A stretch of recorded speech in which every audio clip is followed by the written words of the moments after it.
That's a hit. Fuck.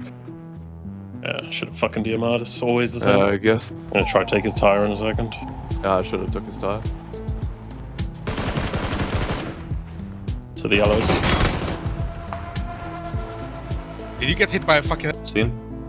You ready? Anyone else? Anyone else? Yeah. I cannot. Alright, shoot now. Go now. Pop the tire. That's just one. Nice, good shit. Wow, I got knocked from behind. He's 1 HP, 1 HP. He got knocked. He's running. Один vibe.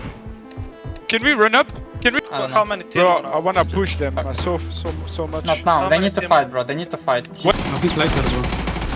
One nice, guys. You can go across. Yes, on blue, on yellow, exact. I He's smoked last. you. I don't have. I'm flashing. I'm taking angles. Flash. He's still on yellow. He's still on the right triangle. Right triangle. Nice. Full right, one of you. Guys, Silas, go for the right. Nice. Go back. Loot for. Up here on the bottom side, okay? You guys have smokes? One guy full edge on me. He's picking above. He's nading. You're good. Pop your car probably. They're needing. Nice. One knocked. I'm taking full white. And TNT. They have to push us. Yeah, another team already drove main road to more to the south already. Under us. Nice. Two active. Hello, big shot. White. Like blue light. They're landing on us. One active. They're driving left, boys. Driving west. Driving left. They're Might be gonna one use guy weapons. holding. Don't have anyone holding. Mirado hit. There's 2 guys on the Mirado. Hit again. Mirado is weak. One in front of me. I'll do it. Take it so. 3 active. He's inside bottom side. He's pushed to behind the single house. He's made Mara to leave now. Oh, he's pushing it open. Gun the tires. He's 1 HP. He's dead. He's dead. Кидывают, алё, блядь. Понимаю, потерпи. А, тип. На смоке. За щитом. Хейдю. Ну сзади чел в голое, блядь. Пайп. Хорошо. Он проехал к своему. Там еще один. Дай мне 20 хотя бы, блядь. У меня 0, 20 в обойме, блядь. У меня есть дефис. Я могу дать тебе. На, NT. Что там не... Инста. Бэк. Я слепой. Бегут на смоке, на скилл мало.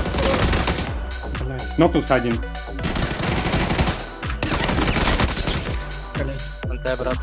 On interference. 2 cast. Shoot them together, just shoot them. They might hit you guys. Might hit you on orange. Full form in the woods.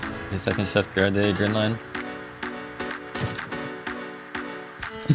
It's the second team. One team pull up yellow line on me, and there's a second team coming orange line. So as long as we apply decent pressure to green, they shouldn't come to us and fight the guys. Yeah, and they're gonna fight the team in front of me. Just hold slow. One going into smoke on the right side. In front of me, they're in the smokes. One guy green, what's out? Full util dump in front of me. I'm good on your right. Can you check the right guy, He-Man, for us? You have to take low right on my flash.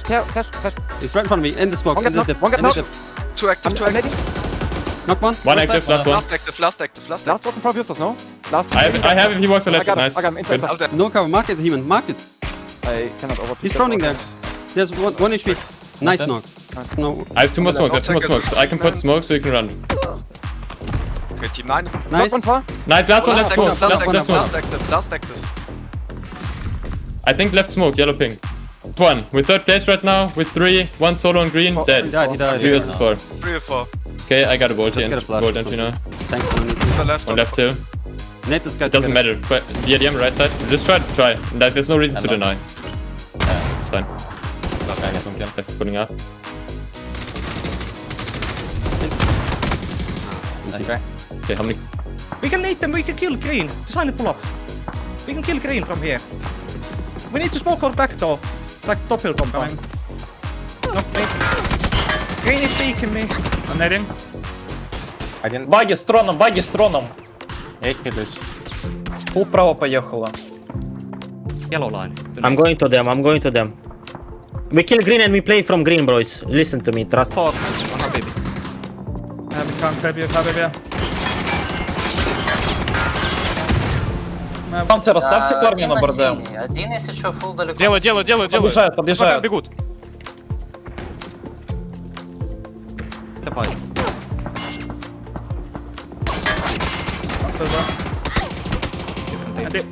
NT. Чел угол сделал, нет. Спина. Спина. Бэкнуть. Меня нокнул. К вам прошел один. К вам прошел, мужики. Ну, блядь, почему вы это не смотрите? Там чел угол сделал. Я не могу, пиздец. Я просто по звуку слышу приблизительно. За тачкой сидит. Давай. Хорошо. Все, 3 эвера. Слева хавлы фулкой, справа 3 эвера. На крыше вижу, да. Он на крыше прокурит, я не могу ехать. Один резает, один на крыше, спрыгнул. Ты видишь крышу? Нокнул своих. И слева под ангаром. Last camp. С цветами под забором. Я именно? Под забором. Под забором в кемпе, Вот здесь. Я что, понял? Надо его как-то дернуть за камень ХС справа. Справа, справа. 0 хп справа.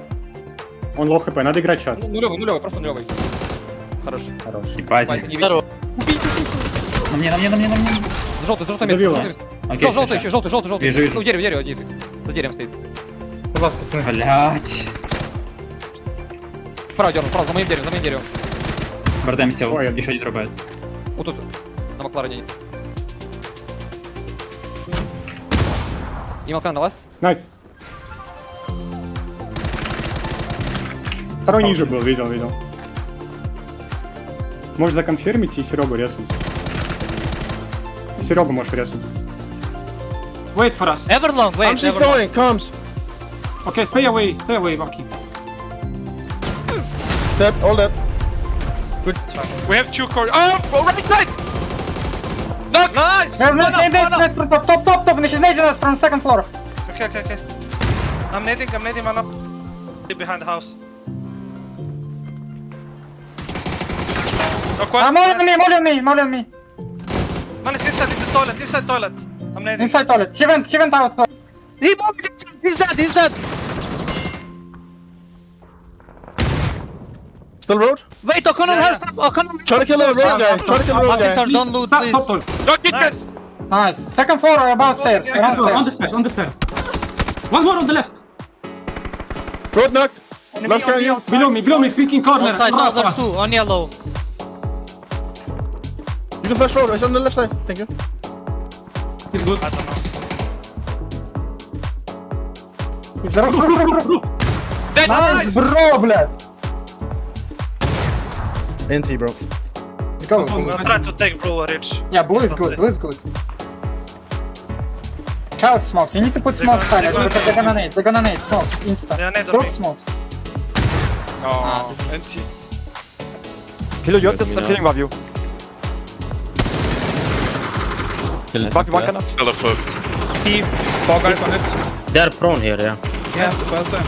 2 active. One more on me and one driving. Killing up on me. Let's push bunker. Where's he on you? Three, above me knocked. Last one can't. Last active. Did he drive away? Yeah, that's why, boys, just trust me in my call. You guys still in the yellow building. He got knocked. Was going blue. That's last guy shooting me. I'm falling back. Just hold Navi out. Listen to me. You will go to green with a car and hold Navi out. We just play later and hold Navi out. Under orange. I tried once. One is knock on orange. Nice, two guys. No, inside. Nice, Gilly, Digga. Right, Vitality, main threat. Now. Come. They can north, so. Nice, good job, guys. He died. 4v1. Just a knife. Oh, sorry. Watch for me. There is Sky yellow. Go me. Yeah. They're just already. Got the shack. Me, exactly alone. 4. Pants on me. No one's left side, right? Knock one. He knocked two. left back. One up. Not on me, I'm walking out. Hold on, yeah. I'm getting shot from the back. Take care. I'm hitting top floor. Yeah. I'm gonna hold it west for you. I'm needing once and we push up, okay? I'm needing once and we push up. Okay, go. I don't think we push up. Go, just. Oh no, it's fucking smoke. It's Just last fucking chill, guy. guys. It's last guy. I'm not. Prismark. He's taking it back. Nice shot. Can you flash that? Бля, я не могу Сюда, зацелить. на желтую. Я туда и хотел, блядь, чего близко. Их двое всего. Я не мог тебя забрать. Они оба там. One later. Last guy driving. Last guy in the car. Last guy, dead. Nokki tähän meidän vierä. Vissi 4 vielä. Pull up into sack. We need to go down left. I'm in the smoke. I'm open to now. Varma. Se hakee. Vörtti hakee. Omia alas. Vittu kun tää nousi seisomaan.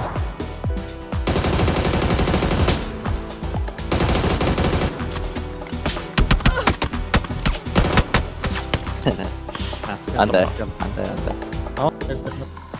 Перед Серегой дефолтный плей пока фришный, да, Серег? Не. А он мне слева на горе стал, Серег. Слева от меня. Вот тут. And green marker, just driving straight towards me. Can you start coming towards me a little bit? Coming.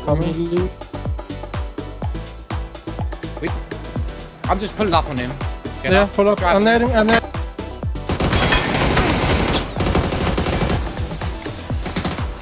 Dwa nogi.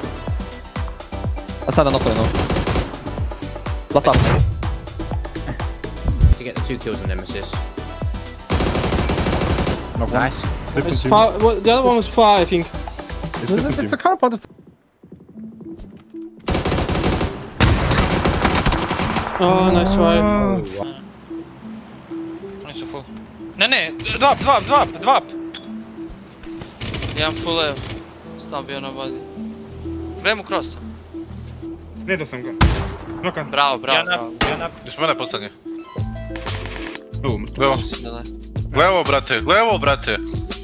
A nemoj da half healamo nikad više, bre. Dobro, Ne nego... Benden böyle bir tık geriden gelsenize ya. Evet, garanti alalım. Doğru. Aynen. No. Are you ready? Yeah, dude, just kill him. Let him come close. No, they're not gonna come like loot. I'm doing smokes. They're playing for fucking plays. I can be Okay, go. boys. One day might just come as well, they're honestly. coming towards bridge, boys. I'm gonna come as well. I don't We know, just they're going reinforce like glass. I don't know where they're... Try to beam them out. Shoot at us, yeah. Last us, yeah. Go fast, beam it towards you. Yeah, both groups. One guy is holding from somewhere, from the bridge, boys.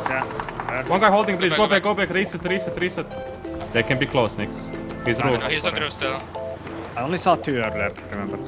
If you can go to green, I'll be sick. Nate, close! Healing. South is not coming to us, I'm going north. They're full Bobby, second us. I'm gonna get knocked. I'm good. He's overpicking me. Full setup. Play your game for Rexy. Play your game.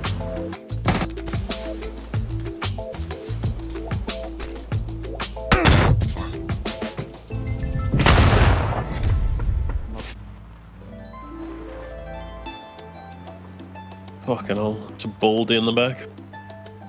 Roger, coming. Yellow. Where are they going? Nice. I was killed. Nice. Don't die then, don't get knocked. Knock one. Nice. Nice. Get the flash on the open, by the way. They're trying on the top, orange. Maybe they're going to They're coming back to us. They don't know what to do. One is going in the hole. They pulled up in dips there, red. Smoke and throw nades together. We got a good Reset. It's not devil. It's not hovel.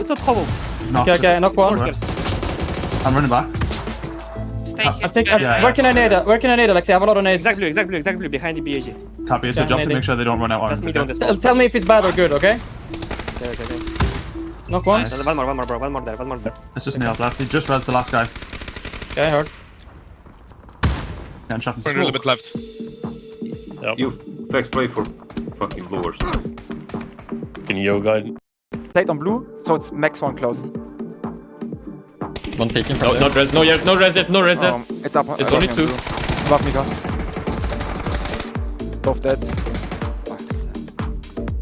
Peeking. Both of them there, I think. 1v2. Peek me again now. Behind. Вы одни. По идее, нокнул двоих. Нокнул двоих. Я иду. Ты один, Демон. Третий нок, все, ласт, подопить. Я ласт. Слева, слева, слева. Левая часть. Я панцирь беру. Хорошо, найс, коммунист. One guy just One guy's landed. landing on you, landing. Guys. Oh yeah, Larry's on the roof. Yeah, seen. Probably one of the revives. Good job. Yeah, it's a revive. One more. You know where? More? Skinny. I don't know. Roger. Nice. Good job. Let's give us a Grabbing card. us. You see him, Flux? Yep. Yeah, I can't shoot him. I'm nearly on you. Flushed. Good job. One exit. Where's the other guy? Смотрите, чел над вами может быть. Три. Хватитесь. На меня забейтесь еще. Смоук есть? Смоук срач. У меня нет. Их развернуло на меня очень сильно. Да, есть? Все, Даня заселит. Двое типов наверху, на зеленой. Окей. Он за камнем сидит. Право. Ну, Найс. право, я хилюсь. Я хилюсь, фраг. Право, он слава въебал. Не спеши. Два нока есть. У меня есть флешка, тихо, я слышу. Они жмут полево, Уходит. Слева вышли, двое на слева вышли. Дань, нок просто дай, нок. Тройка тут. Если бы не лежал и пил. Вот сейчас налево можно, по опыту. Не вижу. На втором этаже никого не вижу. Надо как-то тачку начать. Есть, крысят. Крысят? Окей, go back. Сейчас, может к нам кто-то приедет. Макар на калену, Макар на Смотрите, над нами в самку едем, пока гоем. Вадик долбит. Макар в синюю приехал, парни. Вадик выбили. В синюю приехал тип. Я не вижу. Через дорогу будет БТР смотреть, поняли? Окей, звук. Над нами тачка. Они могут обосраться и из нас ехать, убьем просто. СТС. Как кого-то можно приехать. Надо пикать. Пикать. Я Два на пикаю, камне. съебал. Я нокну, Он ног хп. Я дам хая туда. Я глубже ухожу. Пушка будет. Я за тебя хаеду. Давай, он передо мной лежит. Синьку отдос. Потерни нас. А я его нокнул и синьку дал на камень. Можете зайти, мой смог, заедьте на машине. Камень хае. Еще нок, два нокка за синькой. А не, еще один. Ты что, право бежит? Право дорога бежит, просто дорога, Никит. Пикуном Смог дай, Никита, смог дай. Смог дай, тут гуд, смог дай. Никита, смог дай. Нет. Вкус можно будет лечь. Да, вам хаешку надо яму делать. Как у вас будет однушка. Это сверху. Нет, он Сверху выходит? Ну, он вот здесь был в кусту. Окей, ладно, живите. Передо мной. Прям в упоре передо мной может практически давать. А в яму них? ХС сзади. Да. Это сзади с однушки, да. Живи с маке пока. Еле давить. Будет давить. За ящиком. В тачку сядь, тут была тачка. Да, метку на тачку надо. Guy in yellow. Maybe it's this team from E pickup. But white guy still here. On the hill in front of you. Right. Green. They're fucked, guys. That's fine. If it's gonna be every north shift, east hard shift, we can just keep driving and try to breach Alliance. Because of Alliance probably splitting with something, and we can find timing when they're gonna try to leave, and just breach them. And get free kills. And start from It's there. in the swamp here on yellow waypoint. Two man. Guys, we are resetting. Go back. We need to hold all of it. Oh my god, we're... Guys, please reset, блять, listen, everyone to me, нахуй. No need to do everything, please, right now, guys. 25 Aim seconds. for the DMR. On us. Thanos? Close. Yeah, close enough. BRDM, it's the BRDM team. They are On coming. us. They are coming for us. They're gonna fight. We have to fight. You have to come, guys. They're on the other side of our ridge. They drop cover. I'm knocked. It's workers. Yeah, I'm leaving. Bad zone, by the way. You can move. Nice, can we flash? He's flushing. He's dead. Nice. They have BRDM, so you don't want to fight with them. They shot. Nice. One more. Nice try. Stay alive now, copy. A lot of people gonna die, just stay alive. This is good, bro. This is good. You're top 8 now. No more solos. Let's go. Copy. Snaking. Let's fucking go, boys. You're gonna get one more zone, bro. Let's go. No way, let's go. Evet. Oduna. Birine duvarda. Yeşil. Neydin var saat? Nak yedi bir daha. Başka takım geldi. Bir ayak. Ya amına koyacağım şimdi anasını sikeyim. Колесо сбил Дася. This got knocked on. Yeah. No, it's not enemy though. It's not this, it's not this. You did tech twice. You knocked blue mark. Flashed. One more. Bro, Alexis behind. But guys, listen. Alexis behind one of them is on yellow, okay? Take it. Kill. Guys, give me cast. I'll take 2 kills from here, and you're just playing your game, okay? Yeah, I don't know what the fuck you mean, but I've got one anyway, so I'm gonna go. Nice. I'm still alive, I'm good. Yeah. Ресурсов 0 просто. Я дам хил, у меня 5 Соник, Соник в спине. Блять, высрался. Панциром и... Справа, вот это, да. Вайп. Пацаны, осторожно, сзади. Сольник. Он молик дает. Я сгорел.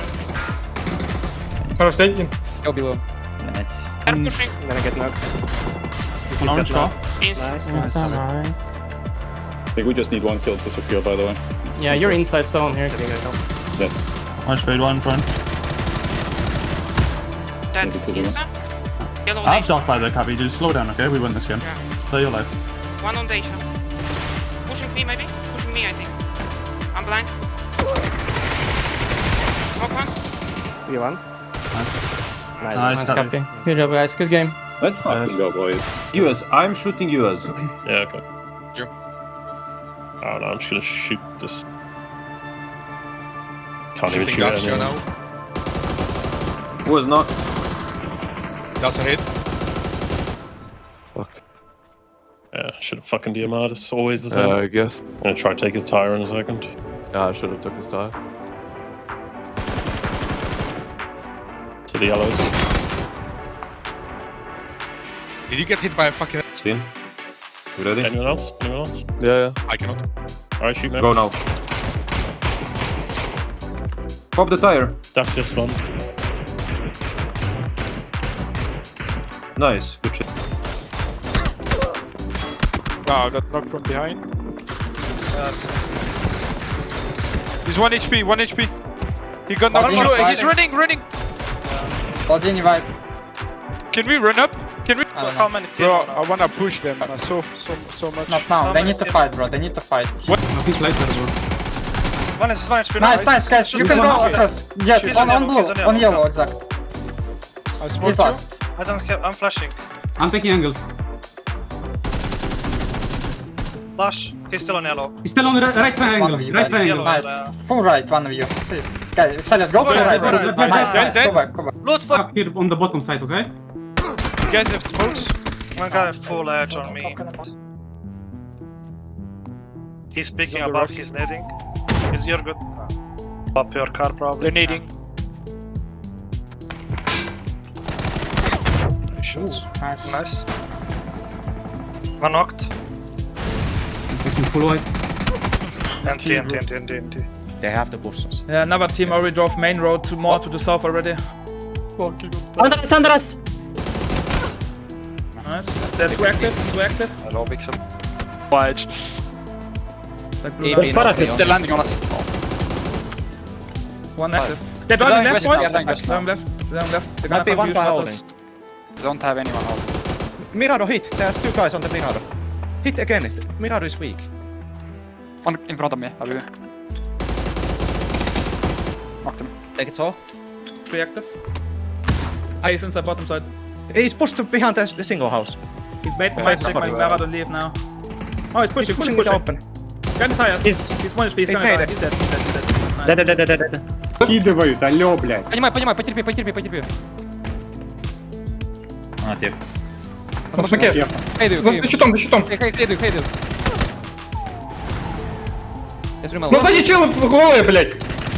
Креснути. Хорошо. Он проехал к своему. Нокнул.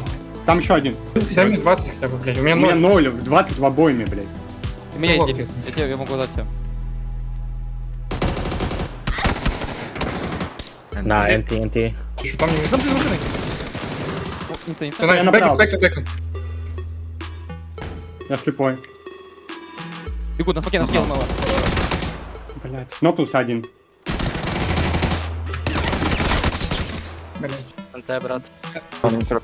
Two cars. Shoot them together, just shoot them. They might hit you guys. Might hit you on orange. Copy. Form in the woods. The second shift, guard the green line. It's a second team. One team pull up yellow line on me. There's a second team coming orange line. So as long as we apply decent pressure to green, they shouldn't come to us and fight the guys. Yeah, and they're gonna fight the team in front of me. Just hold slow. One going into smoke on the right side. In front of me, they're in the smokes. One guy green, watch out.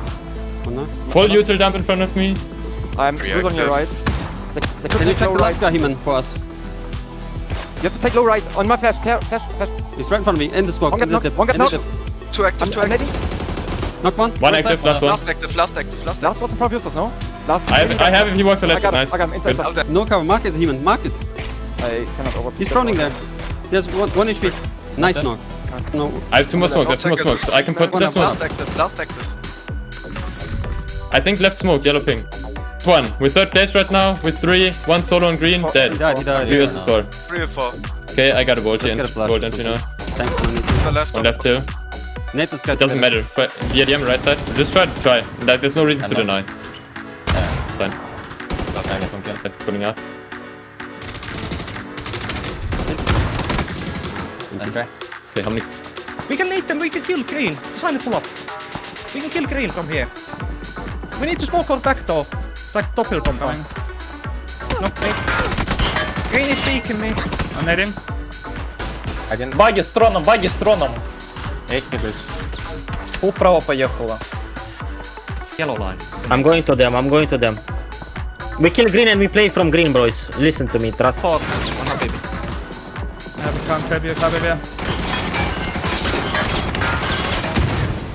Панцер, оставьте парня на борде. Один, если что, фул далеко. Делаю. Побежают. Бегут.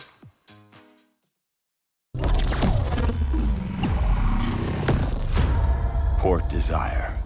A city that don't belong to anyone, but everyone wants a piece.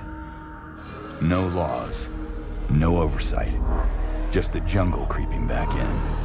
Both the vines and the people. The mayor stepped in where the government couldn't. Said the city needed order, and they'd be the ones to bring it. Keeping peace on their terms. I walked away from it all. Kept my hands in dirt instead of blood. But desire is a fickle mistress. The city won't let me go. It won't forget my name. I asked for nothing, and they still came and took everything. The mayors and anyone that stands in my way, every last one of them. They're gonna learn something real simple.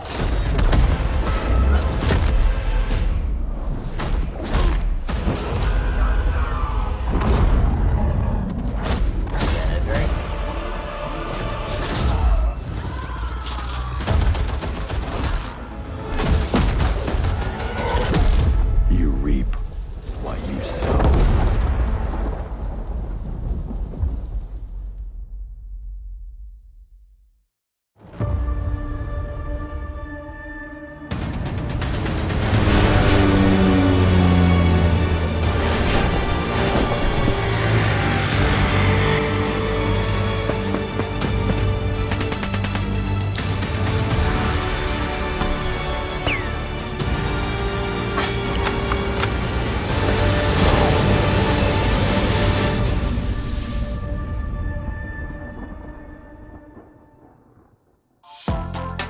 It is time for our finals for what might be one of the most important tournaments of the entire year for these players, because not only does it crown yourself another champion here for PEC for our second finals, but it also determines whether or not you might go to EWC, whether or not you're going to PGS's Circuit 3 and Circuit 4. There is so much on the line over these next 3 days, you do not want to miss it. Welcome, ladies and gentlemen, my name is Kalaris, and joining me to my left-hand side, I have Avenger, I have Mr. Mark Powers. Mark, we are ready to have a 15-game rumble that will determine these players' next 6 or 7 months. Crazy stuff.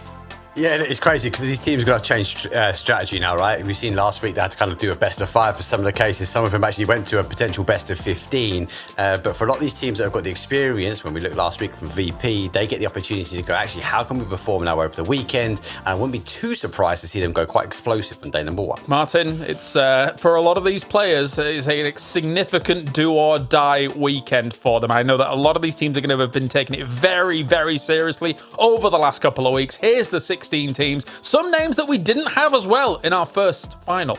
Yeah, it's cool to see 5-6 new names here. And yeah, this is a career-defining weekend for especially 2026, but also going forward. So I'm super stoked to be kicking this off. Last week, obviously, it started off as a 4-horse race, and then it came down to can Twisted Minds catch him, or is Virtus Pro gonna win it all? And it actually got really close.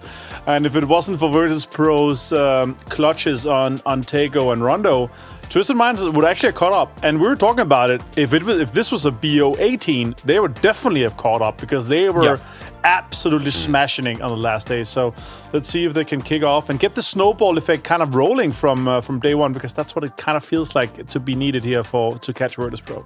Yeah, in those last games, Twisted Mind's so hot right now. But going up against Virtus Pro, it was not to be there towards the very tail end. Virtus Pro bagging themselves the very important PGS points as well, PGC points even, I should say, for them to be able to be at number 1 in the region so far. That said, Mark, it's very likely that Virtus Pro is going to be going to these tournaments via PGS points anyway. So that has like knock-on effects. But I think one thing's for sure, Mark, when we come into this second finals, I said it whilst the first one was going on, they look almost untouchable right now. And I don't know if anybody's going to be able to challenge them other than maybe the Twisted Minds boys.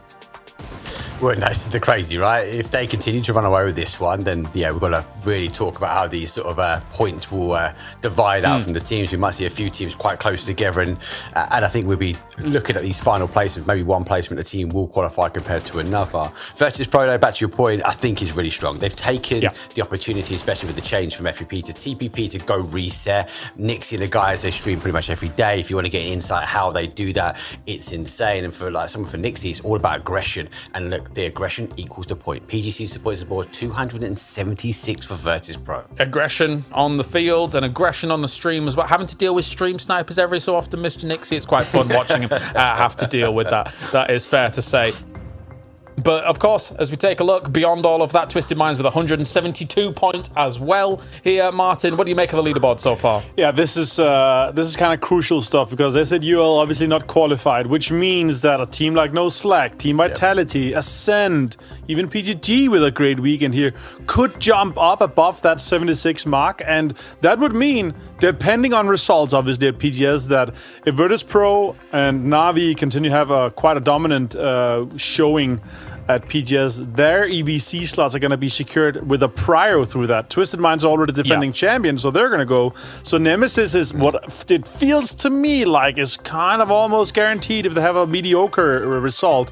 And again, I don't really see a way where HiVE survives this. But yeah, it's kind of cool that we have so many, both, defending champions of PGS, defending champions of Esports World Cup. It's almost like this region is the best in the world. Of course, there's some names there that I wouldn't expect to be challenging for these slots at the moment, Mark, and I think noslack is definitely one of them. I've spoken to the Finns whilst they've been kind of preparing for this as well, and they are quietly happy, of course, that SHUL has not been able to make it, because they see that as one of their big potential rivals for these spots. And if they do make it, that's huge for their year. Huge for them as players, huge for the country as well. I think they're an outside bet coming in, right? As I said, we've seen them coming through the circuit, we've seen them on the scrims, we've seen them in regional tournaments, and they've been doing well, but they never kind of crossed the line towards the finish. There's been glimmers of hope.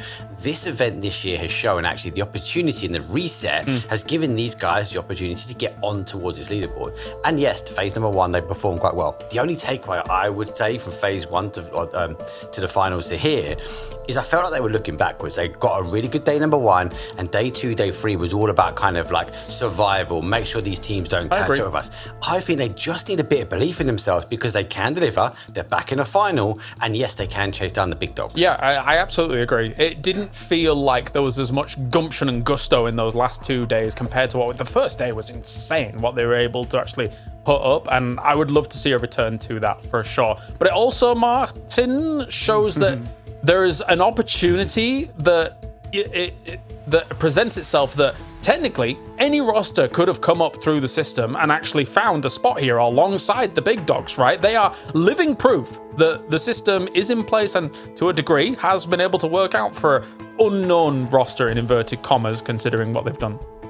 Yeah, and that's, again, the beauty of this kind of format where we have this 5-week cup system that leads into this. Yeah, but I'll say this already, I did not expect teams that were coming out from the cups to have such a dominant showing that we've had, especially, you know, we saw Team Nemesis last week. We saw some absolutely beautiful scenes out of noslack too, but the consistency throughout the teams has also been wild, right? But the problem for the cup teams is that we have these ever so consistent, very, very top teams that they're going to be going up against. Then I don't know if their approach will be, okay, let's try to avoid them, especially how we saw day 3 in playoffs last week. Like, it felt like all you had to do to go through to the finals was to avoid Nemesis. But yeah, we'll see how it goes here. I'm honestly really stoked for the open qualifier teams. It's a huge opportunity with S8UL not in. I think the biggest thing for me, though, and I think time will tell, like, let's look at the Cups. The Cups actually plays to the advantage to our regional teams. They get the opportunity to do the scrims. They get the opportunity of the Cups. And unfortunately, for our regional partners and our global partner teams, they're not allowed to partake. So I think definitely for the first half of the year, we're going to see strength with these new names coming through. And I think that will hopefully breed the confidence that actually they can deliver points on these big stages. And it's not just kind of a closed gate. Later in the year, well, we'd have to review it again because obviously we're going to have more events. We're going to hopefully see more teams going towards the big lands and they will get their experience from that. But definitely this first half of the year, all feels about the practice has paid off. And if you do miss out, of course, as we take a look back at the insanity that was Nemesis doing what was almost, well, basically for our region in terms of day 3 was a record-breaking day. It was insane. There's still an opportunity for teams like S8UL technically towards the tail end of the year, Martin, to try and challenge for PGC, right? The fact that there will still be another PEC down the line, so it's not all completely damned and doomed. It's just the fact that this qualifies you for 3 incredibly important tournaments that could also qualify you onto PGC if you're able to do something well at PGSs. It's huge. Yeah, it's super crucial. Again, I'm honestly not too worried about them for PGC. I think they're almost a guarantee because we have so many slots that's coming in. Also, how well that our EMEA teams are doing internationally at PGSs and so forth. We're gonna have so many slots in EMEA this year. I think we see a Twisted Minds, a Na'Vi, and a Virtus Pro guaranteed, which is giving so many opportunities and chances for these, both the cup teams, but also to all the signed rosters. So I think it's a given that we see S8UL, we see Ascent, we see Team Vitality, we see all these rosters. They're definitely going to go into PGC because we have so many guaranteed slots. Yeah, and maybe a noslack, which my chips are still on ends. Eventually, that's where my chips are at. That'll be the smart one. Scav still has the contact. Surely he was there for a brief moment, right, in 2021 too. No, absolutely. That would be cool. That would definitely be cool. Of course, you guys at home as well can not only be watching the games, but also get involved with the regional fan survey. I don't even know what questions are in there, so I'm going to scan that QR code a little bit later on and find out what's going on over there and fill it in myself. So you guys should over at home as well. But an exciting day, 5 games, of course, going to be coming at you every single day here to determine who is going to be our champion. I just do hope that somebody can give Virtus Pro a run for their money. And there's other great names in there, Mark, of course. Na'Vi, we sometimes gloss over them a lot. Sometimes they don't look super proactive at the beginning of days, but then later on in days, they're firing on all cylinders. They gain that momentum and then they look scary. They won PGS2 the same way, and maybe they can make a challenge here once again. They're definitely a marathon team, right? They didn't have the best start, finals #1. They kind of built momentum. Hakatori came into form and the team kind of gelled around. Ferris had an outstanding, actually, final, so it was good to see. I'm really keen to see what they do because for me, you know I love that team anyway. Navi, I think, is a team that's always going to be competing and contending at that top tier. But they need to fix the day one. They need to be able to kind of do the aggressive stance that we know they can do, but they seem to do it when they've got the pressure. Like, can they do it on their own wing? Can they make teams play their own game? I think they can, but they do need to deliver on day number one. If they get out the gate early, then it's about teams controlling them. And look, we know they'll be able to deliver points. All right, well, whilst we get ready for our day number one of the final, then we've got plenty more teams to talk about, but let's get it rolling here. It's going to be day number one of our finals. A very important 3 days is about to begin. Fucking hell, it's a baldy in the back.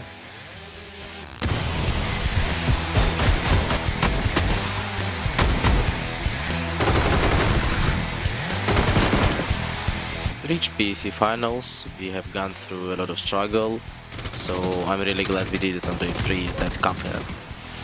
Bizim için yorucu ve gergindi çünkü birinci ve ikinci gün ucu ucuna çıkamadık ama üçüncü gün sonunda bunu başarabildik. We didn't went through that much to reach finals. It was kind of easy for us.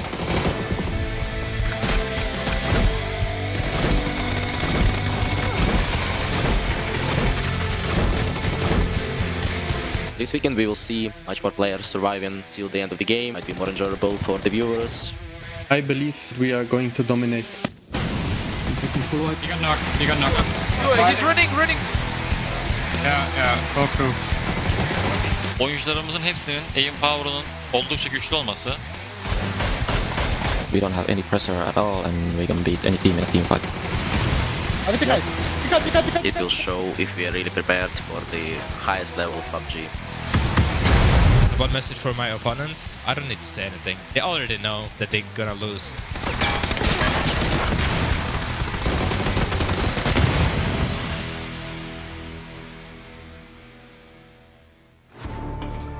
All right, let the festivities commence. Today, we will have 5 games coming at you. We're going to have a Erangel sandwich. Or I suppose actually, no, the bread is the Erangel. And we've got Miramar, Tego, and Rondo in the middle. That's the filling, of course, here for today. So if you start off strong on Erangel, you're going to be able to get your footing underneath you here as all of these teams look to vie for the most points possible. And again, you know, Martin, when we look at the teams that are coming in that didn't get into the finals before, I'm very happy to see Yoga Bonito here as well as we take a look at the points. But talk to me about some of those teams that have been able to come in from that, not getting into that first final, now in this second one. Do you think any of them can make a bit of a dent here in this finals? I'll start with saying, yo! I think, okay. I think it's awesome that we obviously have these new teams. It's good for these guys to have a shot at it. Also, S2G, a chance to prove themselves. It's huge for these guys to come in and have a chance at saying, okay, we are actually here to play as well.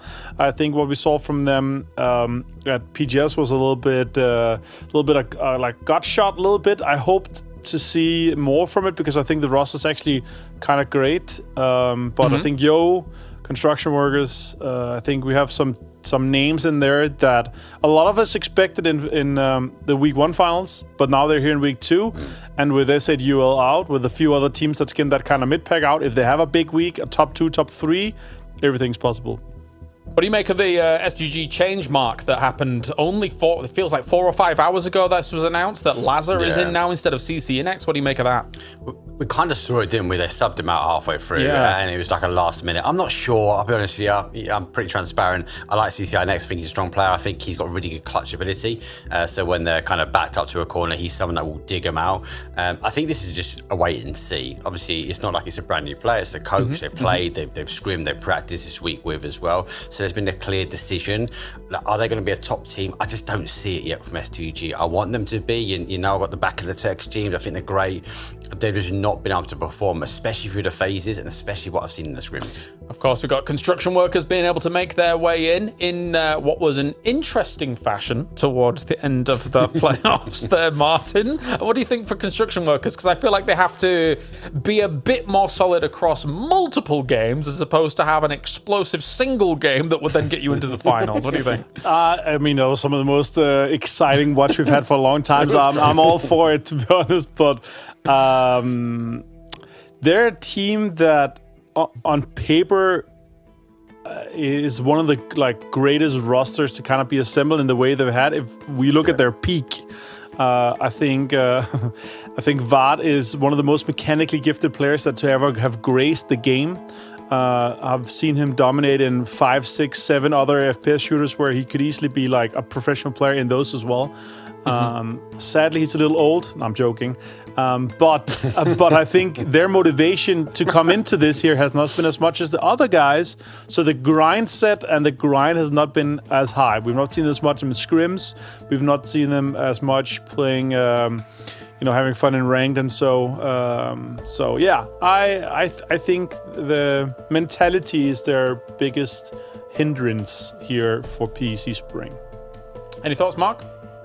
Yeah, I agree. We've not seen him in the scrims. I think there's a question of they're playing for fun, and fun and competitive don't always go together, right? You can't get fun out of being competitive if you're successful, but sometimes that additional grind and putting those additional hours in actually does make the difference between a top tier team and a medium tier team. Back to Martin's point.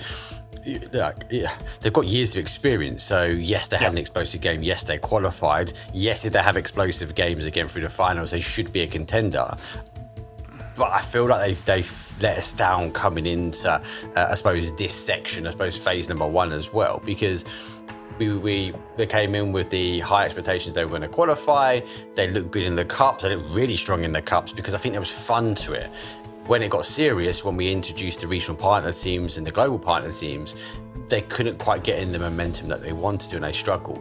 I want to see him up there. I back the guys. I think Fahad, Fex are really good guys. Got to meet him at PNC last year. Yeah. I want him to qualify, but they've got to put their serious hat to be able to deliver. I mean, someone like Fex, it's undisputed, right? If you look at the World Championship appearances someone like him has had, that's actually one of the most consistent EMEA members of all time in World Championships. Like, constant like 5th places, 6th places, 7th places, things like that at multiple World Championships. So very impressive indeed. But yeah, things need to string together. Things need to look a bit better.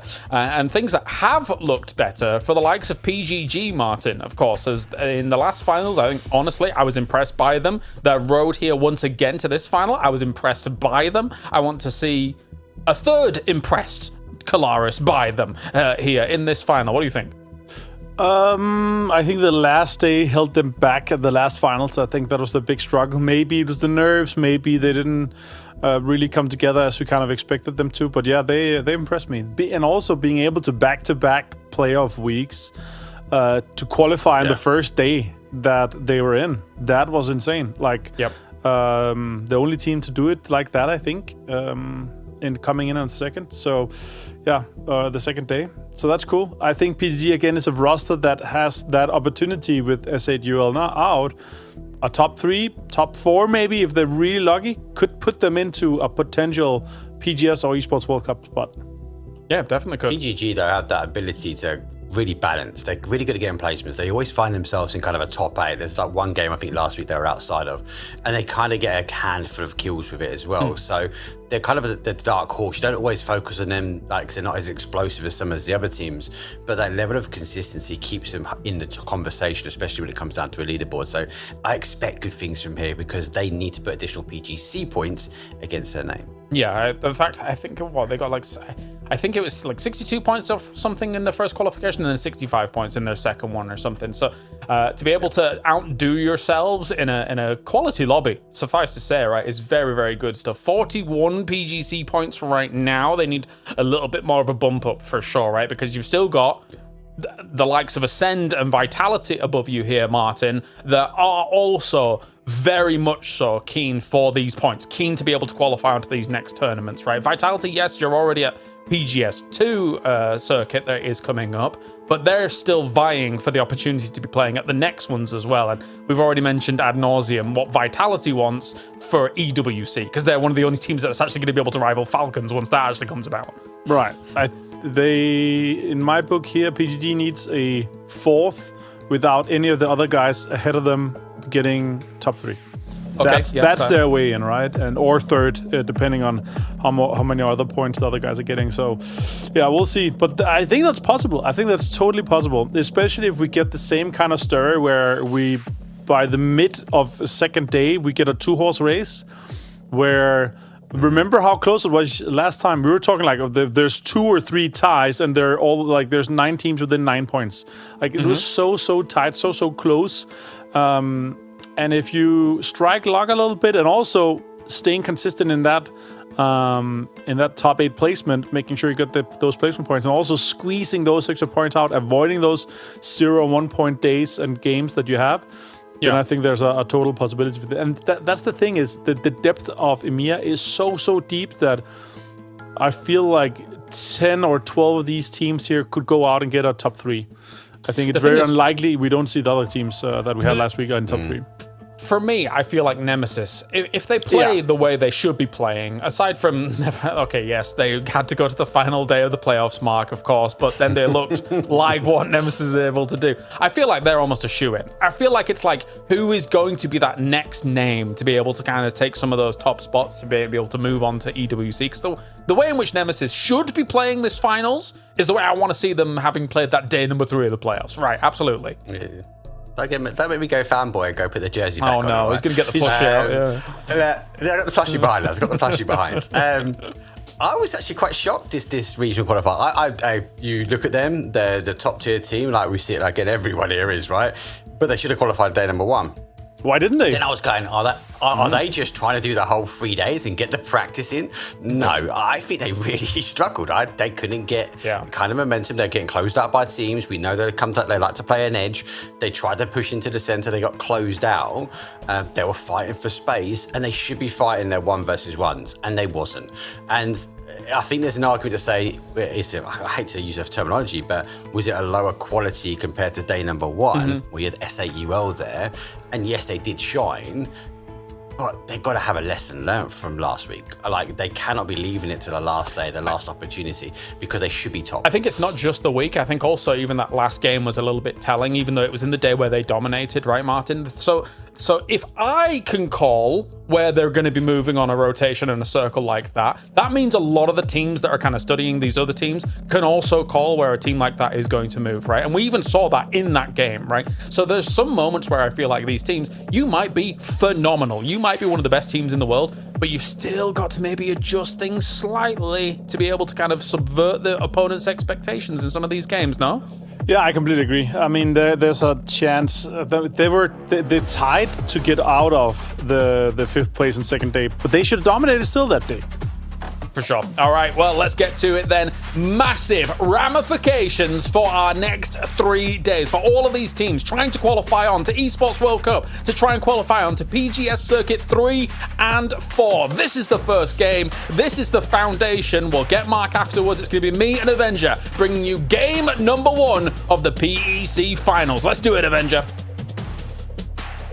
Yeah, let's get it kicked off. And James, I already say it now here. We are starting south. We're flying over the military island. Yeah. And you know what I'm going to say. It's going to probably be a military game, or at least have some water in that southern side. Or, you know what, the classic style bending. I'll have that too.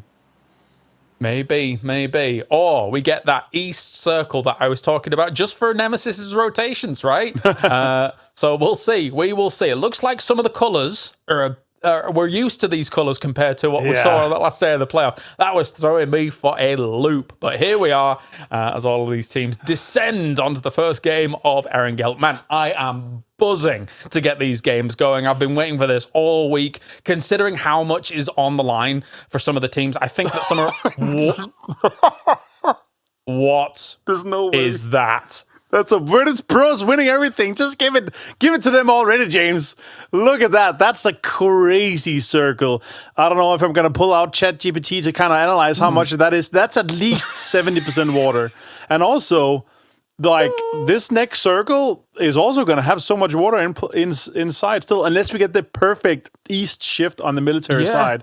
But yeah, I completely agree. As you said here, waiting all week for this day to start here. When you gave the intro, James, I was like, shivers down my back, because this is just so exciting. This is so crucial for all these players to come in here. And as I said, career-defining chances to come in. And potentially, if you're not signed right now, you could get in and get some big points on PGC. Maybe even get an Esports World Cup slot. And if you're not signed, I bet you there's going to be rolling in with big offers to get things rolling. No, 100%. You're hitting the rock. Okay, well, okay, so, yes, insane circle. Virtus Pro, you absolute buffoons. But it's fine. They're going to get running. Yeah, as you say, like, this is basically a home circle for them, for considering the situation. They're moving on over towards the west side of Military Island to get things going. They're a team that is basically defending a championship spot right now, be it PGS3, be it PEC Week 1, or Week 2, even I should say, and already very rapid on their movement from where they were dropping towards Ferry Pier. So they understand the stakes of a circle like this, that's for sure. Yeah, this is something they need to get up and set up, especially with knowing the teams that are already in military are also going to take high priority locations. Luckily, they're going to get out of cars or get picked up there, so that's fine. Storm Request, though, huge to see these guys in here, James. I'm kind of stoked for these guys, but I don't feel like these guys are going to come in and contend for the championship of the final week. But they could come in and ruffle their feathers a little bit and have a chance at getting some PGC points. They definitely come in as one of the teams that people are looking at as a potential feeder team, right? And of course, they're going to have to completely negate that image from a lobby like this. Bushido Wildcats already coming in with an emergency pickup. Love an early emergency pickup on something like this. If you can lock down one of the compounds early. Hell, you could have even probably gone to the North Road on Sosnovka Island here and got some vehicles because of the way in which all teams actually dropped. I like that Navi's using the boat for a bit of cover here as well. That's huge. That is very, very nicely done. So everybody's finding their own way over slowly here, Martin, and there's definitely some opportunities. Oh, they are dropping the North Road. Oh my God. That's very well done. Yeah, that's smart. I mean, they're spreading out a little bit, but they're definitely going to be able to get some cars here early on. Yeah. With how this circle is, James, like, I understand from Virtus Pro perspective, you're betting against the odds here, but there's still a chance that we go north here. Like, this circle could be so wonky that if we get that northern shift, where you still contain a lot of that northern plays up, especially around the ferry pier, that next shift could go north, just due to the amount of water that's in play here. But yeah, exHOWL obviously coming in, trying to get some priority in this, and this is, coming in from like a meta and strategic perspective from this game here. This is where the information and knowledge you have on other teams' timings on their drop spots is so crucial, because you know the kind of priority. Okay, you know that, okay, Virtus Pros, they're dropping in this area, they're probably going to be across already, or they're camping, and if they're not, we can maybe take the ferry pier. And all these kind of second and third priors that, depending on where they go, how long time you have to spend. And teams that are super smart and well prepared, they know exactly what their strategy is on every single first circle pop. So that's awesome. Oh, definitely. I did see that Metabay and Code Marco both got vehicles after that drop. So that's huge. An unbelievable success for them. They are kind of caught in the red zone, though, so they want to cover things a little bit. Obviously, sometimes you can lose that here, but that is not a success, unfortunately, for construction workers. Straight away, PGG, Sloy Jacket, taking down Nail Up, sees more on the rotate here. Pixelic tries to go for the seat swap. He takes a second one. This could be an absolute disaster for construction workers off the rip. Oh my God, he actually managed to get two here. Vex gets him down though, gets insta-flushed here. I don't know if the other guy's already sidling around. It's coming in. Vard is down to nothing. Presenti finds him as well. It's down to just Vex now. Can he make something happen here for construction workers? Shots coming in too. He's down to 6 HP. Surely Vex goes down to PGG eventually here, and it is Salik that finds him with the scar. Talked about these two teams at the beginning of the day. PGG, I think they are coming out swinging, and for construction workers, that's a bit of a disaster. But here comes the breach forwards here, once again by HiVE, going up against only a few members here of Virtus Pro. The other two have split off on the other side of things, but Curexia already hits with the Dragonov here from distance, so supporting with perfect fire, but Odin takes down Nixie. Lookarooks with the shotgun, trying to save Nixie. Doesn't work on out. Odin once again here with another pickup. This is exHOWL being very aggressive on the 2-2 split, and Virtus Pro is being punished for it. Yeah, they're now coming in with the backup. Shots are coming in. The flushes are coming through as well, trying to just make sure that things can evolve rapidly to their advantage. Lookarooks still not flushed here. Odin gets Nixie, though. It's a big player to take down early on. Shots come in from the side. Actually finds Odin here. That's huge. Looking for the cleanup. Easy peasy. Might be able to get some points rolling out for this one. That's quick for them. The thing is that Odin was the one that got exHOWL to this position. In day 3 of the playoffs, saving their bacon in that last game of the Erangel games was massive. And now HOWL starts it off by being embroiled with Virtus Pro. It's not exactly who you want to have to go up against here in these compounds, but they did quite a bit of damage. And now, unfortunately for HiVE, they're a little bit split across some of this area. Some of them are still in boat, kind of in the north side of this compound as well. So they're not going to be able to finish off that too much. But Virtus Pro will be playing with 3, and so will HiVE be playing with 2 for now. For the... Or 1. Yeah, well, there's a flush coming in, obviously, too. He's knocked already in there. Virtus Pro, though, James, for the 14 other teams that's not exHOWL or Virtus Pro, this is a great start. Losing a player, not being fully looted here for VP, unless it ends on this compound and they somehow manage to get a win anyway, that's going to be big for them to save out. But also, that engagement means that there's now 3, well, with Nixie dead as well, 4 dead bodies to loot for utility, for the guns that they didn't have, because they had shotguns, they have SMGs, they had all these weapons that is not the kind of meta or optimized setup for the kind of mid to late game where you're wanting ARs and DMRs or bolts. So let's see how they approach with that and how the loot goes. Yeah, absolutely. As we are on with Nemesis, flying high as so said. I did a deal with him. I gave him 10 subs, and if they finish #1 on a day, he's going to come do an interview. His English is fantastic. He's a little bit concerned sometimes, but you know, he's brilliant. So hopefully they finish a #1 of a day, and then we get to talk to them about it. That'll be awesome, because I really want to talk to them about the day 3 of the playoffs more than anything. Yeah, exactly. And even in 2023, I had an English interview with DivX where we did it at Esports World Cup, and their English is fine. DivX's English is actually really good.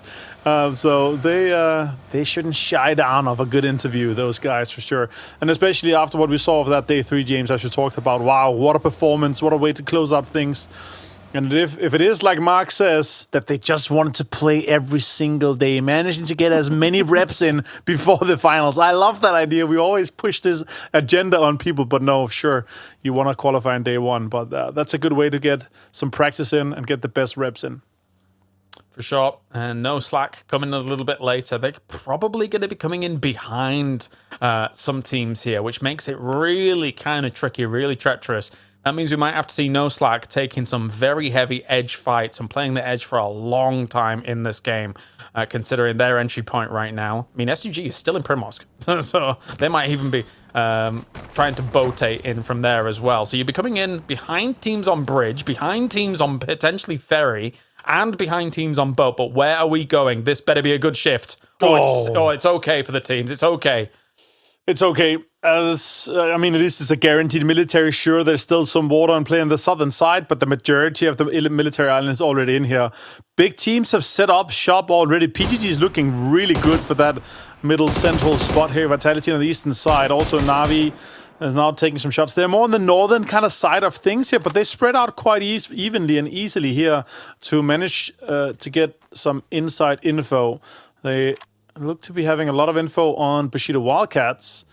And now with a member of Bushido Wildcats leaving, 2 of them might even leaving this compound here, they know that they can backfill this compound. So if we get a northeastern hardship north, James, that'll be huge for them, and they can take this compound already.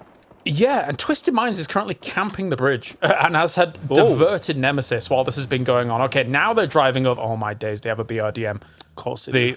The inverted commas ex-Kings of EMEA has a BRDM in game #1, and so this is not what the rest of the lobby wants to see, because this is going to give Batulin so much room to do scouting. But still, there's still teams that need to cross. SUG is all in one boat. Sosa's going to have noticed that as he's flying over on his left-hand side. So for the rest of these teams trying to get on in, Kovalev is on the far end of that pier shooting at this. That's crazy. There's going to be some naval warfare going on here, that's for sure. Baron already got some information off to the Virtus Pro guys. And obviously, the way that Virtus Pro set up to take some of the compounds on this western side here and kind of the outskirts of the military island actually sets up for quite some points if they manage to get some guys shot out of the boats here. So that's going to be cool. I do like the way that SUG gets in here. This beach is usually kind of contested because this is the only kind of safe spot that you come in from this area. So I'm surprised they're not worried about this. But look at this. Shipless, the last player of exHOWL. Currently less than 10 HP, and it's blinking, James. He's also going to be drowning shortly, and that's 10 damage per tick after you started your drowning. That's what happens when you kick the bee's nest that is Virtus Pro. Sorry, exHOWL. The one thing that I see as a vulnerability, though, for Virtus Pro is the fact that Lucarux is completely alone on the south side compared to the 2-1 split. I know that they're wanting to control space, and I know, of course, that they have had one casualty, but if S2G or some other team actually wants to hit that position, then that could be brutal. Shipless goes down. That's exHOWL out in 15th place here after construction workers. Obviously, it was down in 16th, and the rest of Virtus Pro is now on the move. Do they have any vehicles or something? All right. Let's see what Twisted Minds are going to do to the rest of the lobby here. noslack coming in slow. Nemesis coming in slow. And eventually, especially from this location that Lou is in, we saw some crazy things going on, especially with how the meta is that you drive your car off the edge and try to not hit the rock, to not flip, obviously, as we saw Virtus Pro do. But quite often you can hit it, especially with the fast cars. You can actually fly over it. Yeah. All right, Storm Request to get some mortar shots in. Let's see what happens with this one here. It's going at the direction of the granny that Salix is soloing. Oh, never mind. It's not. That's way further. Was that intended to go to the granny? I don't know. I don't know. That was interesting. Let's see where we're going. Oh, right. Good. Not bad.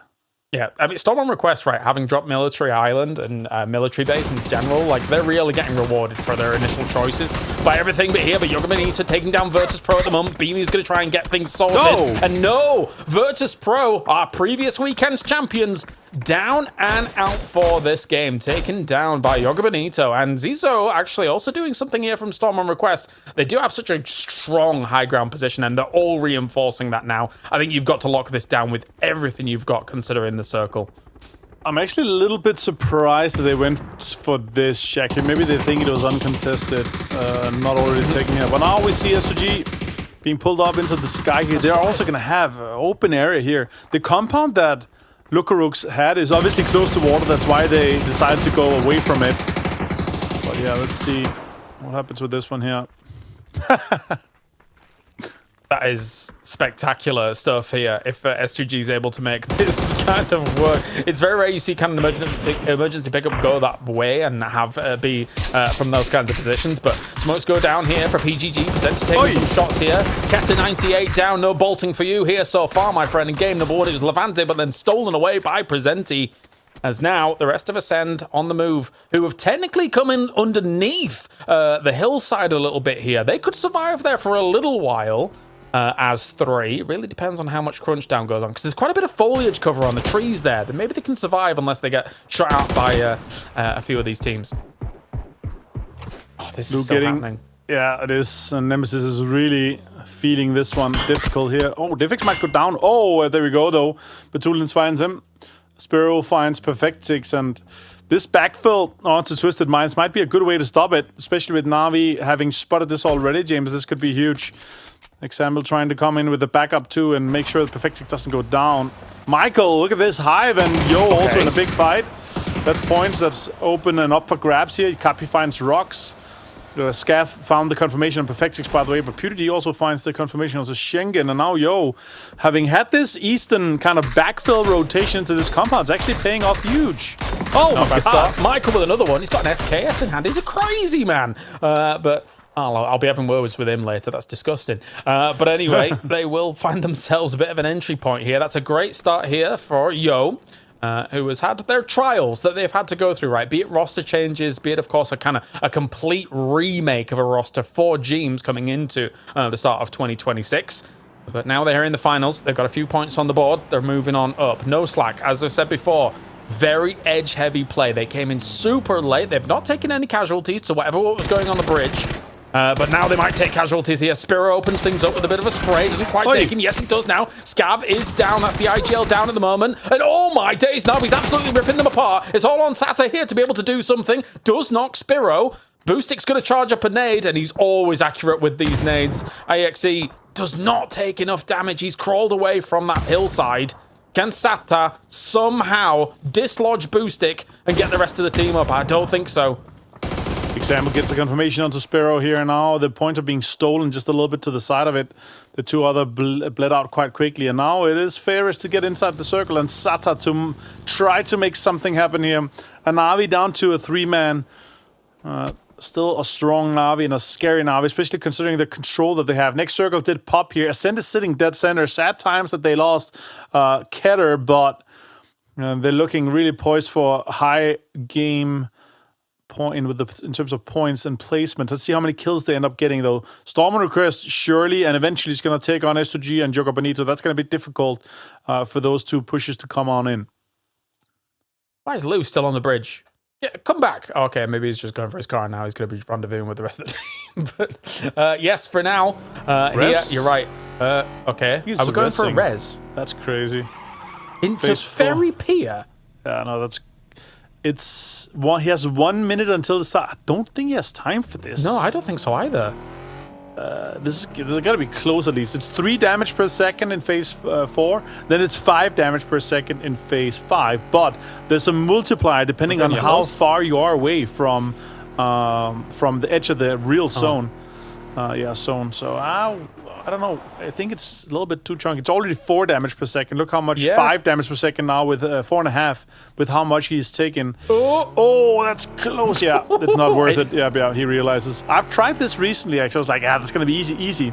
It's only phase 4. It's only 3 damage per second. And then the further away you get, the more it starts chunking. And the multiplier actually had a buff recently, so it's more damage. This is, I say 20. Recently, we're saying within the last 9 months. But it was a silent update that didn't get, like the info has not been shared with how much the multiplier is, so people can't really calculate unless they try, right? So it's a bit difficult. Yeah, that was a bold maneuver, but not working on out here. Saptat also picked up 20 first aids whilst he's over in the blue at the moment, and now Vitality is opening up against Yooo. So they've tried to find themselves a little bit of a spot against one of those compounds, but it was a crash on through, and it's not been successful just yet. It's going to be up to Michael, really, to maybe something salvage go down. So, yeah, an odd one there by Lou. Bit of a miscalculation overall here, and that might actually cost them quite a bit. We'll see, as long as he can get maybe with example and Batoolins. But for Levante and the boys trying to shut down the rest of Yooo, I think Michael now. I wonder how much healing Michael's got left, because I don't think he's going to be able to get in anytime soon. He's going to try. That's a big shift too. Vitality is really sitting up strong here. Look at Quizzy's location. I don't know if do they conclude and say, okay, let's just go to Quizzy's, the granny, or Levante's south position, or go to Hello My Bat for dead center. I think there's more points in staying in the eastern side and trying to locking people out. But this four-way split where you effectively don't really can cover each other. I don't know if it's going to be too bold of a strategy, because surely we're going to see someone try to backfill either Na'Vi and some of the other teams that's in that northern or western side. Blue down to the blue. That is really not great there for Twisted Minds. But yeah, I think that I wouldn't even mind 2-2 across Quizzy and Levante's position. I think you could actually get away with it, because I think a lot of teams are very apprehensive about moving right now, and any moves that are going to occur are probably going to be on that west side. Obviously, they don't know entirely where all the teams are at the moment, but they can probably conclude that there's not many coming in from the east, right? Because you can actually get a lot of line of sight from where Vitality is on that eastern flank. As now, Joga Bonito trying to deal with Storm on request, who's having to make the move on down from this compound. This has actually been a pretty successful push so far from Joga Bonito, but they've lost, or at least Simon is down. They're going to have a few other teams maybe looking their way if they're not careful. They need to conclude this fast. Yeah, S2G surely sends it into them. That's a great nade. Cooked a little bit too much, though. Kristalny trying to off-push them. And look at Kakatory going down as well to Medibay. Simon trying to be safe here. I like the delay that Joga Bonito is playing off this run res instead of overcommitting here. They also know that the S2G is coming in from the backside of them. More shots are connecting here from Kristalny. Good connections on both of them. Twisted Minds also involved in this Storm and Request fight that's eventually happening here. A lot of crunch on this western side here, James. But the fact that Twisted Minds just decided, you know what, we'll insert ourselves within the middle of all of this, BRDM in hand, does cause some concern for these teams at the moment. As Cristiani, I've seen him playing night and day, just constantly in the lobbies here with the likes of Nixie. A lot of games been going down as well. Joga Bonito has been very keen to be able to make some waves here in this final. I've seen a lot of practicing, as I don't think I've seen many BRDMs drift in the past. There's a first for everything, and that was it. That's a go. Slevin finds Baron too. S2G now trying to make this push. I actually like the window of opportunity that they had, but yeah, let's see if they can survive and solve this one here. Good nades, good utility being committed here from Joga Bonito. Yeah, it's SUG trying to get themselves a little bit of cover here. Lazar leading the charge alongside Quetpa. That's a perfect airburst nade here on Quetpa. Tough stuff here. Young Bonito, though, still realizes that there's a lot of threats coming in behind them here. Navi's trying to make a move, as Hakatori did take some down. Boostic is currently knocked as well, though. Slafson doing quite a bit of work, but Christiani is completely finished off by the fact that Hakatori's here. It's only unfair as no to try and do something, though. Tries to take down Slafson. Indeed, he does, but he gets shut down by a Storm on request behind him. It's an absolute massacre on the Western Front. And Storm Request surviving to the placement point is kind of surprising, considering those guys were the crunch targets. All of the teams on this western side here being absolutely smashed. It's like a agreement of mutual destruction. Only a few players left alive on both sides here. Vesi almost got nutty, but he survives here. Slavin might be able to be rest here, but now with S2G being the sole survivor, Sabila from the distance finds him, and now it's S2G to be that last team coming in from the western side. PGG still got moves that they need to make, though, from that south position for sure. And S2G has been offered a lifeline after that crunch, considering how many teams were looking down on them. And then eventually the backfill, very important to give them some opportunity on that side. At the same time, though, PGG moving in on that southwest side at the moment, so they might be wanting to try and find a little bit of an entry point here, but they're running to Ascend. Double nade from It's Chris and Kiliakai. Great things to be able to shut down PGG on their movement. Another nade, doing huge damage, and it's Salix. He dropped it as he got knocked. Oh no, for PGG. Where are they going to go, Martin? That's going to be rough for them. They're going to have to try to send it directly towards maybe T-Bone's location or some of the dips that's been created by the red zone. Kiliakai is fine with Ascent here. Ascent looking really strong. Another shot down here from Ascent. Kiliakai gets 3 of them. Not bad, not bad. Will this do anything? It's just a blue zone nade, though, so even if it did do some damage, Kiliakai should be able to negate that.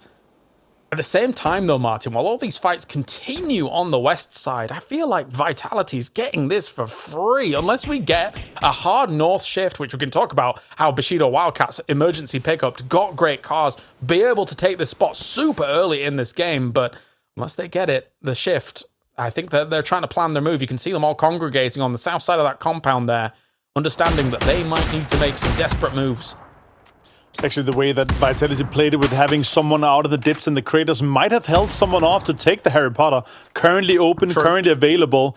So I kind of like that their greedy split, the kind of four-way split even, paid off for them. And Hello My Bad still sitting inside the most central hard cover location. Let's see if that pays off here. Eventually, though, we're going to see S2G and Ascent fight, a 3v3 fight as the Doritos fall from the sky, and they try to roll them down into them and take some of that damage from it. Oh my god, Vitality's absolutely slaying them with that. A lot of damage done already. Has to duck down from Quetpat. Still good resilience to be able to hang on at the moment. Digging a hole, turtling up, getting themselves bunkered down here. As the sand still sees across the way. Nobody really wants to spend their utility just yet unless they know absolutely guaranteed. They had a support box coming on in there for them as well. So they had some gear on board, but this circle leaves both Vitality and Bushido Wildcats in. It's the perfect split for effectively, eventually a 4v4 between those two teams, Martin. Yeah, I think it's going to happen. I think Bushido Wildcats, they would be pushing onto the Harry Potter here, and then Vitality is going to try to get as many points as they can from the western side. Maybe we'll have one team that's kind of left to scraps, maybe 1 or 2 players left alive, but we'll have to see with Ascent. Eventually he's going to have to defend this S2G push. I mean, the smartest thing now from Ascent is saying, all right, guys, it's very unlikely we're going to be able to survive to the circle here, so let's try to maximize our points. If we kill the 3 players that's up ahead of us, and the 1 placement points we get from that, that would give us 4 points. On top of the already 7 that we have right now, would be an 11-point game. So I really like the kind of hunkering down the receive from them. That's also what should be happening, because they're not the ones closest to the blue. T-Bone finds the first one. That's Lassa going down here. S2G losing a little bit of members already. And this defense spot that Kiliakai has hunkered down on is actually huge. Look at that angle. Oh my god. Beautiful. Lovely stuff by Ascend. Really good. Now the problem is, though, they're going to have to push into this circle. Where can they go? They might try for a little bit of a wrap here. They do know where Twisted Minds is. They obviously know that some of the compounds are already taken because there's been shots going their way. And now, how do you solve this puzzle here, Ascend? What is T-Bone going to call for them to try and make an entry. 11 points, nothing to sniff at. The only problem I think for the rest of this lobby in a 15-game series is that Twisted Minds came in super late from that north side, and they're still almost at double digits in a game like this. They're crashing down the hill. Batul, as an example, ripped them apart. Oh my god, that was so fast as they came over the hill. Barely a blink of an eye there, Martin. Yeah, that's a 3-point donation to Twisted Minds, and you don't want to see that early on. Now on 8 kills already, 13 points total for Twisted Minds, but as I said, Ascent got what they could and maximized as they could. But for an eventually a potential kind of top 4, top 5 fight, they could have considered a blue deny, but they knew that there was a 2-man, so I think a 3 versus 2, I would take that as well. I like the decision making here from Ascent. If they hadn't lost Keter, they might have had a bigger chance here, but he got knocked out early on, so sad times for them. But Vitality and Bushido Wildcats now, who takes this home, James?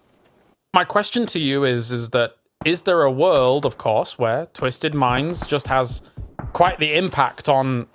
well, I mean, we might already have this answered, right? The fact that Bushido Wildcats already opens up with a knock, and Vitality feels like they have to make a move, whilst Bushido Wildcats isn't on the side of the circle with Twisted Minds, so there's less likelihood that they're really going to be too worried about Twisted Minds having huge impact on their game. They're expecting Twisted Minds to kind of look the way of Vitality at the moment, perhaps, when they have to move into the circle.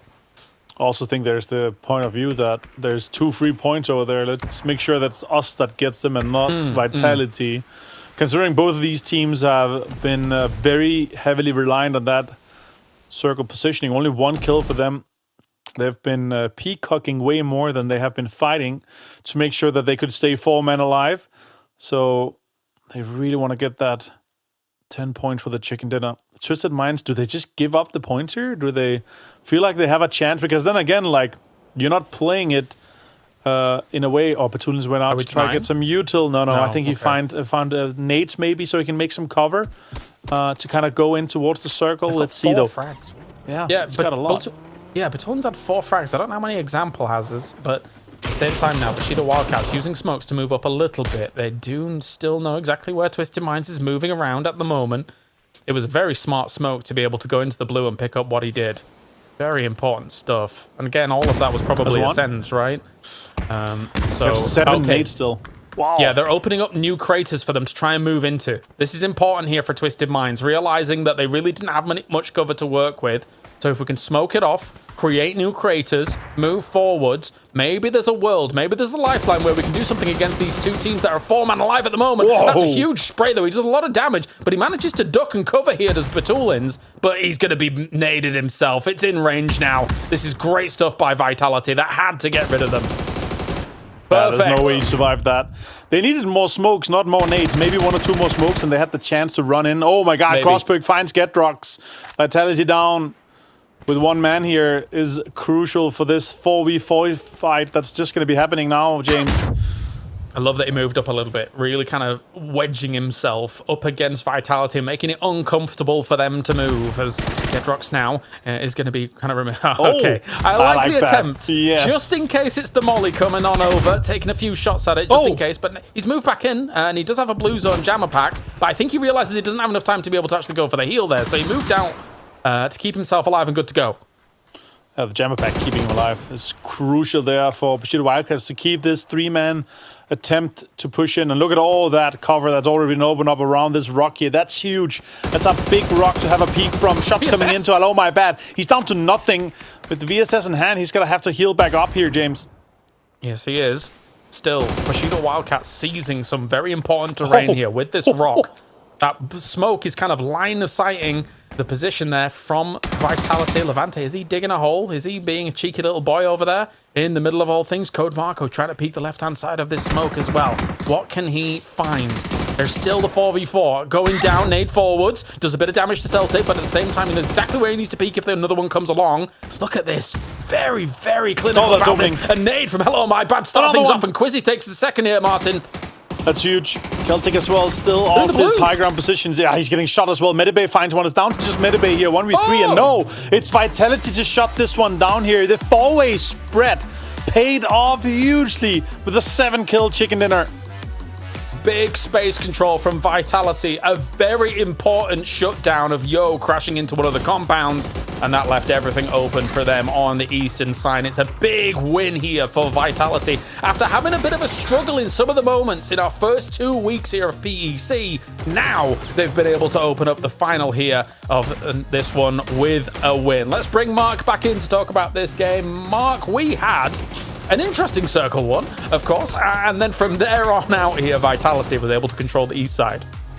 Yeah, it was an interesting zone. I was like, tap me in, dads, I want this one. But no, the zone, lots of water, but lots of early movement from some of these teams. Vitality being one of them, they kind of rotated on that east bridge and came down to that south side, and then they kind of just sort of chipped away at those sort of down planes until they found themselves in that position. I was worried though, guys, because they were really split for a large amount of time, and you kind of would expect some sort of last-ditched attempts for some of these teams in the east, but they ended up fighting in the blue, so Vitality was able to hold the outside edge, and what a win in the end. Yeah, I think it's, again, one of the more strong things about if you want to try and go for a split like that, where it is where the circle is, etc. and stuff like that, Martin, because technically speaking, even if teams do try and crash in from the east side, we watched it with Yooo, right? The lines of sights are so open, so flat, that technically Vitality could have reinforced a lot of those positions really easily. Yeah, the biggest surprise for me is that they were not allowed, but by peacocking, by shooting, by being greedy with their splits, they made sure that no one backfilled them. There was a Harry Potter that was open. There was multiple craters that was locked down by Get Rocks. And this was the way that they enabled themselves, because remember, they come in from Mansion, Lipovka's side, slow. Bushido Wildcat had to do an E pickup to get in there.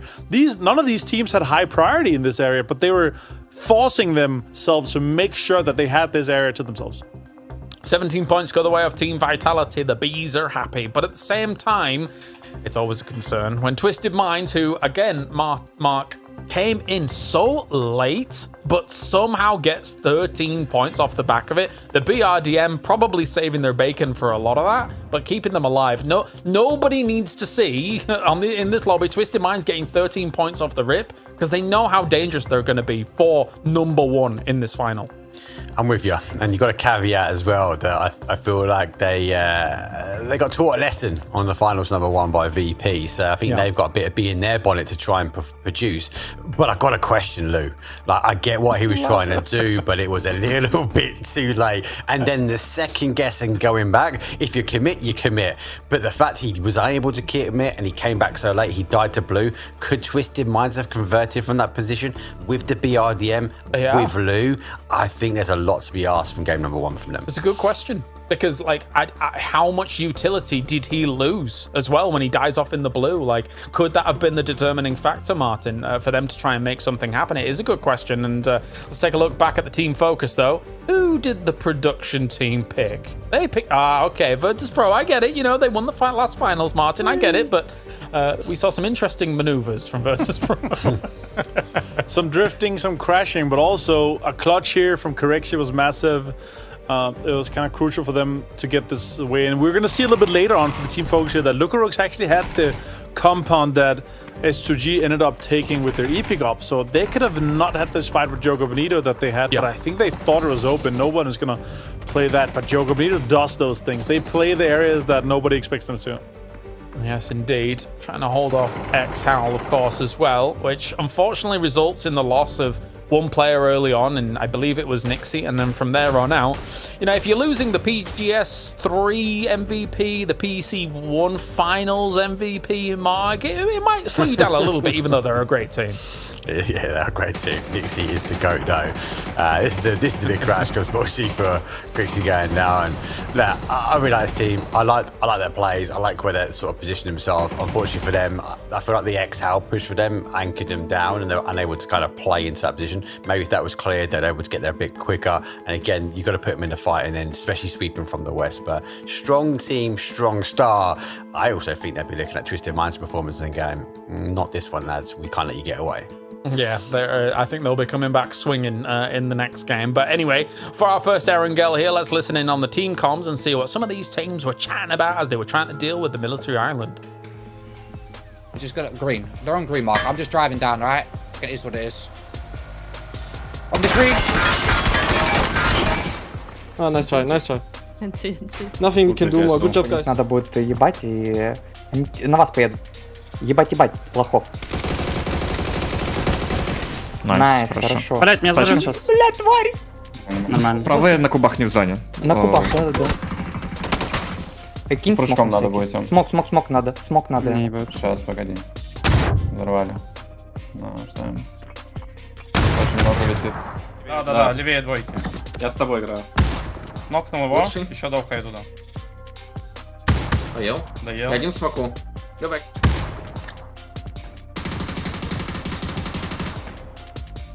Надо убить правого просто.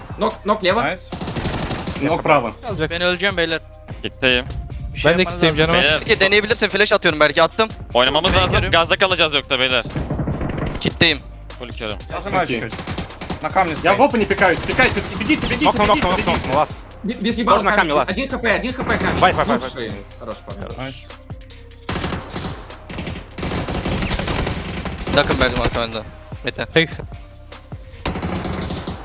Venti. Tough stuff for Bushido Wildcats getting stuck where they were. I thought maybe if they had a few more smokes, maybe they could have pushed up to some of the more deployables, but anyway.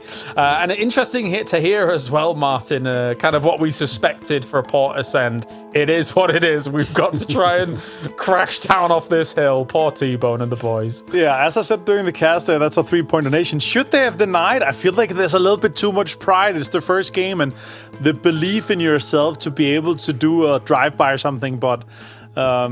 as you heard the other guys say on Twisted Minds, I'll not say the first word because that's a curse word, but it was something along the lines of, beep, why?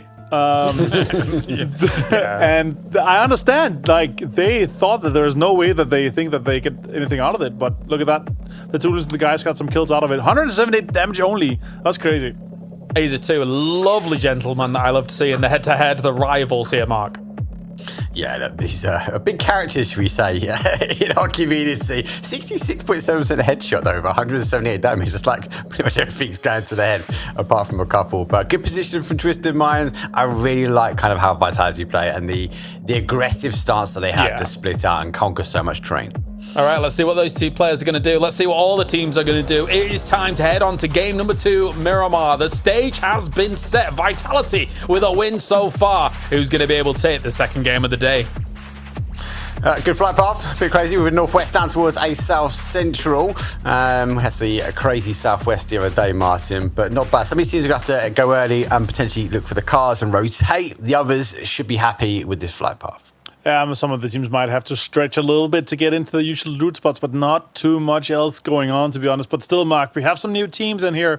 So let's see if they have to shy off to their alt drops. So we're going to see some hot drops. I don't really assume so, but still, Joga Bonito forcing themselves into this area. I kind of like it. And also getting some of that high prio spots are massive. Ascent to be in Monte is also huge. noslack and El Pozo. Let's see where we get the circle here, though, Mark. This could be a huge one, considering where we've had to get this western side here. If we get a wonky or like further eastern circle, it's going to be difficult for a lot of these teams to kind of rotate in and crush each other.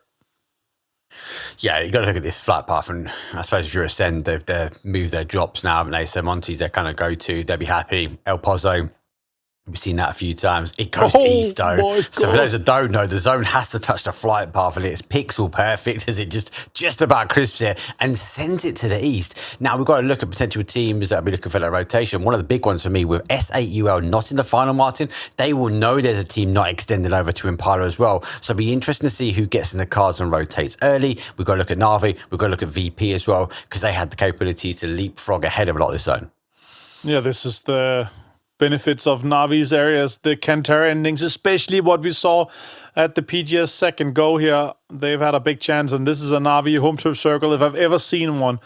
After what we had in the first game with VP, they need to strike back if they want to win another one to come their way. Also, Vitality to come in of this southern side here, already gliding in. Levante, always good to see him in those head-to-heads, and some of the top damages is awesome to have Vitality performing here. What we saw, it feels like to me, though, Mark, that we've forgotten about them a little bit last week, but they were still in a top 8 position. They still got the PGC points, so they can still lock down a Esports World Cup spot.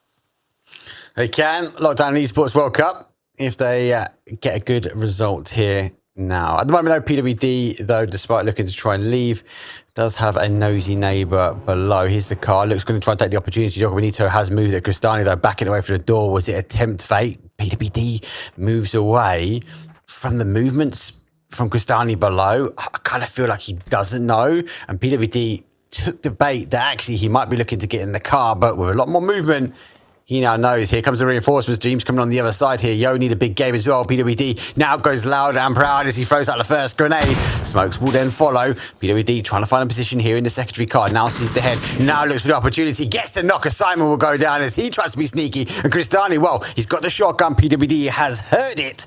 Now he looks to try and find the position where he can. Simon confirmed that. PWD keeping the pressure and the numbers, though, in the favour. Yooo had a good game.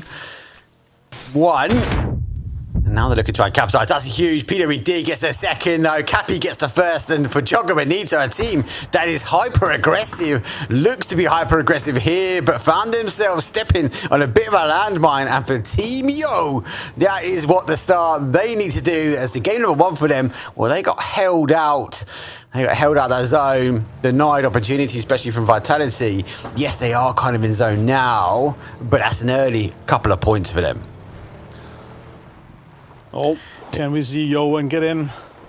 Or are they going to lock someone out here, Mark? That's my question about it. Looks like I haven't got the information, though.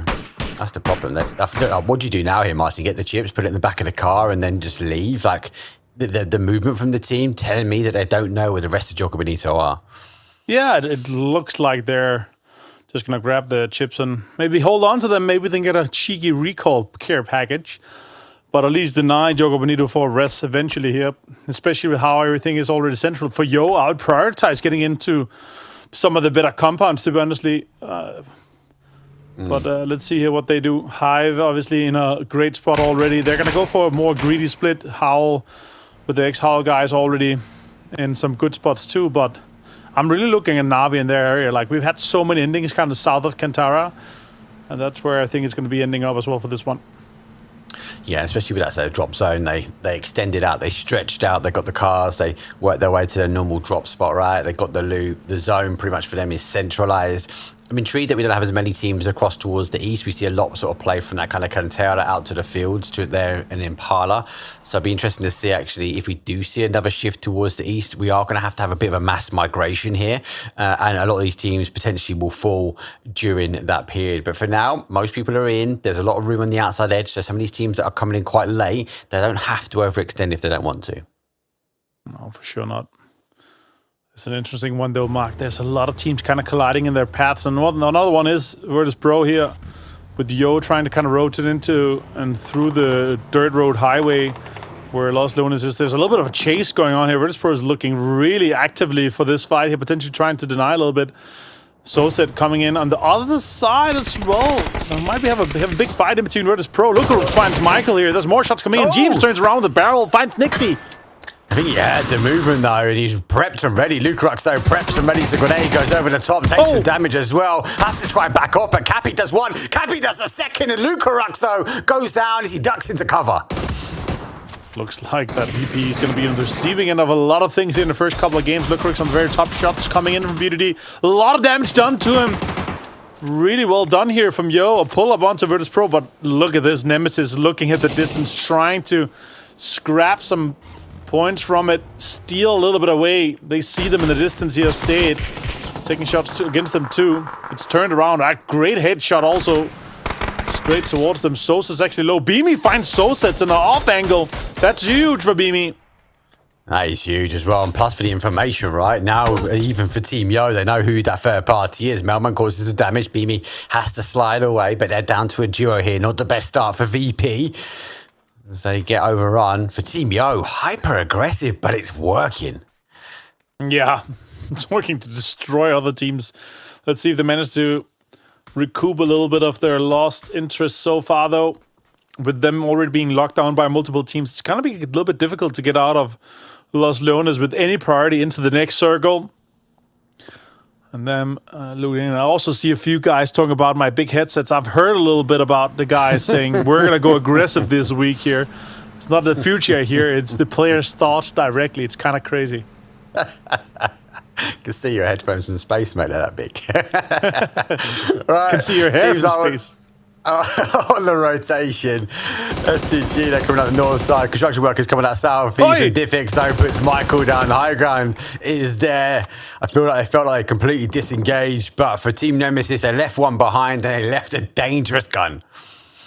That's a little bit cheeky by Nemesis to set up a continued trap here. Yooo has to fully disengage from this one. Now we see noslack coming in extremely slow here, driving on the southern side and through Montenuevo here, probably going to go southwest from the same kind of entry point to the Los Leones highway that we're currently on here with IXE.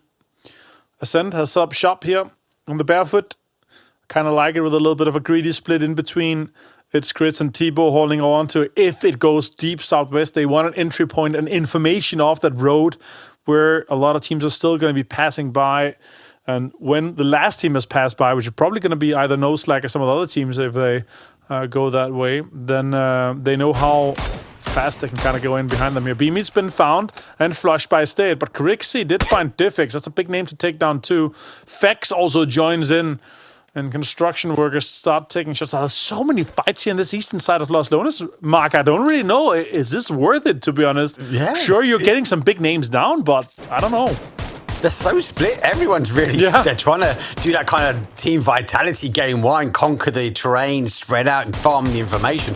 But everyone is coming into sight. Fex, well, he sees the Air Force coming into sight as he does try to reposition himself, gets himself into that car, and the construction workers took that south rotation and that coastal road into that southeast. And obviously, they do have a clear run in all the way up towards Impala. But again, you look at the map and you see how split they are. One knock, that changes the game plan.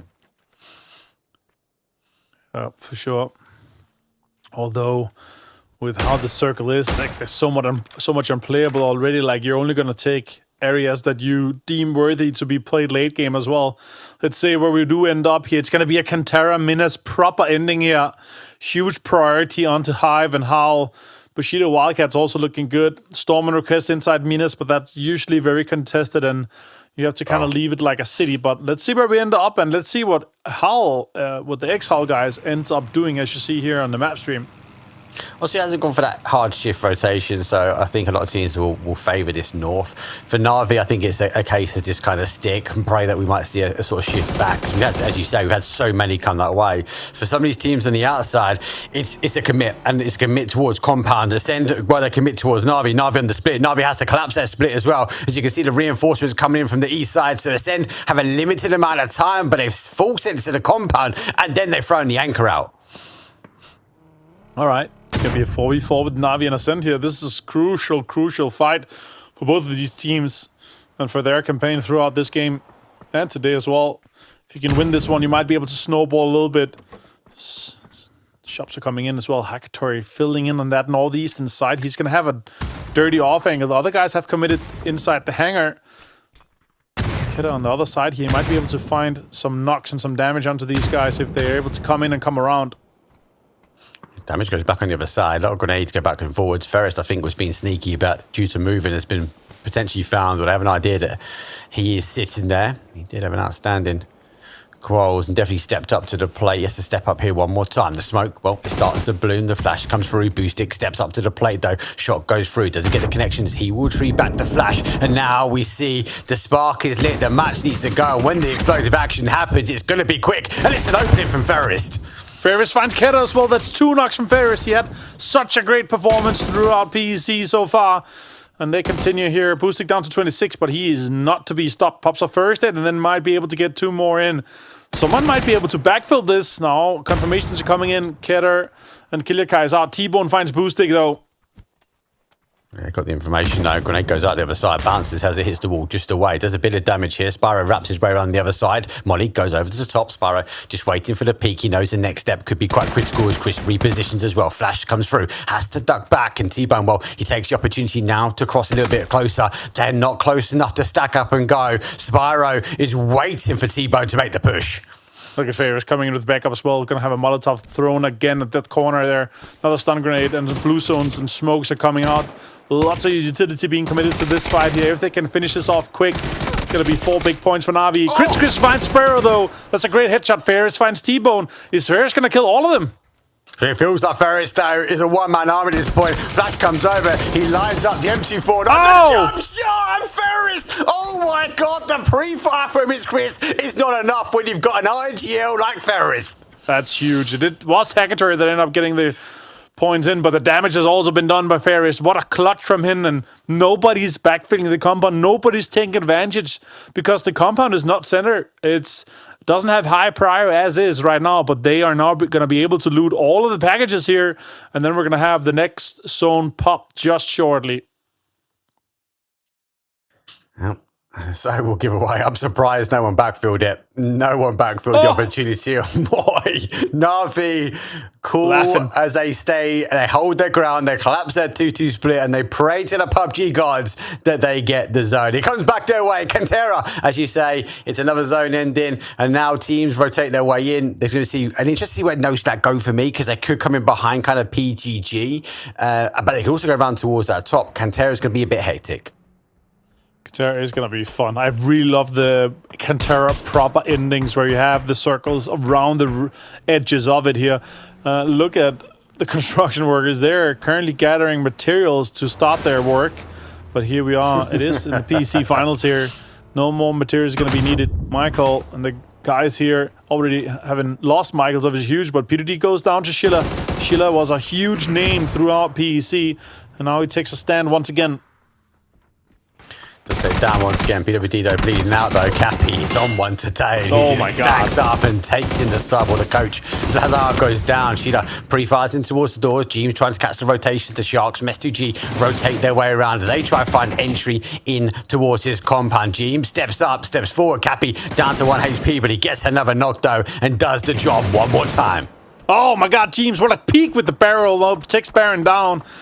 Stolen. And a 2v1 for Yooo. 6 kills already here, Mark. This is a huge game for them, and it's big names that they've taken out already. I feel like this is like, they just don't care. They're just playing aggressive. They're going and finding people in front of him, and that's the next target they acquire. Yooo have lost PWD, have lost to Michael, so they are down to 2. Construction workers, though, you said they're finding materials. I think they're trying to mine. That's their outside minutes generators at the moment. Cappy, though, well, he's looking for gold. He's looking for gold another way as he's driving forward to get more points on the board. Stun grenade goes out. He's going to have to wait a little bit for this one here. Sheila tries to send it around. One more stun goes in. Now it's going to be a 2v1 situation with the barrel in hand here for James. A lot of damage can be done. They have no idea where he's gone, so they're going to have to look for him. Yeah, Sheila, great move. The Flash took the opportunity. He's going to get the sound cues now. He has to hit the click of the grenade. Grenade goes out the window. He goes for the peak, but they've gone the other way. The car, but it's going to explode. And he's got one. Oh, nearly getting a second. And Cappy steps up one more time.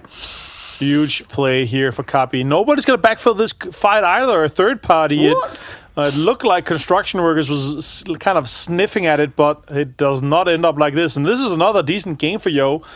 7 kills to come their way so far, and sure, they're down to 2-man, but if you can keep this 7 points per game average up, you're going to be absolutely fine. So well done, lads. Next circle pops here, and I know, Mark, that you're crossing your fingers for a proper Cantera ending. It'd be good. It would be good. We get the outside edge quite a lot. I'd love it to go central. We'll wait and see. Zone is about to give way. Construction workers didn't attempt to leave their location. They have dug in. Look at that. Cantera's in. It's in. It's going to need a big hardship for it to stay in here. But the south side, Team Nemesis got the numbers back up. Our noslack team coming on the south side as well. Joga Bonito stored down some bodies as their reinforcements, their recalls have only got one option to go, and that's into Cantera.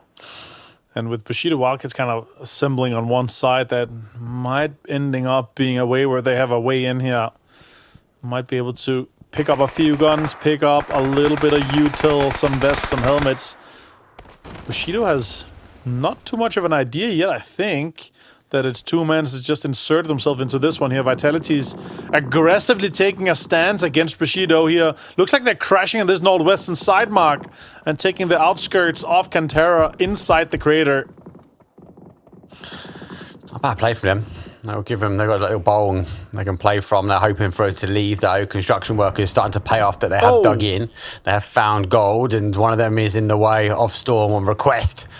So it will fall down. Vard able to try and peek. Oh, He's that's a cocked big 3 grenades as well. There goes one. They know there could be danger coming. The grenade bounces off. And he boosts the car though as he gets a safety push though from the construction workers. Yeah, that's a good way for them to extract here. They might be able to get into that next ball, and a lot of big esports moments has happened in that ball and around this area here. So we continue to strike and make more history. Get Rockstars find Vessi, and Storm and Request is on the receiving end of a lot of teams banging on them, and they're out in 14th place.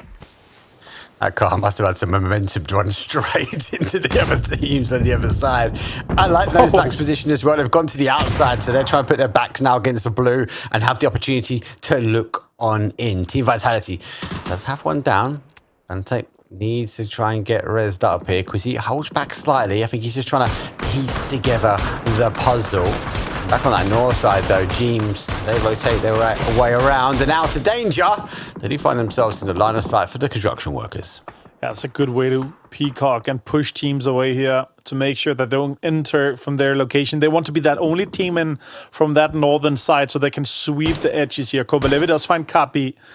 Kapi's down there with a long shot from noslack. That's going to be an easy flush to come into. Maybe a steal if construction worker sniffs that out. Sata stealing tires. So Michael, he might have gone for the recall, right? It's phase 4, so it's possible. Yeah, Cappy's gone down. He was on this ledge. I think, again, you can see his body in the distance there. I feel like he's gone round. James has got, look at 24 meds, 100%. At least, but he's going to be able to get some back, but not all. And I think also he's just seeing the players in the distance. He can't do it.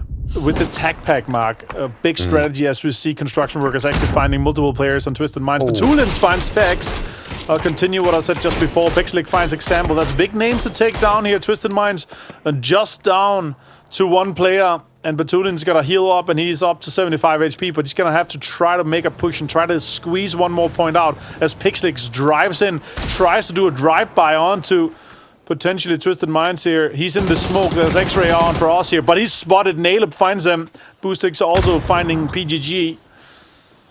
And construction workers being able to hold on to this northern side. We do have the western side of Kantara in, but noslack's going to have to make moves, and construction workers can have to defend this northern side. But as I said with the tactical pack, Mark, as I pass it on to you, you can put in jammer packs into the 3 spots. So it's effectively 100 healing that you can instantly pull back if you find a lot of the blue zone packs. So it's kind of smart way to do it. The downside he's got right is that for him, the best scenario I think would have been a Twisted Minds winning that fight because they may or may not have seen the rotation coming in from James. But with construction workers winning that fight aggressively and quick as they've done, they can focus their attention because they know they're store a solo somewhere in the north. So good play from him. We just have to wait and see how it plays out. Let's see how that evolves here with Navi now getting some riches and some rocks to play with here. noslack on that eastern side here. And eventually we're going to see a lot of teams fighting inside Kantara now. Diffix finds Sloyd Jacket. Sloyd Jacket did find Soset as well. Hackatoli stolen here with the Soset kill. That's big points to be confirmed. Diffix confirms Sloyd Jacket though. Now PGG and Nemesis is going to have big fights. Look at Nodi though. Joga Bonito still outside the zone, trying to heal, trying to get in here, Mark. He's going to cause huge problems, especially if they take a knock. Grenade goes forward. Downstairs it goes. He does get it. Melman delivers the post, and he delivers it perfection. There's one. Looks like for the confirmation though with a second. Does get the confirmation. Navi causes some problems though. Puts him down to 18 HP. And for Noddy though, again, if you see a player in front of you medded, do you take the opportunity to take the shot?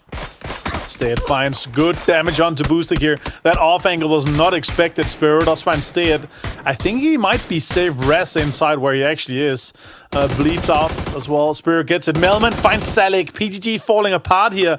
And it's just Navi that's on the winning end of this fight here. They're holding out both PGG and Nemesis. Noddy was found by Kovalevi in the distance too. Yeah, Fortuna, it's a bit of a rough start. I like the aggressive, we saw them sort of play on top of Lost, but the Lost bodies after that. And for them, not a bad game, finding 5 points, Store in it, still got 1. And back to the kind of, I suppose, the main part of the chaos as Kantara is now starting to leave. Joga Bonito have to make the move. Cristani finds Scavs, only does go down towards zone. And Celtic does find Cristani as well. So it's all down to Simon here. 1 man, 1 shotgun, and 1 Panzer. Makes dreams work and makes everything play. Yooo goes down in 11th place here. James falls out short. Let's see if we can see the teams on the southern side finish this one out here as Simon tries to survive for a little bit longer with a shotgun and a Panzer. Tries to sneak in, tries to get into the edge of this, but Bushido Wildcat holding this one out aggressively. Eventually we're going to see Vitality and Bushido fight, but where does noslack go? We're also going to see Construction Workers and HiVE have a go at it on the northern side. But Na'Vi does have the biggest benefit of this circle here, Mark. Yeah, I'm interested where noslack go. They've obviously gone for a split, and obviously they have some high ground, some dips in the middle of them. Vitality reinforced that side, but we saw them playing here as well, so they're going to be fortified and waiting for anyone coming from the east. Simon's going to be a bit of a problem. Construction Workers also going to be a problem, but for me, Construction Workers playing to Team Vitality, maybe. Does noslack get involved? They do get involved early. IXE pops up over the top, though. It forces the Construction Workers to stop, and IXE sees a 4-man running his way, and he drops tail as he finds some cover. Goes for the stun grenade, tries to set up shop on the other side here, but then it's going to be difficult for him to survive this one. They can commit maybe one nade or two. Sata also taking damage now. That's actually really a huge amount of smokes here to defend their spot, to have a little bit of insight to work with here. They wanted to go deeper, I think. Get Drucksters got found here by Schengen, though, as he confirmed Dante. Just for that confirmation, done, dusted. Schengen does find Jedrock, so it goes round. Zone obviously shifts towards that south side. Na'Vi in full control, full flight though as the grenades come out. Vard gets some damage. The third one might be more, but it's not. It does do some more damage, but gets to get the knock. And Team Vitality though haven't had too much pressure for a while, so they can launch all of the utility where they can. But Construction Workers, they backed up against the blue. Now they back up into the car, and now they look to migrate their way into zone. Oh, good shots here with the barrel from Rocks. Hackatory does into the fight too. It's going to be difficult for HiVE to survive for much longer. Hackatory takes all the points onto HiVE, and Construction Workers are going to be able to deploy a little bit of smokes and actually might be able to get a little bit deeper into this game here as they're into the top 8 here, Mark. Yeah, again, Na'Vi giving them a bit of a pass, right? Hackatory, not just one, but two. So be happy. Construction Workers, though, after mining, they have to mine their way forward, though. Oh. And Simon had the Panzer, and he books it to full effect. Crossberg will go down. Fex goes down towards the zone. Go Marco has to try and find another opportunity. You can hear the footsteps on the outside, but he mostly heard the click of the shotgun, so he has to keep the distance in between him and Simon. Might be able to get this one up here. Find Pixelate. More shots coming in here. Presenti. Oh, that's huge. Na'Vi still on the receiving end on a little bit of fights here, but they do look like they are poised for this win with this southern shift here, Mark. Look at that. That's huge. Na'Vi again and again, they are just holding the zone, and they've got this ridge line. Spyro holds that southwest, so he's trying to stop any team sort of rotate run that way. In this case, is exHOWL. If they can hold teams at bay, they should be able to farm additional kills and steals from this location. And I love that we see a potential C4 from Selecto right on top of the heads of noslack.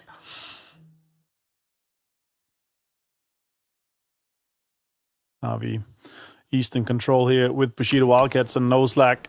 This fight, though, eventually going to be happening with noslack and Bushido. That's already going on even. 6 kills already for noslack. They're looking to continue their campaign for the PGC points and their road to Esports World Cup and PGS, and even to secure themselves a spot onto this PNC roster that's going to be coming from Finland. Celtic, though, finds Scav. That's a huge angle he has from the high ground. Yeah. I keep forgetting about the PNC performance here matters, and there were so many teams looking to try and get into the final to secure their spot. So it's going to be down to how they step up. And for Marco, it was easy to try and hold that one zone, unable to get close enough. Now it's to try and draw his attention. They've got to be careful as well, because if they come to that sort of doorway, Na'Vi, if they had the opportunity to peek over, they should be able to see the feet first before they even get an idea where Na'Vi are positioned. Yeah, for sure. Let's see where we go with this one. Great angle here from Celtic. Finds Kovalevi here. noslack out in 6th place. Code Margo, easy flush here. Oh my god, Na'Vi is absolutely farming this lobby here. 12 kills so far, Mark. Surely they are going to be continuing to end up on 15 plus, maybe even 20 plus, with 13 players left alive. Just said it, they have a good day number 1. That sets them up. Definitely a momentum team, when it's scary if Na'Vi start the momentum off. in game number 2 here. First, we'll try and hold. And your heavy utility is not really a thing, but they do have the smokes if they have to move. But the zone has been the blessing. They've got the nice hold. We've seen the pickaxe on the other side. So they've reinforced. They've trenched in their positions. And for exHOWL, they find the confirmation. Ahead of my bad does the damage. There's 1, 2. Na'Vi finished off 5. And then we find ourselves in the top 4. All right. HackATory getting out of art here. And Vitality only down to 1 player mark. It's massive. But can exHOWL close this one out and maybe open the door onto a Na'Vi that's been looking unstoppable so far in this game? MP5 in hand and a bolt, the classic setup, but only 70 HP. He doesn't have a stim, he doesn't have a booster, he doesn't have anything to get him that last 30 HP. And to go up against a fight on to Na'Vi, you're going to need every single point of HP to push and to make sure that you can get as many points out of this game as possible. The biggest thing for me is Na'Vi's control. They are pushing the teams together. They are holding the front line. And for, as you say, for the exHOWL, they're down damage. They haven't got the stims. They haven't got the utility. They can't find an opportunity to get in. It's just going to be down there whether Na'Vi can pick up the kills, pick up the steals, though, on this north side. 13 kills, top 4. Na'Vi, they've had a successful game too. Absolutely insane, yeah. Them to get this many points. Spirit tries to push a little bit, but the Mad does find an off angle on him. Ferris, they are split a little bit in their attention. Maybe they need to commit a little bit more to this exHOWL fight here. They're looking to maximize their points, looking to get every single point squeezed out of this game. They know that there's 2 Bushido Wildcats down in the ball. They want to make sure that they can get those 2. Hello, my bad. Might have a fight with one of them, though, but exHOWL also has the off angle here. And let's see how Na'Vi kind of tries to position himself with this one here. exHOWL is looking to stack up. More shots coming in for Ferris. He does have a really good angle to close off the Bushido Wildcats players trying to get into the zone mark.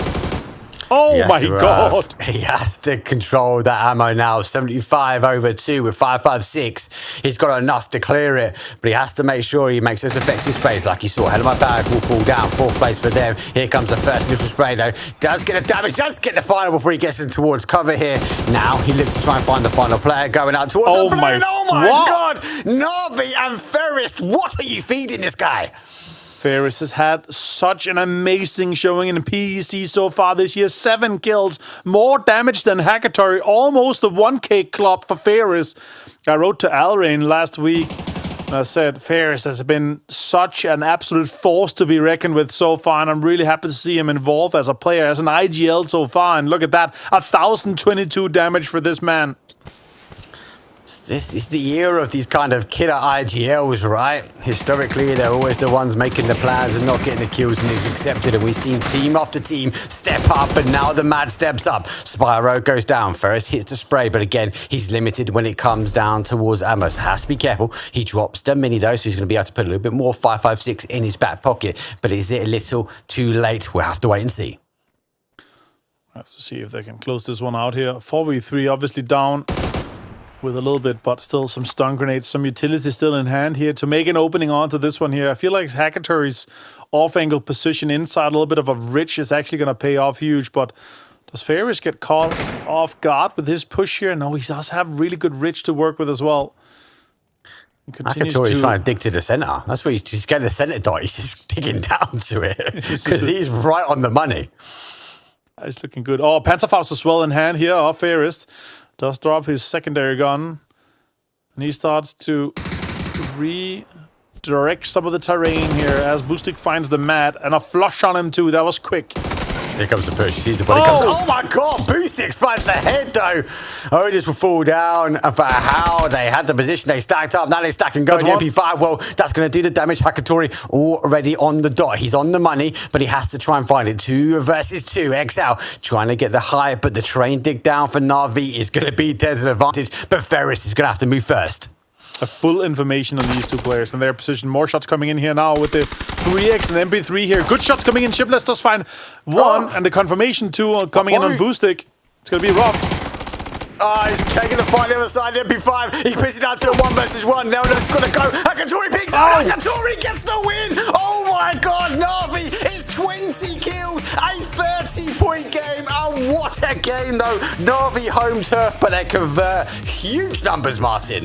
That was an absolutely insane game, and for them to start the way they did as well, defending their compound. Sure, they did have the southern shift, but they had to fight through every single enemy, every single team here, James. What a way to start Miramar off here. Oh, the finals have started so fantastic already. I can't even believe that we're turning our attention to Na'Vi, and Fair is just firing on all cylinders, despite being HaKatori there, despite Boosted there, despite Spiro there. Fairest looked excellent in all of this, and yeah, I can't believe that this is already Na'Vi showing this kind of quality in this final. That's what I said in that pre-show. Like, Na'Vi always come home strong, right? They're always in it for the marathon. But this is scary. Na'Vi are starting really strong. Yep. We know they can keep up that momentum. We know they can keep up that pressure. Yes, they got a bit of home turf luck here. They dealt with the crash from Ascend, and then they dealt with the zone and terrain really well. All the teams at bay, and they maximised out 20 kills here for game 2. Definitely a tough one, right, Martin? I mean, a lot of these teams really committing to Cantera Crater means that, unfortunately, if you have to come out of it, then suddenly Na'Vi laying in wait to be able to shoot everything that moves coming out. exHOWL is there as well. You can't even really push into them. I thought actually exHOWL was going to win this when you saw the angle that I think Nailcup was able to take where HaKatori was, but I think he missed quite a few of the shots against HaKatori at these moments.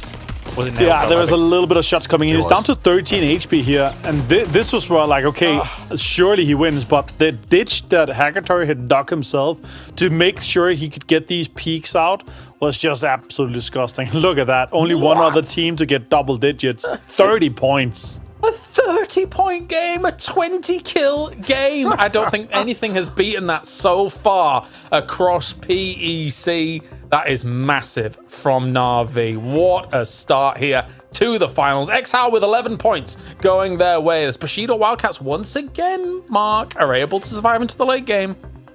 Yeah, they're good at farming those sort of placement points. If there's kills, they need to kind of start converting. Good position for them. They obviously, I felt like they dealt with Cantera quite well, with Vitality coming up northwest corner, and obviously other teams like Joga Bonito coming in from the east. But there are points that I kind of want them to get a bit more aggressive, play that Turkish style and go find those kills. They're great at finding placement.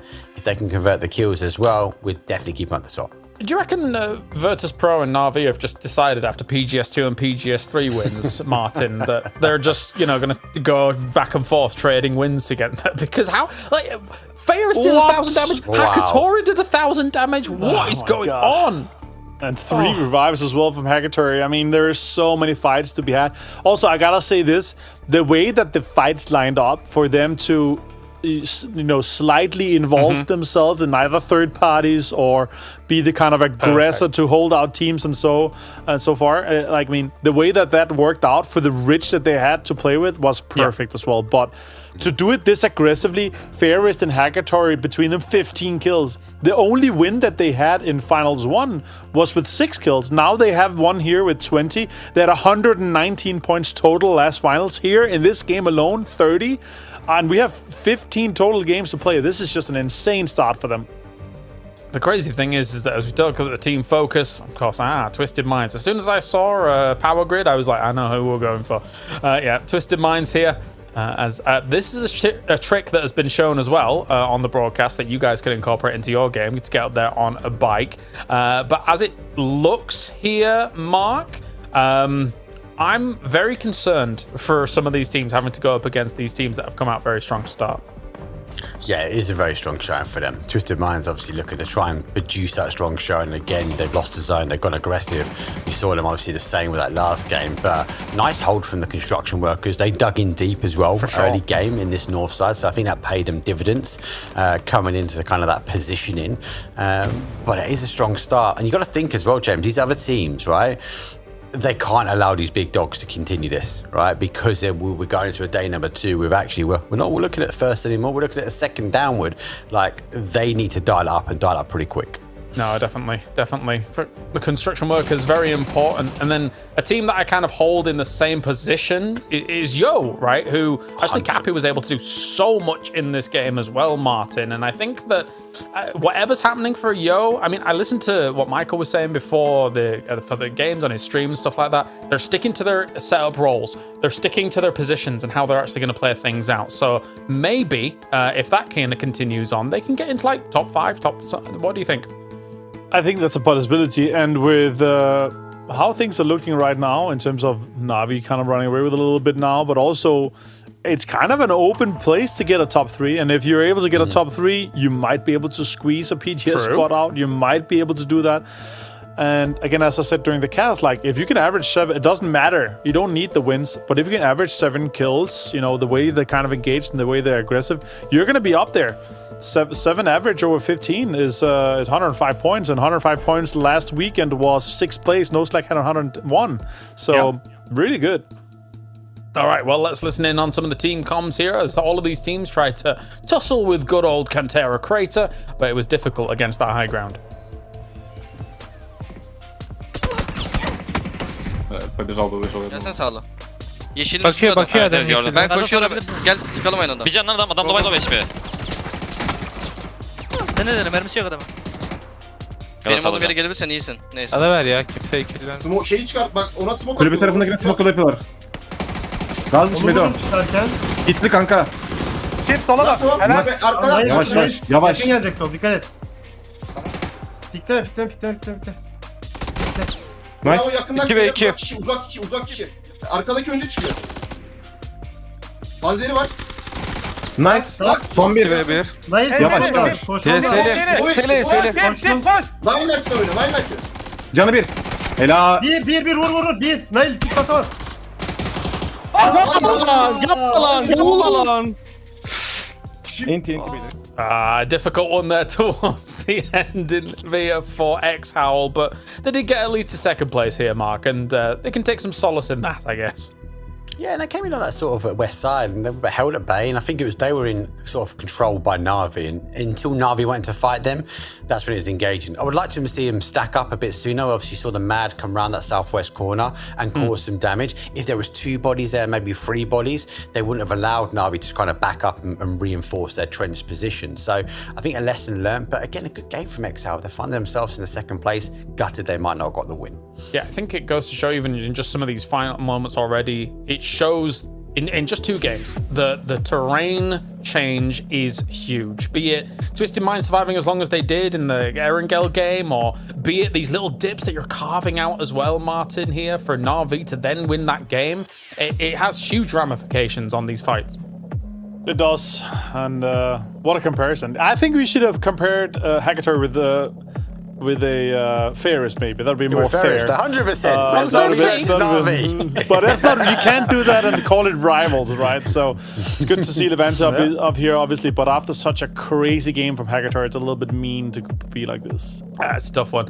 Rivals, maybe, to try and get onto something like the Nations rosters, but at the same time, I don't know if anybody's competing with Ferris when it comes to the IGL role. Anyway, let's get to game number 3, as we have had an insane showing already from Na'Vi, moving into this 3rd match of the day. Yeah, we are here in PEC Spring. It's the 2nd finals and the most important one of the year here. We're gathering PGC points to go to Esports World Cup, to go to PGS Circuit 3 and 4, and also, Mark, PNC slots up for grabs. And already we're having so insane games. We're only the 3rd of 15, but this takeover is about to go down, and Shipyard is kind of close, and I'm loving these northern circles. Oh, dangerous for Northern Surfer. Or if it goes that sort of northeast corner, we don't kind of know where it's going to end up, and that pizza slice goes towards that northwest, comes back over to Shipyard. Always intriguing. Playing is done. Pretty much everybody is. This is the one map where we'll see a couple of teams get a little bit closer. A few changes, obviously, to the drop location. So Ascend obviously moving towards Fishing Camp, and obviously a backfill coming in from Team Nemesis early. So not too bad. 4 seconds away before we get to see the zone. Yeah, let's see where this first circle goes as Na'Vi is continuing their onslaught for this one here. Joga and Bonito is going to be on the receiving end, and Simon goes quick. Do they take his chip? I wonder. 100%. Put it in the car and steal it.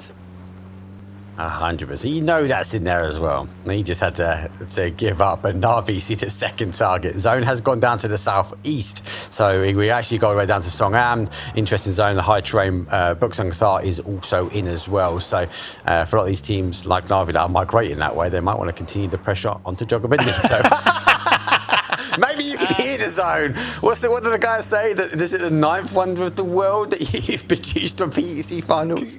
Kev, you use way too much AI, and stop telling our production to do these funny things. It makes me laugh as well.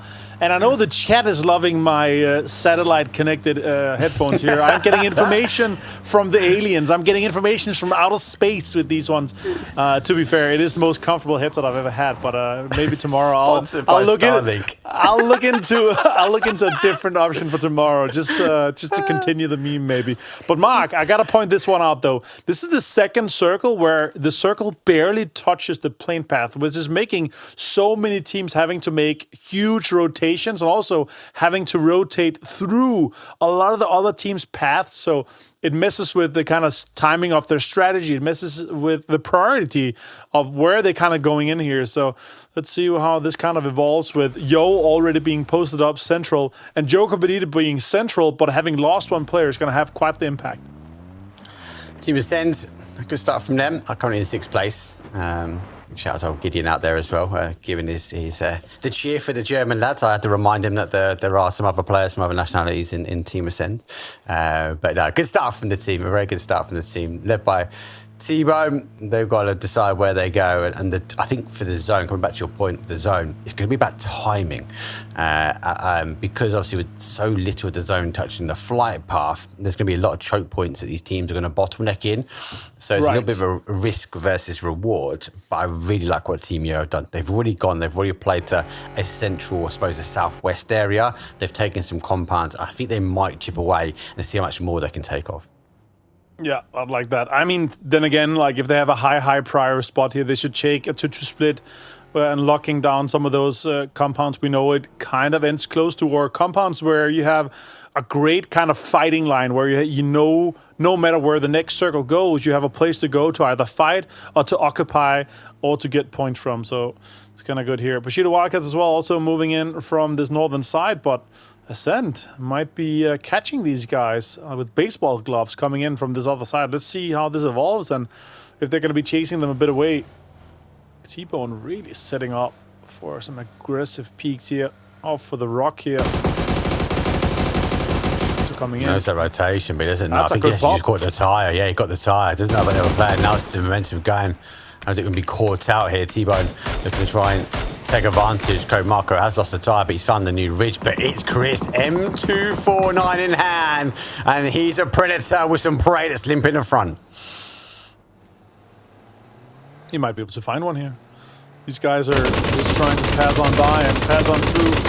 That's more good shots coming in. Not connecting damage-wise, but the car is battered, Mark.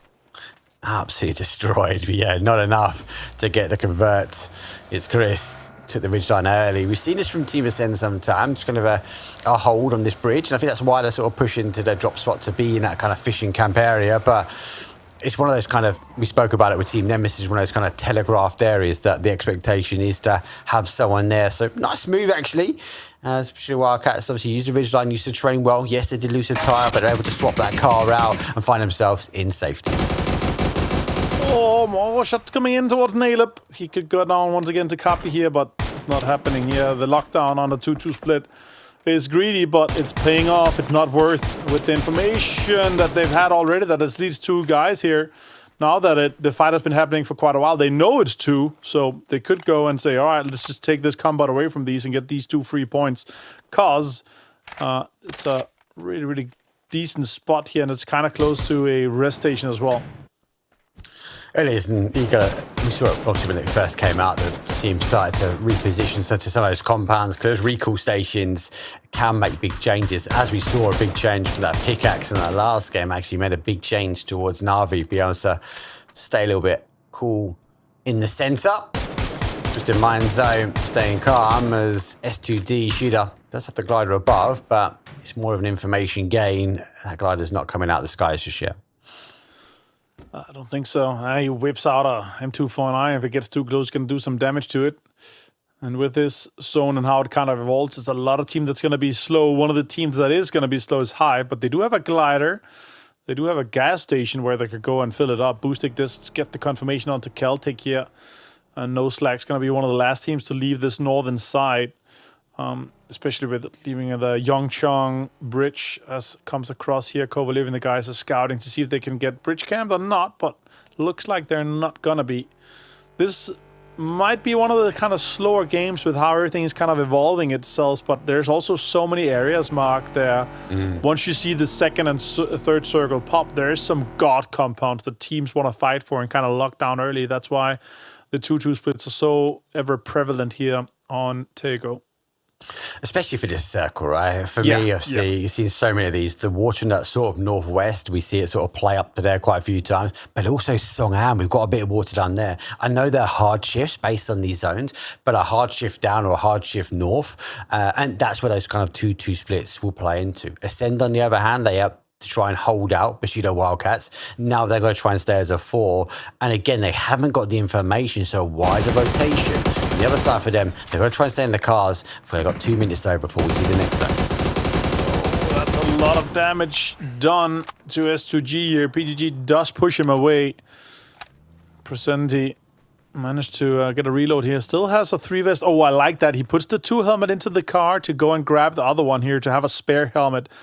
A huge strategy you should be applying to your game as well. Make sure you stuff your cars with extra util, with extra helmets, and potentially guns if you need it. And the pickaxe. The pickaxe is the one. It's what you need to definitely get in the back of the cars. As, we've seen so many plays, and again, even for that game number 2, kind of was that conversion for the potential that Na'Vi actually was able to use the train to their advantage. And there's that recall station now. Team Vitality on the other side of the zone. They're out towards that east. noslack, though, coming in that sort of north side again. Southford Terminal, lots of splits, but they've got lots of drops, so they'll be able to take kind of a little bit of a break here and re-energize, restack those cars with level 3 armor and gear. But for now, 50 seconds before we see the next zone go. Gotta take the DPS, you know you want to. Put it in the car at least. You have a big car with 400 capacity. That gun is crazy in close range. Hybrid scope as well. Oh, I wish the hybrid scope was a 2.5 or 3.5 X instead of the I quite like the 1-on-4. I'm enjoying it. I'm enjoying it at the moment. I like 3 would be perfect, but I think it should be something different, you know? I don't think it should occupy a space that is already taken by another scope. I think 2.5 or 3.5 would be perfect in between, you know? So then you could also have it own slider that the 1X is, you know, the 1X scope or red dot array slider. So you can kind of have a different magnification for them and also the multiplier. Let's see where we go with this circle though, Mark. It's going to pop and... Oh, it's going to go east. We're going to have some Ouyang. It's going to be this south of Buksang Signing that we've had quite a few of. S2G looking poised for this one. Construction workers also have really high prio inside this one. Vitality. Look at the space they have from the east, basically occupying, you know, 30% of that eastern side to themselves.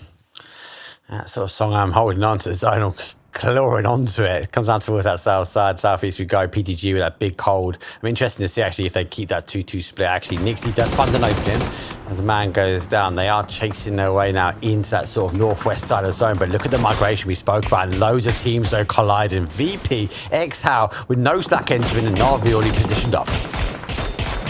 Oh, noslack losing Kovalev here. Spyro finds it. More shots as well towards the other guys. A little bit rough for these guys. They thought that the other teams are going to be leaving and all trying to get into some of these areas here, but nope, it's not going to be it. Michael does find Pixelic here. Big fight between construction workers and Yooo. I want to say construction workers don't pitch up. Nalem goes down though. Cappy is just on form today.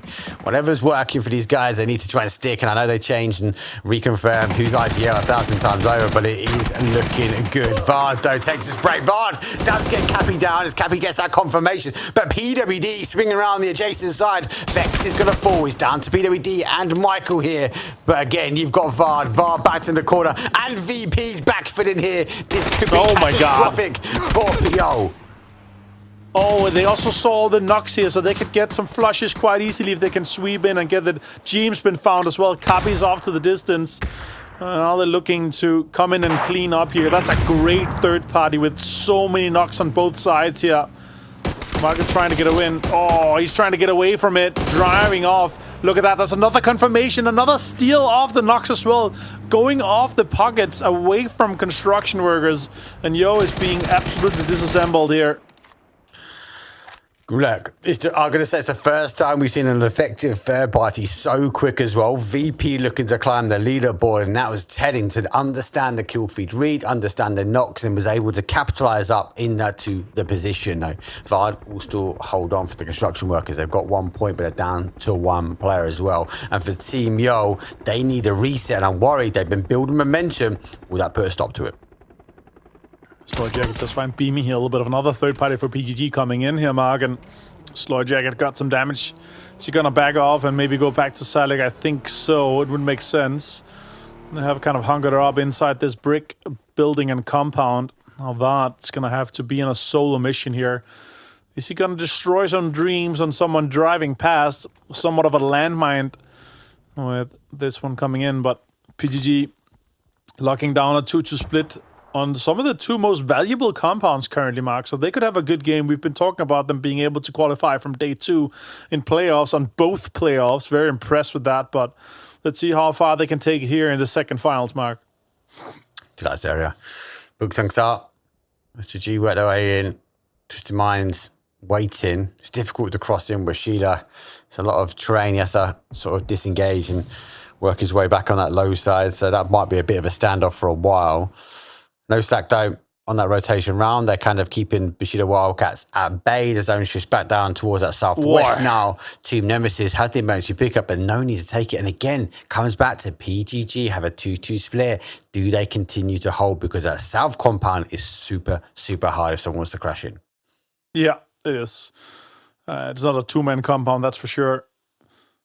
Bart now gonna try his hardest to find a ditch and a push to try to survive for as long, and maybe he can squeeze out a placement point with all the teams coming in from the northern side and the eastern side. So many teams are gonna try to fight at the exit of Butsansa. Vitality holding onto that eastern side, just west of Ouyang as well. Joga Bonito coming in south. Surely Simon dives to someone here. He does not find somewhere to live and survive. He sees the ants down on the ground. He's so high up in the sky. I think it's okay, because you've got to remember his team are coming in that southeast corner. So I think that's why he's been turned away. I think he's seen, obviously, the players there. So we'll have to wait and see. Construction workers, though, Vard is not finding somewhere to go to ground just yet. He's finding somewhere to take him and his one-man vehicle. But HiVE, though, they're getting dispatched, but so is Joga Bonito. Goes head-to-head, but on the crash comes in. Team Vitality on the hold as well. Bushido Wildcats, they come for their crash as well. As Levante launches a grenade, but doesn't find any hope. Two guys on other sides, and they're going aggressively towards him. That's going to be an easy peek here. Also gets found by Code Marco. Great trade here. Chrissy tries to come in and backfill this fight here. The damage has already been done. Are they overcommitting to this fight or just trying to get the points off Bushido Wildcats quickly? One. He's back points now. There goes another one. Confirmation done from Gwizzy. Some request, though. They are getting rid of Joga Bonito pretty quickly, and the kill feed, as you can see, Team Vitality going for the high ground here. Bushido Wildcats on the other side of the road. It's a bit of a reset as he teams swap over, because he has to go down belly, as he has to try and find an opportunity to get to that wall. And for Head of My Bad, well, he is separated, and he's met a bait. Grenade is ready. Doesn't know exactly where he is, but I feel like the second grenade is going to come into this room. Good positioning here from Malo My Bad. Picks up the Panzerfaust, can maybe get out. Get some damage done. Swaps quickly over to Vard. Panzerfaust there. That's some quick swapping on the observing here. Medibay, lots of damage done to him. Another Panzerfaust picked up. This man has so many Panzerfausts I can't keep up with how many he has. He's positioned, he marks them all out. He knows the defensive plan. And not bad, has the bush in front of him, and unfortunately for him, he doesn't quite see the line of sight that he wanted to. Jedroxo comes to a reinforcement, the spray comes through, the door obviously is open though. He does get a connection, reconnection comes through, spray comes through, 14 HP here for Jedroxo as he looks to try and go for the flash, doesn't go for the reload. Now he's going to try and make the charge, and he's down bodies in Code Marker, repositioned, and kill confirmed. It's huge. Great play from Bushido Wildcats here, and Marco evolving. As we see the next circle, pop southwest here, straight onto HiVE and Ascend and Nemesis. This fight on the eastern side is going to continue. noslack trying to hold out Twisted Mind. S2G, VP, and Navi's going to have to make moves. Right moves now. I think Ascend got a bit of a blessing. That longer hold out for them, that longer rotation has paid off. They're actually now backing up towards the outside edge. T-Bone's made a call for a defensive play. Team Vitality down bodies. Still quite fine meta bay here. They know he's out this side, and with so much attention drawn this way, Quizzy has to get locked in. But with 23 seconds left, it is phase 4, and they have to get moving. Oh, great angle here from Quitzy with the barrel. Finds Metabay. Confirmation as well to go out. It's 2 points for Vitality, but look at Twisted Minds. They are sharks in the water on this eastern side, trying to maybe third party, trying to maybe clean up and jump ahead of them, leapfrog into the circle, and eventually hold this team out. As the circle starts moving now, it's phase 4, 3 damage per second. It's going to chunk a little bit and also be a little bit annoying here. Crossberg with the offhand. I think Quizzy has a great opportunity onto Crossberg here. I think that's the first flash. I think the second will go forward. They'll try and charge their way forward, though. But this is a 2 powerhouses go together. Boostix find Diffix. Though spray comes through on the other side. Sparrow pops the smoke. It's going to give him the cover. It's going to give him the opportunity now to move, because he knows the information is being given here by Diffix. And that's why the grenade has changed its flight path, though. Grenade goes back. For him, he's still getting called out. Diffix, though, still providing critical information. Boostix having found 3 points already for Navi now. Goes down to Soset, confirmed from Melman as well.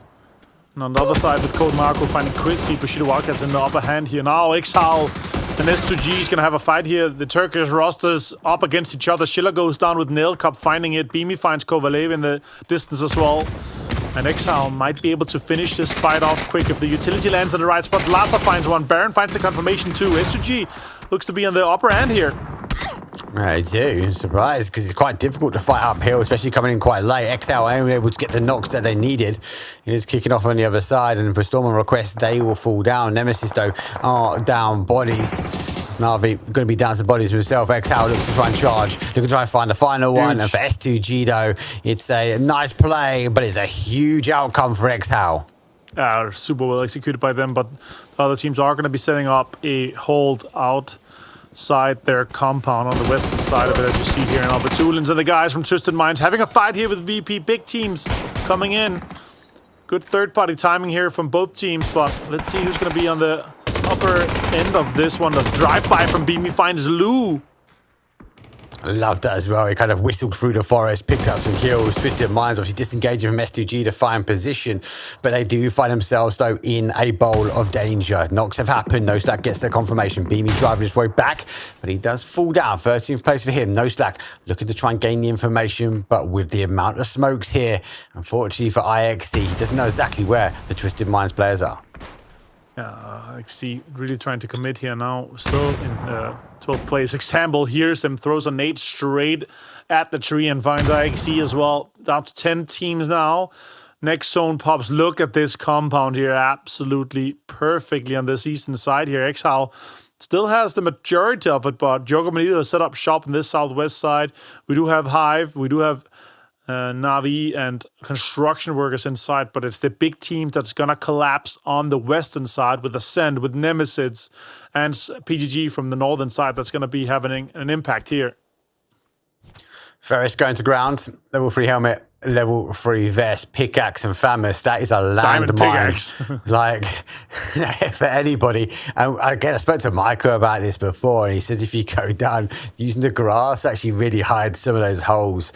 So good play from him. He should be able to try and survive out, maybe eke his way in towards the placement point. But for Ascend, though, they push 2 in. They actually hold the outside edge, a very Ascend style of play. And here it comes into effect. T-Bone finds Sosadi. Keta also there as well to try and sweep it up, as they have to try and find angles in towards the zone. But Ascend, well, they've already put their line in the sand.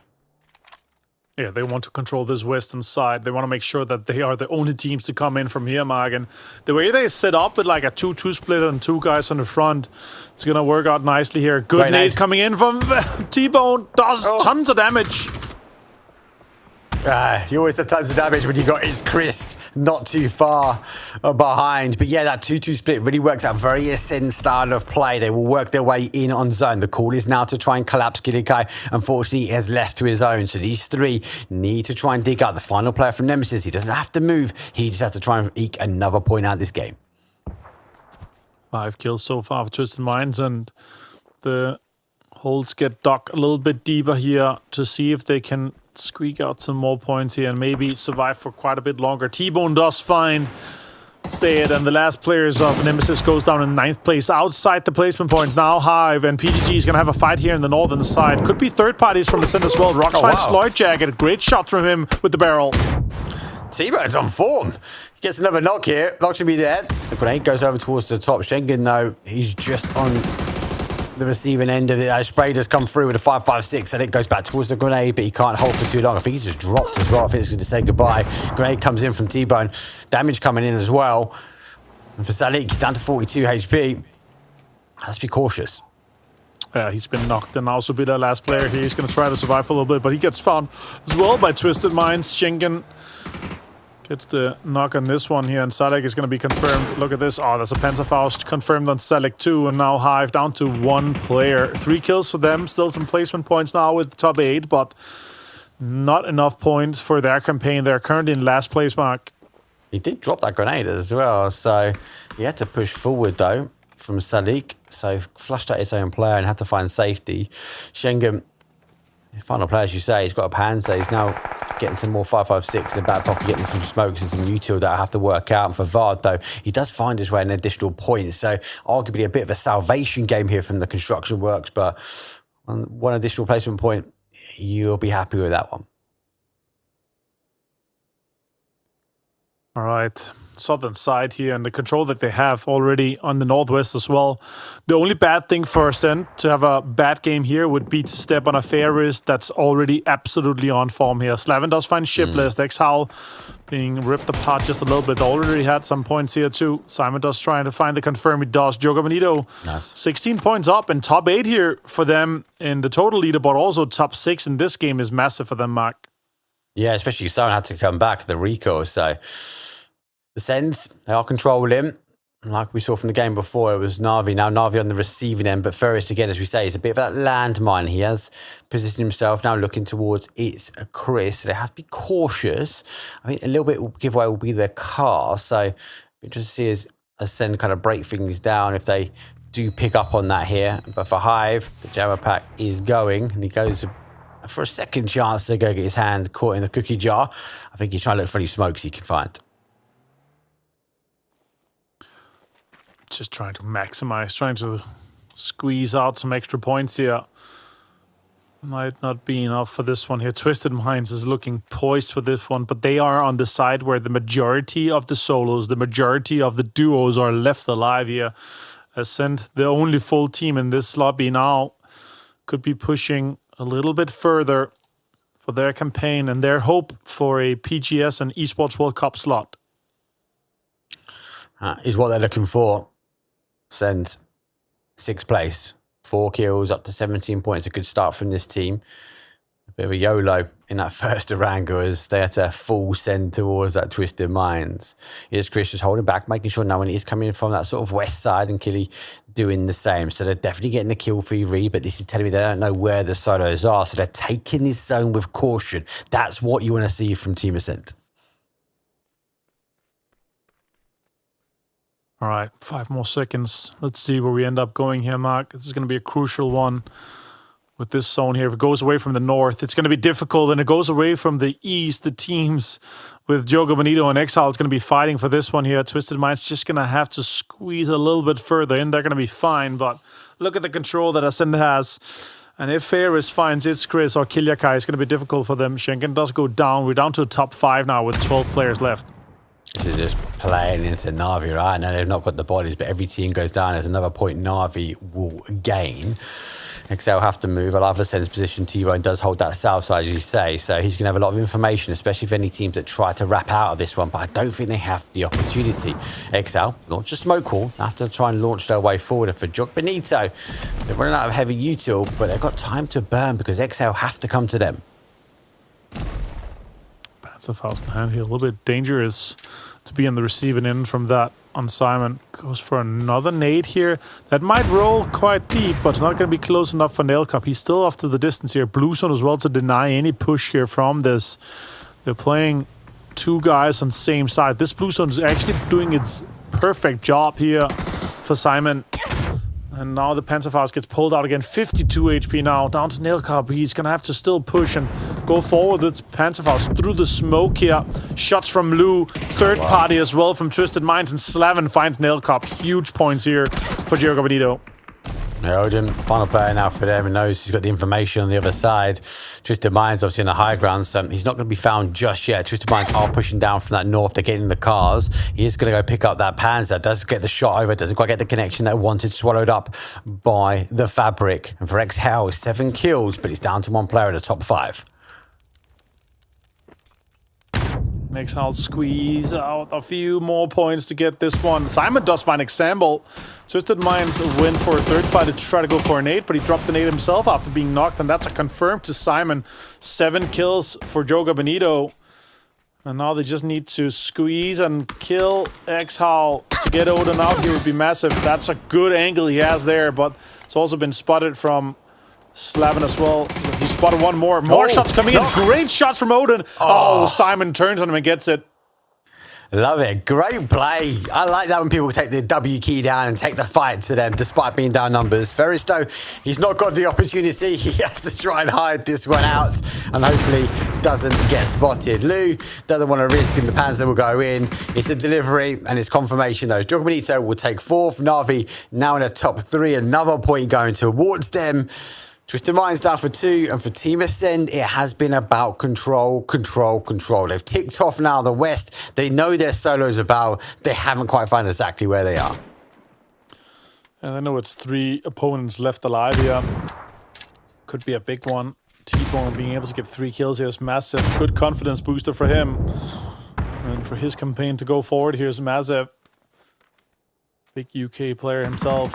I don't think they have any idea of Ferris' position. That little hole that he have been able to duck himself into with a full 3-gear set and a FAM is going to be dangerous if they step onto him. But he's on the outskirts of the zone. He might not have as much impact as they hope to not go into him here. Oh, Twisted Mind's been spotted. I know they know it's a 2-man. They probably know that Na'Vi is the last player as well if they have a good match log and kill feed tracking here, Mark. Yeah, there will be. And this is why we're seeing a sort of jumping around. But you got to remember, Ferris, there's no car there. He's come away from the car. It's a bit further afield. The drops are close as well. They're going to be a bit of a distraction. He's just positioned himself up against the tree. And how much utility. There are 3 grenades around. Keep it even, lads. And I worry they're going to expel quite a bit trying to find him. For Ferris, though, he just has to sit tight. He's storing zone. He just has to get ready and waiting if someone rotates his way. And he's a push as well inside that hole. Like, it's impossible to see him if you try to go for the jumps, try to go for the information. But that's almost a second guaranteed for them with the 3 kills as well. That's 9 points, Mark. Let's see, though, with this fight. That's a good nade, potentially going straight at Lou. Oh, my God. It's Chris finds Lou. You see, it plays an advantage of Na'Vi. I was worried that Twisted Minds might try and be a hold down. It's 1-2, and it's dispatched. It's Chris T-Bone stepping up to the plate here for Team Ascend. And for Ferris, he now knows he has to activate. He activates, finds Kilikai. It's a 3 versus 1. He has to find Mr. Short Mac looking for Kesto. Grenade comes through, and it should be 1 and done. It's a win. It's a rise up, and it's a 17-point game here for Team Ascend.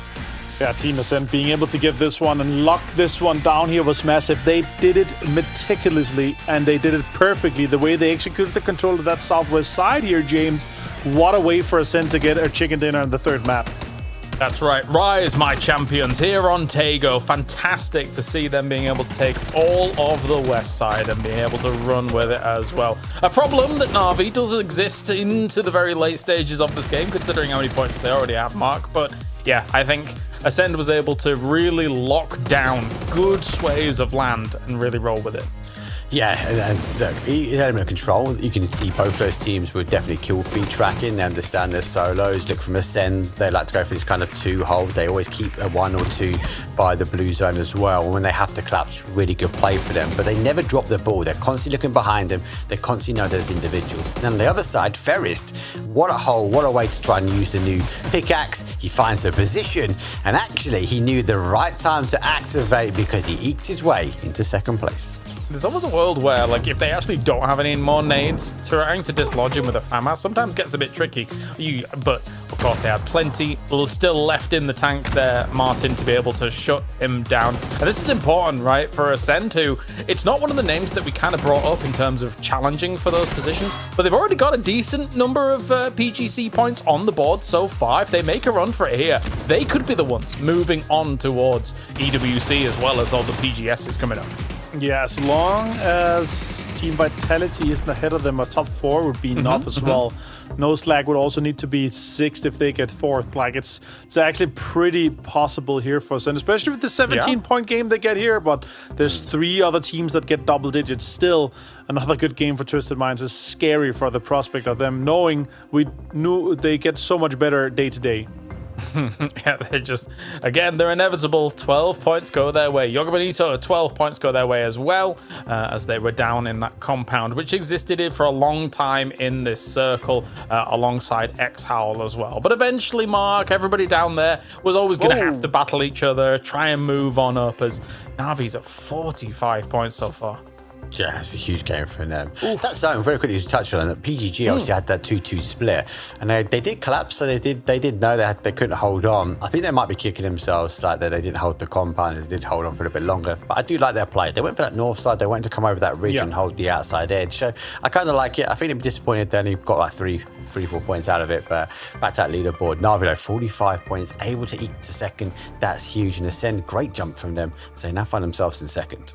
Yeah, not bad at all. Martin, I will say, whilst we take a look at these numbers, the fact that Virtus Pro only 10 points on the board so far, Nemesis only 7 points on the board so far here. These are 2 heavy hitters I thought would have hit the ground running a little bit quicker. Yeah, and sure, they're gonna get some points throughout the last games of today. Also, today to like the day tomorrow and the day after is what I'm trying to say here. But the problem is that Twisted Minds is already doing consistent things as we know they do. And Navi looking as great that are. This might be a chance for Navi to lock down an early PGC spot with how good they're looking.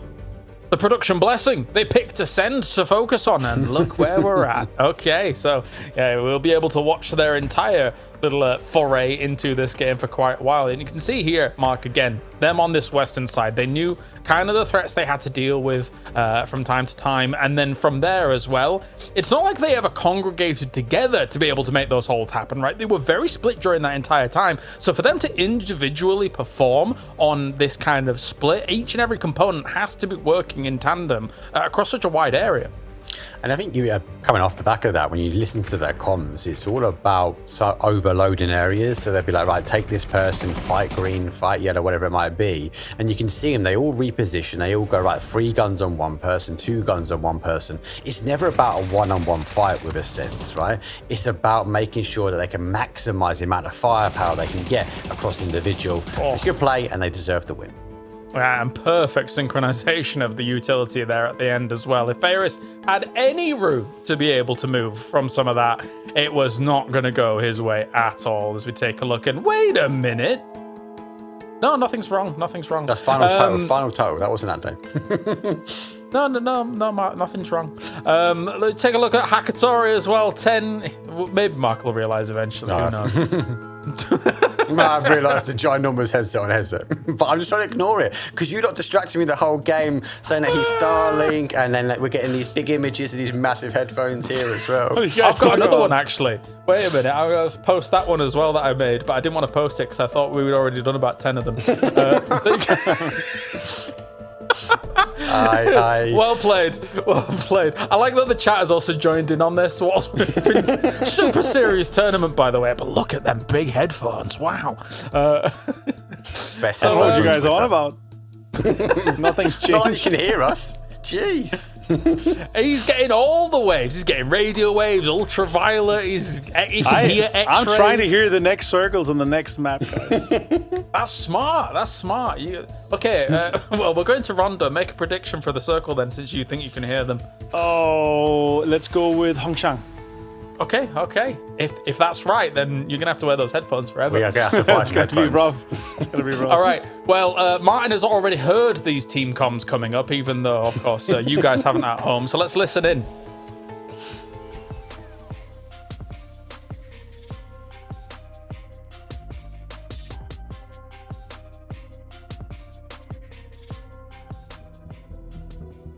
Unfortunately, Martin's headphones had soaked up all of the team comms and sadly. So maybe one day we'll be able to listen to it for sure. But yeah, I think that if we were going to be listening on those comms, Mark, I think what you were saying before was very on point, in that like what we would have heard from like Ascend, for example, is oftentimes T-Bone very clearly kind of outlining how he wants things to be done, and the team actually really following it very well. Yeah, it's back to you guys. Take the mix. I've got the same accent as him. It's always clear communication. Overload here, take the fight here, and it's not like high technical, but it's clear and direct. And I think that's what this team needs. Obviously, you've got the ingest of Keta. He seems to be the bulky king at the moment. It's Chris and T-Bone playing together really well in that last game, and Kirikai able to hold an angle by himself, kind of being that rock. And I like that Kirikai and Keta sort of bounce off each other. One of them will go for the hold on the outside, then the other one looks in towards zone. But you got to remember, that's all being delivered by T-Bone. T-Bone's telling them exactly where to go, and the rest of them are just giving them snippets of information, but it's always calm from that team. That's a crazy call. I can't remember a single time I've made fun of your accent, Mark. Can you, Martin? Never. Can you remember any? No. No, not at all. Not live, at least. No, that's a wild accusation. But anyway, we can have a chat about that in the break, as we've got 2 more games right after this. It's been 3 great games, so let's go to that break, and when we return, we will have more on the way.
Port Desire.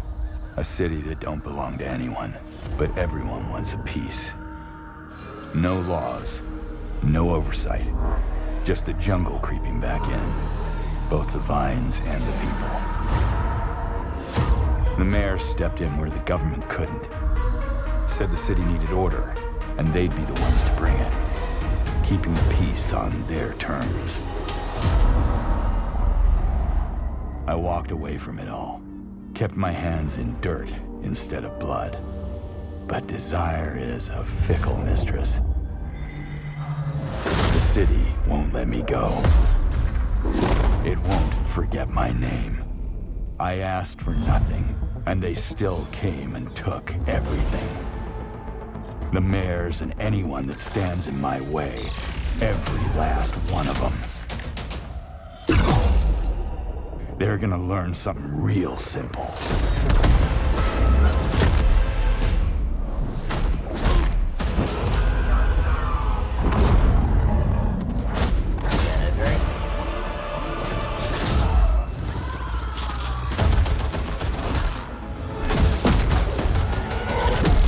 You reap what you sow.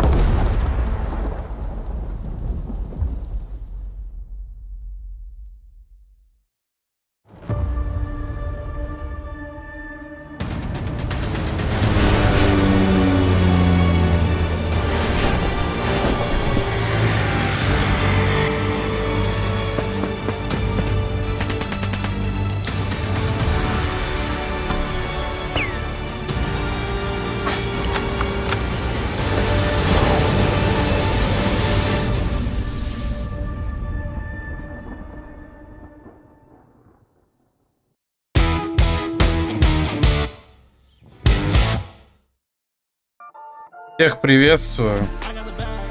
Расскажу о своих любимых скинах. Куртка EGC 2025. Ассоциации с тем, что мы прошли на турнир. И групповую стадию. Перчатки ивентовые, хайбокс. Приятное сочетание цветов. Яркая, нежная, стильная, молодежная. Штаны стримерские, похожие на слаксы, но на оригинальные слаксы денег нет, и плюс эти больше подходят под куртку PGC, поэтому их ношу. Ласты — это моя фишка. Вот. Если видеть человека в ластах, это мой фан. Балаклава тоже какая-то ивентовая была куплена, очень подходит под сет. Любимый скин на оружие у меня это аук, прогрессив аук, G-Dragon. Мне нравится, как выглядят скопы на нем на 9 уровне. Вот ярко-бирюзовый цвет, очень нравится. Также коллиматор, голограф 2х, 3х, 4х.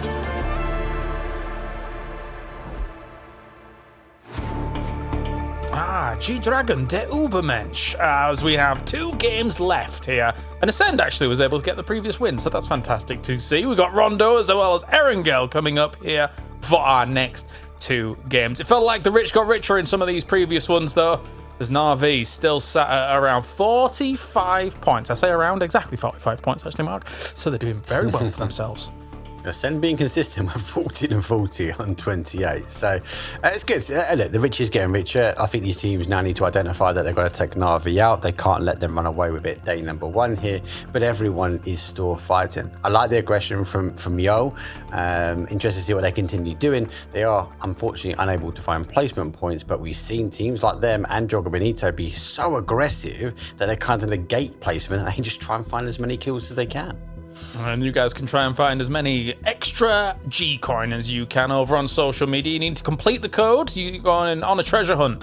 So it will be on social media somewhere to finish the code. All you've got to do is go and get that and get yourself some cheeky G-Coin, Martin, which is always lovely. We love some G-Coin. I've not really had much to spend it on, though, recently, because I've got everything. That's a pretty good problem to have, isn't it, actually, now that I think about it? Max level progressive and everything. You're just hoarding up the schematics. There's some good skins coming as well. So you gotta make sure you have 30 schematics laying around. The Harley Davidson is on the way as well. Yes. Oh yeah. Which is actually the Harley Davidson they showed in the picture. I was like, I've never seen that Harley Davidson. So is that a real Harley Davidson? I need to look it up actually, Mark. I'll find out. Yeah, Sons of Anarchy. Mark has one. No, I wish. Oh, I'm not Midlife allowed. crisis about to happen. that is coming with the grey hair. Grey hair and the amazing Harley Davidson coming my way. Yeah, of course. You're hitting that age of midlife crisis. Got to get that on board. These boys, though, they are nowhere near their midlife crisis. Good old T-Bone and exHOWL rivals as we head into the next match here. For Rondo, what are you expecting, Martin? I do expect, the usual fun stuff at Test Track. I think we're going to come in and we're going to have some fights around it. We've had so many circles. I've had quite a few ranked games in there as well. We've had so many circles that's been in and around that Test Track area. So let's see what happens with that one. All right, let's do it. Game number 4 here so far. Na'Vi leads with a huge charge. And of course, they're one of the teams that seizes Neox Factory on a map like Rondo. And it normally pays dividends for them. I'm going to be casting here with Mark to bring you the penultimate game of the day. That's the opportunity. I thought he was going to say what do you expect. I thought he was going to say something about those condos or bongos again. Flight path, though, is at west and towards the southeast. For the last 2 games, though, it doesn't really matter too much. The zone has to touch that flight path, but it goes packing the other way. So maybe we see that northeast, maybe we see Test Track being in the centre of the zone. It's a toughie. I see noslack was initially dropping in exactly the same direction, or at least Kovalevi was, as Pixelic. So I thought maybe he was going to try and challenge for a vehicle there, but it's not to be the case. And he's just taking his own and then moving probably to the rest of the team as well. So no conflict just yet for anybody in those kinds of vicinity. As Yooo, I wonder how... If there's a challenge on a vehicle for them against Na'Vi here, because sometimes that does get challenged on the east side of Neox Factory. Yeah, they are pushing Na'Vi that way, right? And obviously the headphones didn't predict exactly what we needed, but in the right direction. But yeah, for Team Yooo, they are kind of pushing Na'Vi back to kind of Neox Factory, but with this zone, Na'Vi, yes, arguments there they could maybe push out for the vehicle. They might want to go for that north one and secure that before Team Yooo. As standard could be for the circle here from Rondo. So, yeah. And again, it's actually a big problem for the rest of the lobby because Twisted Mind and Na'Vi have an incredible win record from these locations. And then once the circles bear down on these kinds of spots, it makes it even more apparent. As for Virtus Pro, they're slacking a little bit on the start of everything. But, that can happen. Teams can have a bad 3 games here and there. But if you think back to when they were having crazy games and crazy day, all of it really culminated here near Test Track when they were able to defeat Twisted Minds after pushing through Neox Factory in that previous week. It's not really firing all cylinders, are they? But I suppose they can have moments of glory, rises to glory, as we say. We'll have to wait and see. On the other hand, though, I have started so well, 45 points here, and we're on game 4, the penultimate game here for day number 1. And Ferris is so locked in, you can't even see his eyes. Eyebrow Ferris. It's the Gustav angle, if you recall. Yes. Yeah, and then... They've got to deal with that now in NA. Yeah, idiots. But at the same time, hey, of course, PAS is going to be happening as well here throughout the weekends, and Falcons is basically going to be defending their championship from last time around, right? So yeah, Gustav clearly a good pickup, as much as we've inflicted them on the Americans. He's good. I'm glad he's gone. I'm glad to say he's gone. He's only gone to the other side of the pond. We're going to see him still. But I think he's had a big impact, though, on construction workers, obviously, leaving. And good to see, obviously, they didn't qualify for the first week. They are qualified here now for the second week, and they are kind of finding their way. But definite impact. Yep. But I'm really happy for him. He's on the Falcons. I think that team's going to be really interesting to see how they kind of play out the rest of the 2026. Especially on LAN, right? I'm actually a bit distraught about the Gustav situation because he was playing some games with Tiggleton, and I was in the chat trolling away as I do, and I said, they were talking about the sensitivity that they changed to and stuff like that I messed around with, and Gustav had said he'd changed to low sense, and I said in the chat, it's a good job he's changed to low sense because his brain is low sense. Anyway, Tiggleton relayed that information to him. And then he was really nice to me. And I was like, oh, for God's sake, I'm throwing zingers your way and you're being nice to me after the fact. This is ridiculous. I love those boys. It's not how the banter works, lads. No, come on, hit me back, hit me back. Call me a ginger, I don't care. I love it. I was always told if you can't play your cast, and that's why we're sitting here. That is very, yeah. So, for the other side of things, though, for teams that are playing, though, STG, a start, and maybe not the strong start that they would have wanted, but they are sitting down on that lower side. That is drawn up between them, HiVE, and Team Nemesis. And again, Nemesis worries me, a team which is expected to be higher, but haven't got the car rolling just yet. No, not at all. They're showing us signs I can't read, all right? Like, observers. This is ridiculous. Normally it's, you know, either the Miramar, El Diablo, or... El Calaraso. Yeah, no, Miramar's done for today, isn't it? Yeah. We had the good old picture-in-picture of Avenger, though, before, with his big headphones. That was good. We're having a lot of fun here. I wonder what people prefer, the El Calaris or the headphones, Martin. We'll have to 100% the headphones, Martin. Come on. Get the poll in chat, I think. Yeah. That man can hear the future. We've just realised. Like, well, he's a bit off. He hasn't got the bloody zone. He asked him for it. Or he's keeping it close to his chest. He didn't want to give it away. We know what Martin's like. He can be a bit sneaky. No doubt. And see if Vitality can be sneaky. They're trying to thread the needle over on this west side between some of these teams at the moment. Although Ascend is coming in north of them, so they're going to have to be a bit careful. Maybe there'll be some shots traded, blow for blow. There's noslack just south of them as well. So they're definitely trying to wiggle on through. So no wiggle on through now. As it is going to be about sort of that positioning that you get from this zone. Interesting, obviously, we see Bushido Wildcats very much on the north side. They're going to have a free reign.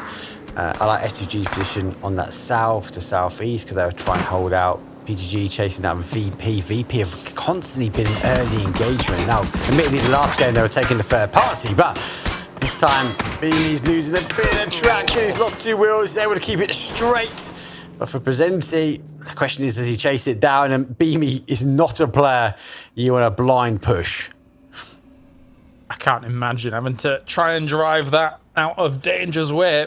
Yeah, poor Beamy. But he does manage to get out. And he, you know what? To the salvation of a Pico, the haunting presence of a Pico, the strength of a Pico. Oh, I'm okay with that. Correx has done him good there. Keep the bodies up. noslack, though, finding the bodies that will find safety, but noslack already here. They reposition now here in the cars, working their way in. IXE, though, has been split off, and I feel like a bit of a 1-versus-1 battle between him and Hello My Bad. He's heard the footsteps go around, but forget about that. Nixie, though, didn't like that his boy was chased, and he went punishing us. Lucarux does a 180. Just a straight headshot on the drive-by. That was actually disgusting from Nixie. As I say, he might be mad now after having a bit of a rough time in the previous games.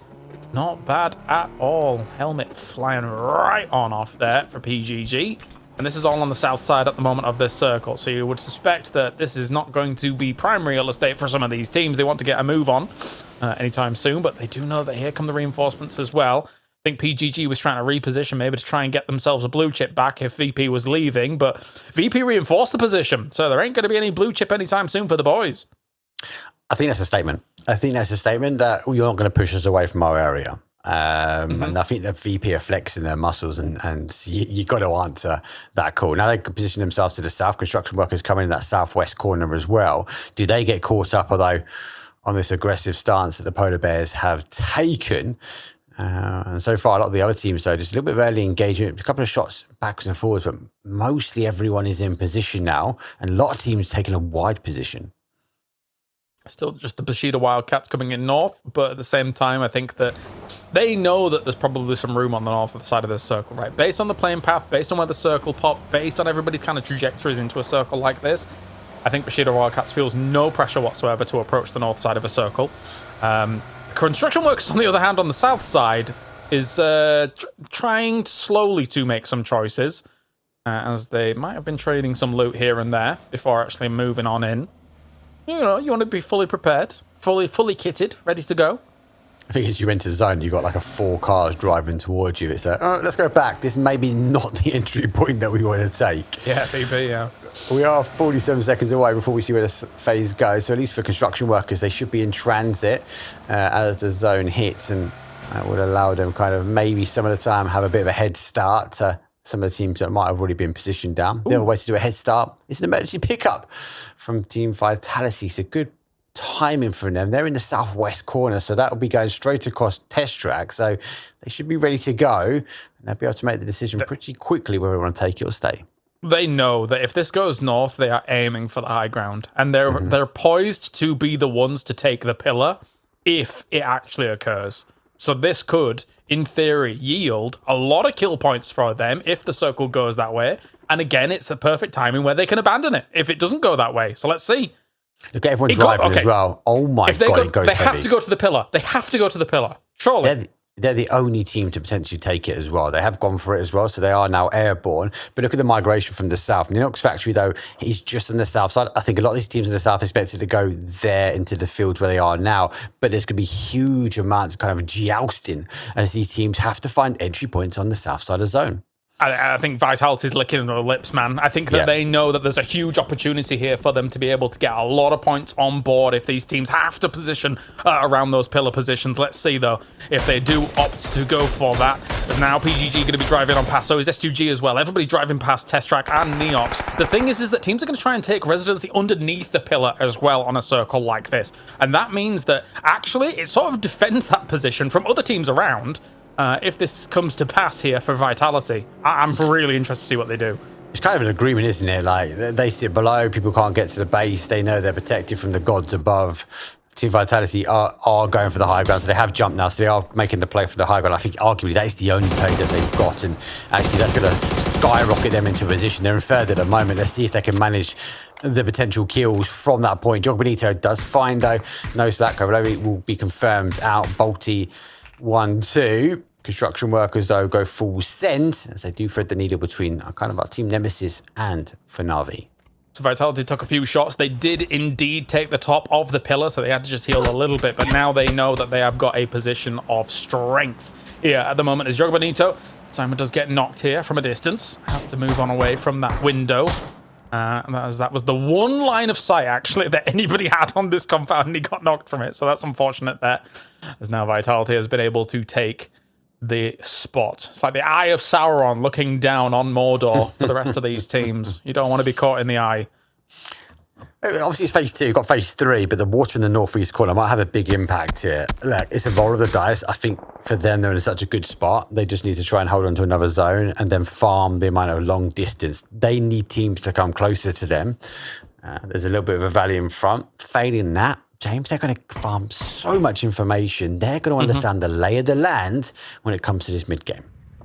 Of course, there is always the problem of, eventually, circles are likely to shift away from it, right? So you've got to weigh up the risk-reward of everything, right? Okay, yeah, we can shoot at everything, but we might have to move. That being said, though, we have seen circles have a hard time drawing and then it being included in phase 4 onwards anyway. Even this same pillar, Mark, right? And I say, this is that pillar. Remember, we saw that split from VP on the south side. It plays across to the east. Then we have to get rid of the water because there's not much more remaining. It holds onto the pillar.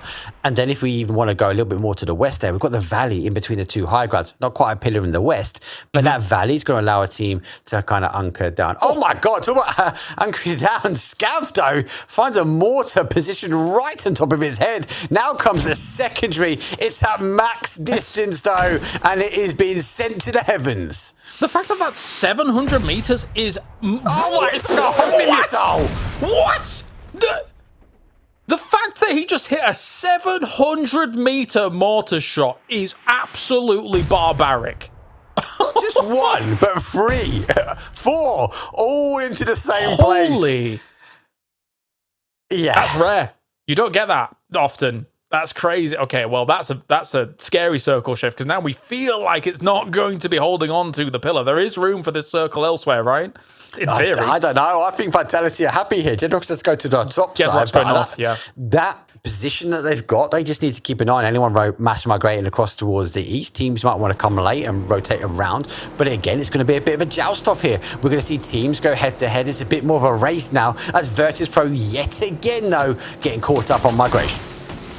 Yes, indeed. All right, yeah, destroy all the bamboo. Get it out of there. Jeez Louise. Okay, but yes, this is definitely one way to traverse some of the terrain at the moment here. What are the pandas going to eat now? As now Kirexi here, he's looking to feast on a few kills against Ascend at the moment. It's Chris on the bridge, kind of getting lit up there for a moment. And here come the reinforcements, taking down Kiliakai in the backside as well. This is good stuff by Virtus Pro. They've got to get themselves back on the board here in terms of the points. Might not be Pandas this round, it might be the Polar Bears. And for Kiliakai, he's got caught out and he's going down. Oh my god, Beamy gets his Chris distance though, as they're trying to find safety. Gets that confirmation where he can. And for the rest of Ascend though, they might have a win, but they've got to try and eke something out as a two-man.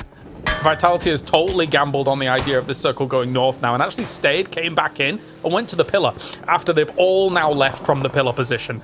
So definitely a lot of people eyeing up those northern positions. Mogor hitting Yoga Bonito with a mortar as well. Baron kind of cleaning things up, and it looks like Wildcats is on what is a pseudo pillar position, right? They're up alongside the one on the west side here. Yeah. So technically they can shoot a lot of people moving past them, but they don't quite have the position of power that they would want. But they do have a BRDM. Yeah, you go even without the BRDM, these teams, that sort of momentum, they're going to lose it coming from the west because of the steepness of the terrain that they have to traverse coming up. So for Bushido, they're kind of relying on that as teams work their way up. The problem they have is going to be the high ground versus high ground. They're going to take and farm damage across the other side. They just want to keep this BRDM safe and just watch anyone that kind of comes in from the west. This next circle is going to be very telling. Slapson also mortar in hand. Everybody's trying to line up the big shots, aren't they? Seeing if they can try and catch out Twisted Minds coming in from Test Track, of course, as they needed some kind of checkpoint positions to go to. It was already cleared up here by Perfectix and Betulins to allow the others to eventually move on forwards. Mortar's coming back though. Twisted Minds let them know that got things zeroed in. Be cautious though, as they are going to spread out. That's going to give them some terrain. Pretty much everyone else has migrated towards that north. They'll be happy. One of the final teams now on the south. Joga Bonito just finding safety. As Ferris getting information now where Team Nemesis is, but you got to remember, obviously, as you mentioned before, Staido is on the high ground. There's that north shift of Team Vitality making that call. And now they actually had the hard cover. Yeah, it's actually kind of crazy because if Vitality ended up having anybody crash on them a little bit earlier on as well, you've got the res station there straight away. So just in case something was to go down, you're even safe in that regard into some of even the later moments of this game. As now, Panzerfaust's in hand. I think everyone realizes that there's going to be a lot of movement coming in from the south side. So everybody's got their things ready to go to try and greet teams as they do move forward. Keda's providing information. Levante knocks Michael in the distance as well because Yooo is being shot at by multiple teams here. They need to get some fortification down, and they are doing with some of this deployable cover. Yeah, I feel like Kessie was trying to have a look to see if their knock was in front of him. I don't think he's got the information yet of who that is. Shots are coming in. Obviously, their grenade would have gone off. I think they would have given him that confirmation of who it was. So Sidido with the M249 takes the knee, takes the belly down as he wants to try and control that recoil. As the team Na'Vi will rotate his way around.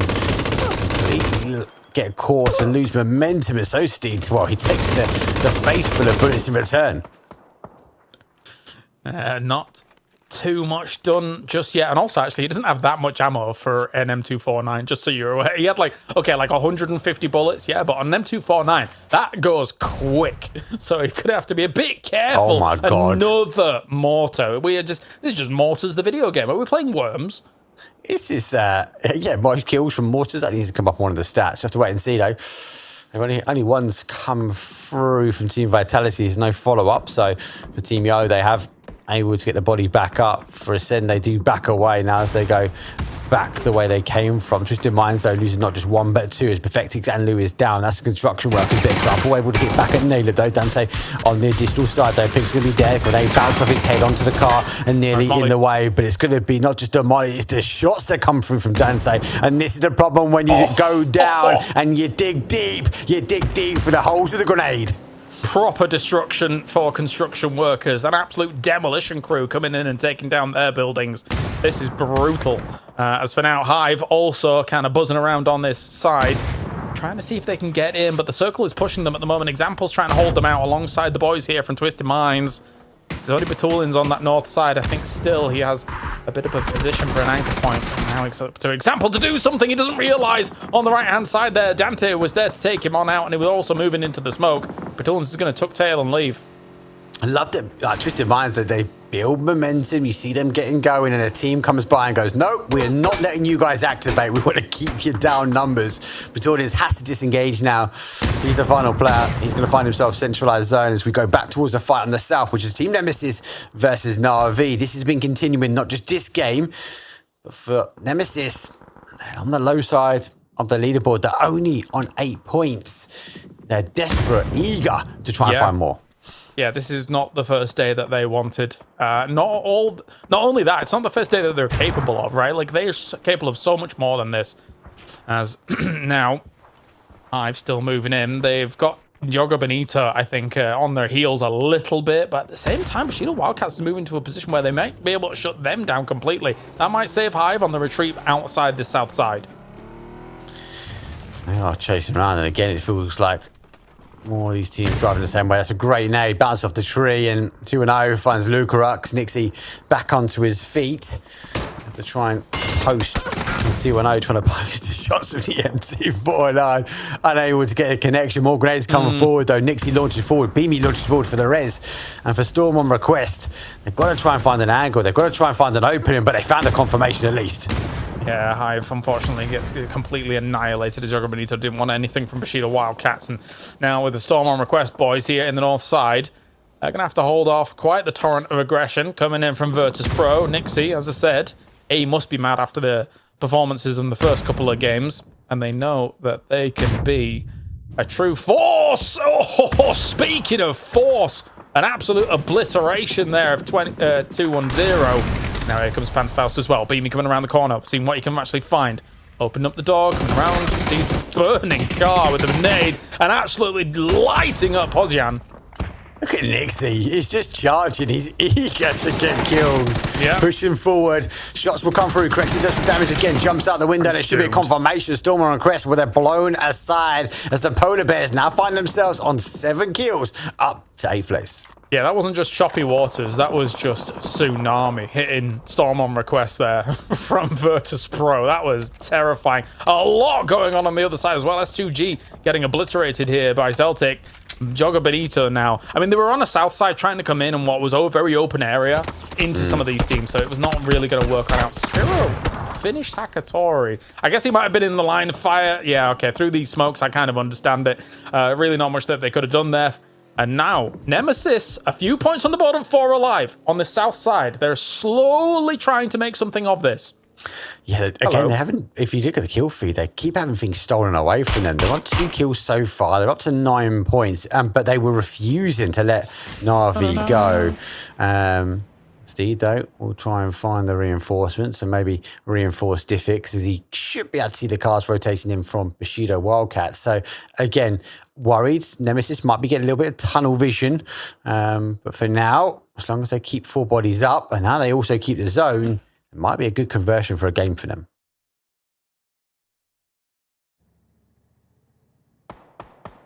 I don't mind those central spots-ish. It's that they went too early on and now are trying to kind of hold on to. But of course, these shifts have made things a bit weird, right? With the road still intersecting a lot of this.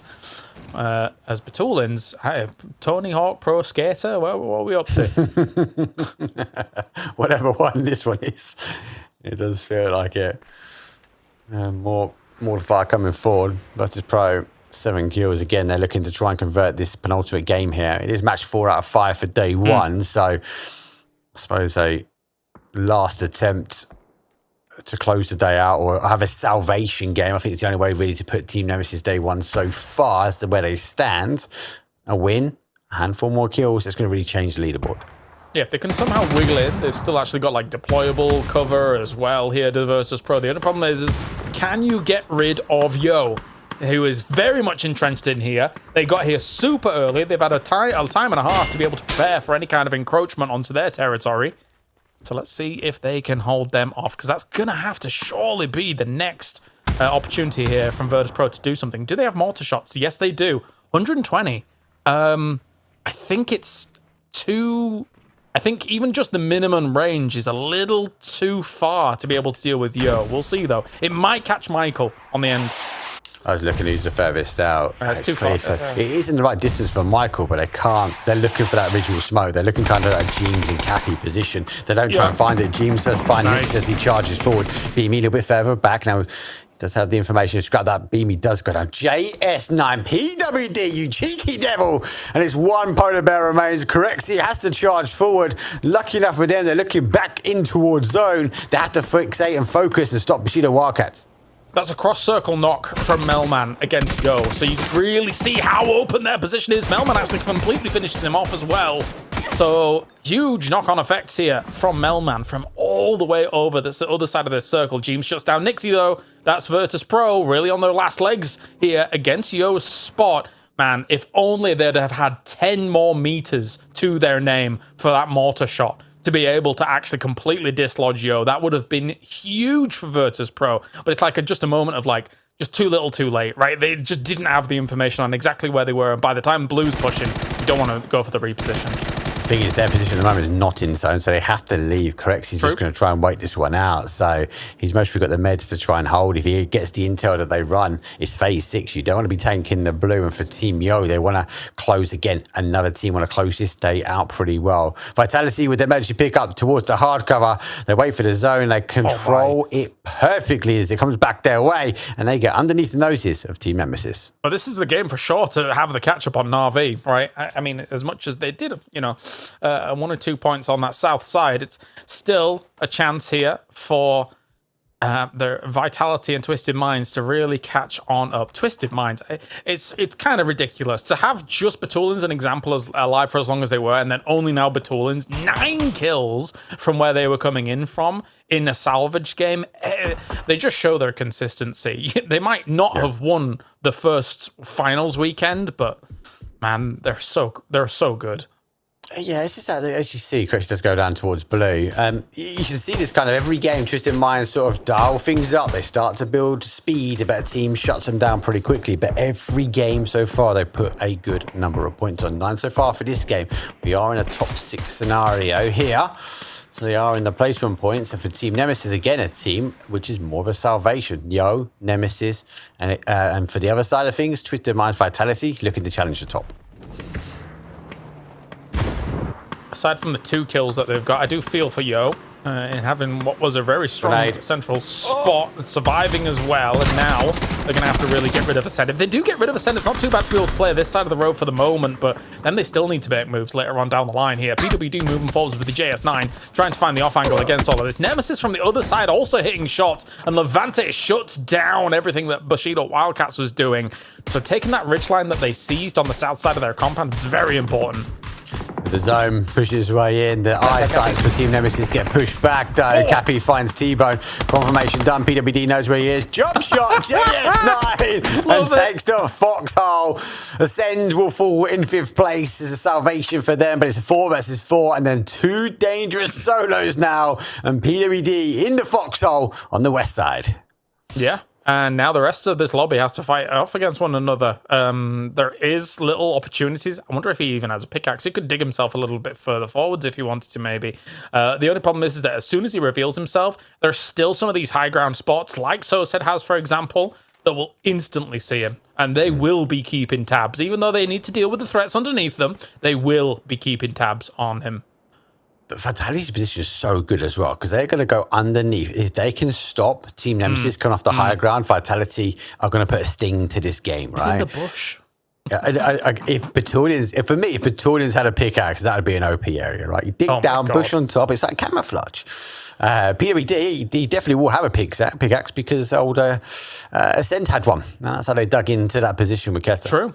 Yeah. No, you're right. You're right. Man, again, the bushes on Tego and Rondo are just built different compared to Erangel and Miramar. Question mark. Is there any bushes on Miramar? It's very barren, but there is a little bit. But I mean, the fact is that Battalions is very obscured. Look, you can see it's a very thick shrubbery. Everything's blooming for the penultimate game. It's definitely not blooming for PWD as the smoke does bloom in front of him, but I think everyone will take a pause and watch. Team Nemesis obviously do have to juggle coming off this high ground here. So Sadid has a look in towards the bush, but we had the X-ray. He hasn't got quite the X-ray that we have. I think he'll be waiting for a little bit of movement. The car maybe further afield gives away a little bit, but not enough. No, indeed. If we get the chance observers and he actually looks down there again, we should turn X-ray off and show exactly what you can see pixel-wise. Admittedly, they play with different graphic settings to our pro players than what we're seeing here.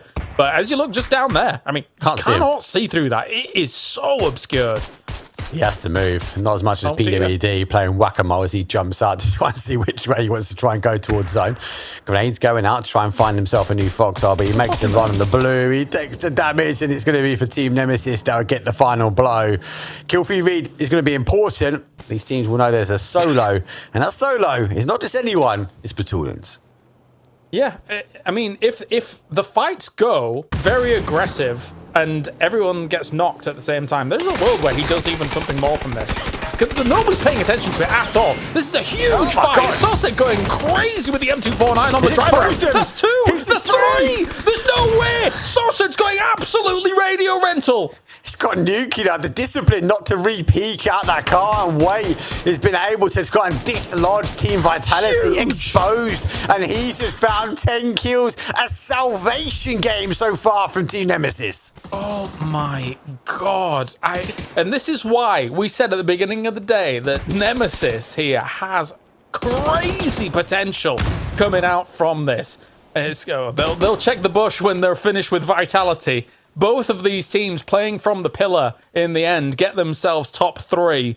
As So said now, looking for the lurk, realizing where that last remaining player is, stayed on the off angle as well. But Toolins, he's going to try and go for a kill and a flush as soon as Vitality's gone.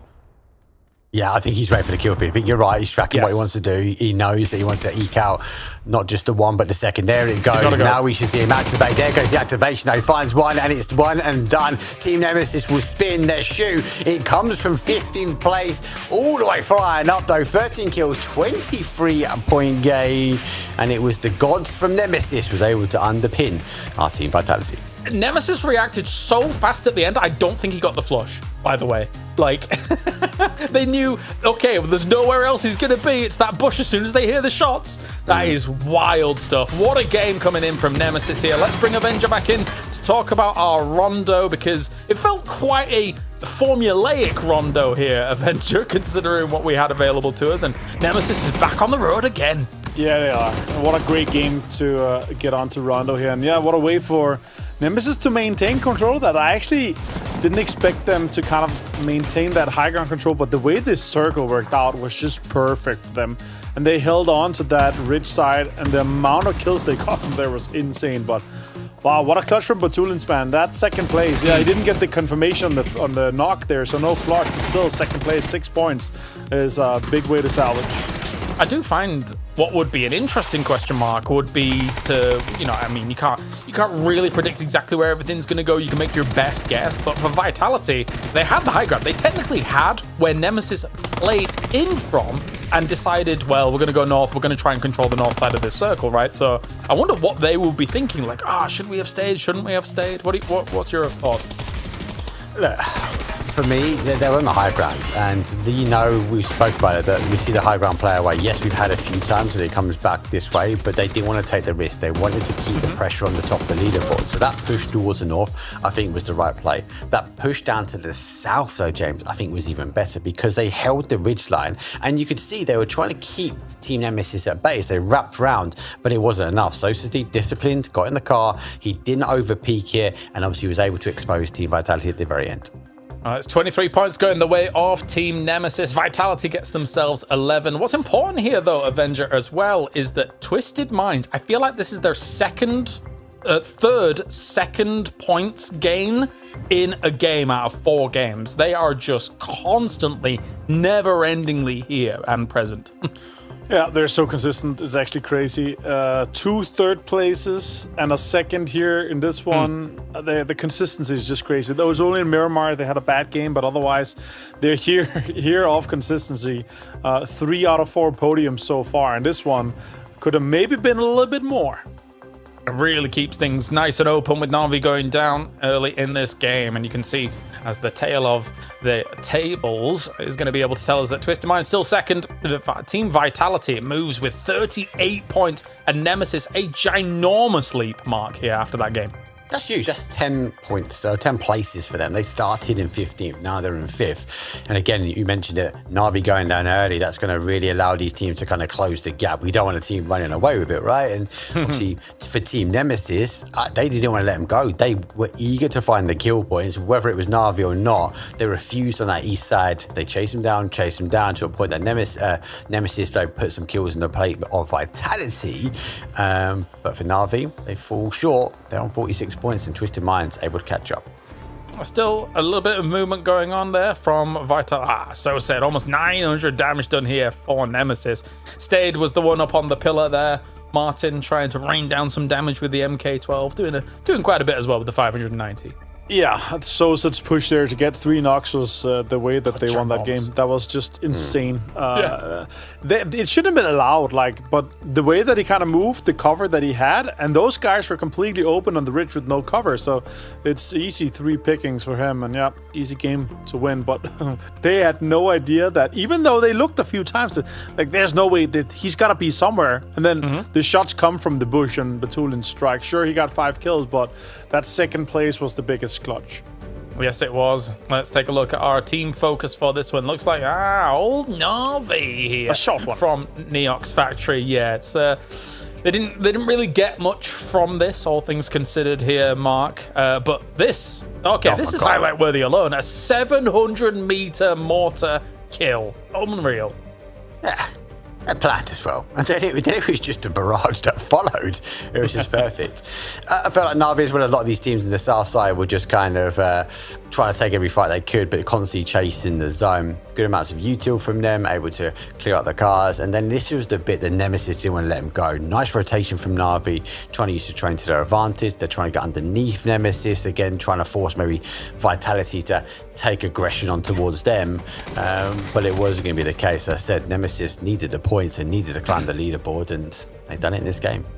The funny thing is when about that 700-meter mortar knock and a kill Avenger is that it's actually hard. It's really hard to react to the long-range mortars because it's not even coming from above you. It's coming from like a ridiculous angle. Then you're like, well, okay, I guess I'm knocked. I guess I had no counterplay for that one because that was insane.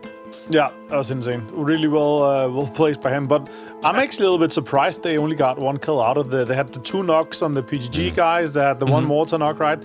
Feels like a little bit of steals could have come their way. But yeah, people are aware when Na'Vi's out there killing, they're going to be looking because usually the kills and the knocks are far away and maybe there's some potential steals to come their way. So, but yeah, what a way to have a, let's say, home turf circle, just because it's close to where they're looting, obviously. But still, they had to go so far, and the rat kind of behind Nemesis just didn't work out. Well, let's listen in on some of the team comms here for Rondo and see how all of these teams approached an interesting pillar circle.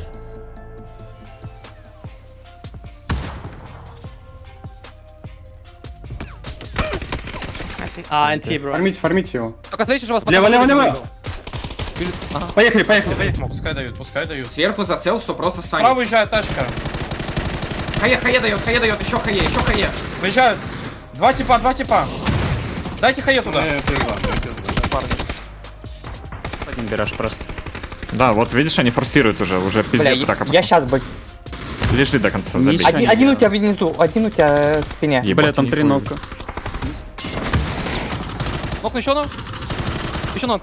Пинок. Лаз под Батулин под нами, дефикс. Да, Батулин под вами. Ресет. Хились. Да есть ноки. Сейчас не могу.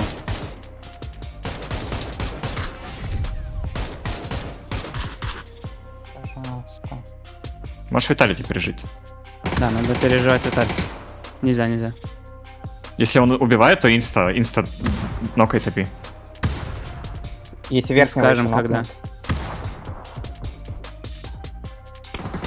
Убивай. Надо сейчас. Блять, топи! Сука.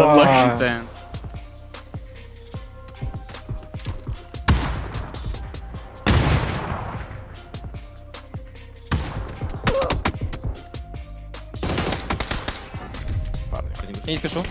Убил. И Батулин где-то. Пацаны, вот тут. Убить. Да он в меня в кусте, блядь! Убил. Nice. Есть, не доел. Nice. Хорош, мужчины, хорош. Interesting to hear. And even though you don't know Russian, that you can hear enough to know what's being said, right? He's saying that Batulins and Twisted Minds guys are saying everybody is gone apart from one, which will be an insta-knock into kill. So as soon as that happens, Mark, you got to strike. But they couldn't even get the confirmation. It was too hard. That he tried it as well with the reaction. I love the comms on both sides. He was kind, he couldn't quite get it. And on the other side of the reaction, they closed down. They were happy even to not receive the knock. So yeah, GG's in the end. But yeah, you don't quite understand Russian myself, but as you say, it's enough to understand that they're kill feed reading, they're understanding what's happening, and they're ready to react really quickly. Yeah. There's moments where, especially because we are so CIS dominated, Martin, I really do wish I did know more, actually, because getting the insights and stuff like that, it cast my mind back to when Batulins was interviewed and Na'Vi had changed to all the young guns, and they were like, they've listened to all our comms, they've copied our game completely, and it was working out for them, right? So like, there's clearly some nuggets of great information in there. Unfortunately, we just can't decipher them all. Yeah, for sure. There's so much gold to be dug out there, especially if you know the language, obviously. But still, even listening, you could hear the intensity. You could hear the intent with what they're trying to do. As we see, two rivals here, Soset and Levante. It's been looking really good. I noticed, though, and I gotta say, Fairest had more damage done so far in the 4 games we've had than Hagatari. That's a huge up for Fairest. Yeah, that is massive. And let's get to it then. It's our final game of the day. It's been a great day so far. Let's round it out with a banger. Not a game 6, game 5, please, for the rest of these teams. Unless, Mark, you know what? We just throw caution to the wind, and actually this playing path looks very similar to our first Erangel, but just the opposite direction, so we'll see. Which return is the return flight home, back from holiday? It is going to be a game 6, game 5 antics. It always is. They never let us down. It might start a little bit slower, but there are teams that want to close out this day actually with a very strong points, and there are the other side of the teams like Na'Vi that might want to put an extension on, and the only way to go and do that is get as many kills as you can. They would be looking for it, especially up against construction workers, right? Maybe they could hire them to put the extension on for what's going on. They're right next to one another, so unfortunately for construction workers, they've not been able to do much more than do a little bit of building here and there. And then, as I say, everyone comes and tears it down. It has been a bit rough. As for now, where is our circle going to go? 5 seconds. Not military, please. Don't do it. Let's go north. Oh. There you go. Not bad. Yes. All good. Team Vitality, home turf. Yooo, again, they've been aggressive when they've been chasing people, but now they're going to find zone. So interesting to see actually maybe if they hold out that kind of prison area. For other teams, they've got to chase their way in. Storm request, PGG up on that kind of east bridge. When do they come over? Nemesis on that north side. When do they play down and round and ascend? Obviously go for that alternate drop up by Stauber. So again, when do they play down from the north? Yeah, good question. Good question for sure. Imagine if Nemesis comes in late, we get a south shift, then they're coming in on that far east side again, and people just camp them. You can't be too predictable. That said, though, right, where Soset is on kind of no lean, and then that could be an easy transition path for them, and then just kind of be a bit more tight on your rotation compared to wide. We'll see. We'll see down the line. But for now, good old noslack. It's not really been the greatest of days for them to start things off. I think that the weight of a lobby like this comes in at you hard sometimes, right? And as much as you could have had some great days in the past, and I think that still, individually, I think there's some really awesome talent on this roster as well. It is sometimes hard to keep it all together day to day to day to day when you've got Na'Vi firing, you've got Twisted Minds firing, you've got Vitality firing. Just veterans of LANs as well as these regionals. Yeah, and Levante's been those kind of rivals the whole time. Like, he's holding that team. But again, big shout for Ferris, as Martin said. Like, that's huge. We're seeing this kind of era of IGLs that are big hitters, as well as making these critical calls and controlling the team and controlling the comms. So how things are played out is changing this year. Yeah, it is. Things are getting different. Things are getting, I would honestly, like, I would say more competitive this year. Hey, whoa, wait, whoa, wait, whoa, whoa, whoa. And we flipped it. Ouch. What was that little observer wiggle? The powers of the observer put the card down. That's crazy. Okay, hit it. Oh, I want to see if it flipped. It's fine. We're over at prison. I felt a bit for STG, you know, like... It worked. No. Wait, what? It's just not... got going. Just not getting... Gave them some criticism on that sort of qualifiers, and they came out swinging with the squad as it is, right? Lazar was playing at that point. So I don't think they found their play style at the moment with this style of lobby, especially in the finals. And especially when over that Turkish region, it's normally quite aggressive plays, or they will go for a center compound. So are they trying to reinvent what actually works for them? I'm not quite sure. Well, I will say, for the Turkish region, obviously S2G was the direct invite for PGS 1 and 2. I guess specifically because S2G, the organization, very big in PUBG Mobile. They were previous world champions in PUBG Mobile, for people that didn't know. And then they came in with this roster. They're very well known in Turkey as a whole. However, I will say, or I believe, what we've seen so far from our PEC, and unfortunately not a very great performance from S2G in PGS's 1, 2, and 3. I think Bushido Wildcats upstaged them a little bit in our PEC from weeks to weeks. I think they've just looked better as the Turkish team coming out, when S2G should, in theory, as the one that was invited straight to the PGSs, should be the one to look the best out of the region, right? But that's not been the case here. No, I can't argue. I can't argue with you. It seems to be a fight for the best Turkish team, right? The fight for the West Bridges. VP might be using Martin's headphones to lure in a team for a wider rotation, as they are praying to go that way. Storm Request would be that team, as they might be looking towards the east and have a understand that actually PGG might be waiting there, but we know, because we've got the map that they have moved on already. And actually, just to put a button on that as well, like, obviously S2G is also going to our next circuit, right? They're also invited to that for PGS. And I think that they're going to have to do some big work between now and then. And it's not long. It's really not long before we get the PGS weeks, 4, 5, and... Yeah. About like 10 days or something like that, I think. So it's yeah. They need I just think it's game style. I generally do. You think so? Feel like, I don't think they feel like they know what they want to play. We know before, historically, we know they used to send to center zone. They used to take compound. They used to hold it. They then became quite an aggressive team. I feel like with the change to TPP, they've not figured out how they want to play. I'd argue to say a center zone, hard cover with the red zones, with the grenade and structural terrain will play in their favor. I'm just surprised that we're not seeing them be a bit more aggressive and take hard cover. Well, you're in the best region to practice for something like it. That's for sure. The competition here is fierce. Ferris has been extremely fierce all through the day, as Martin said it himself. Out-damaging Hakatori. Fairist here. Just fantastic stuff. I mean, I think that even on previous rosters that Ferris has been on, right, we were very impressed by his abilities on those. He just wasn't surrounded by, you know, titans and prodigies like he is now on Na'Vi. So sometimes it's hard to actually like shine when you're alongside Hackatori and Boostic, but he has, and that's awesome. Yes, he has. Have to wait and see. He should close out this day. I do lean into this. Is everyone else now chasing Na'Vi? Well, we know there's a couple of teams up there that want to say no.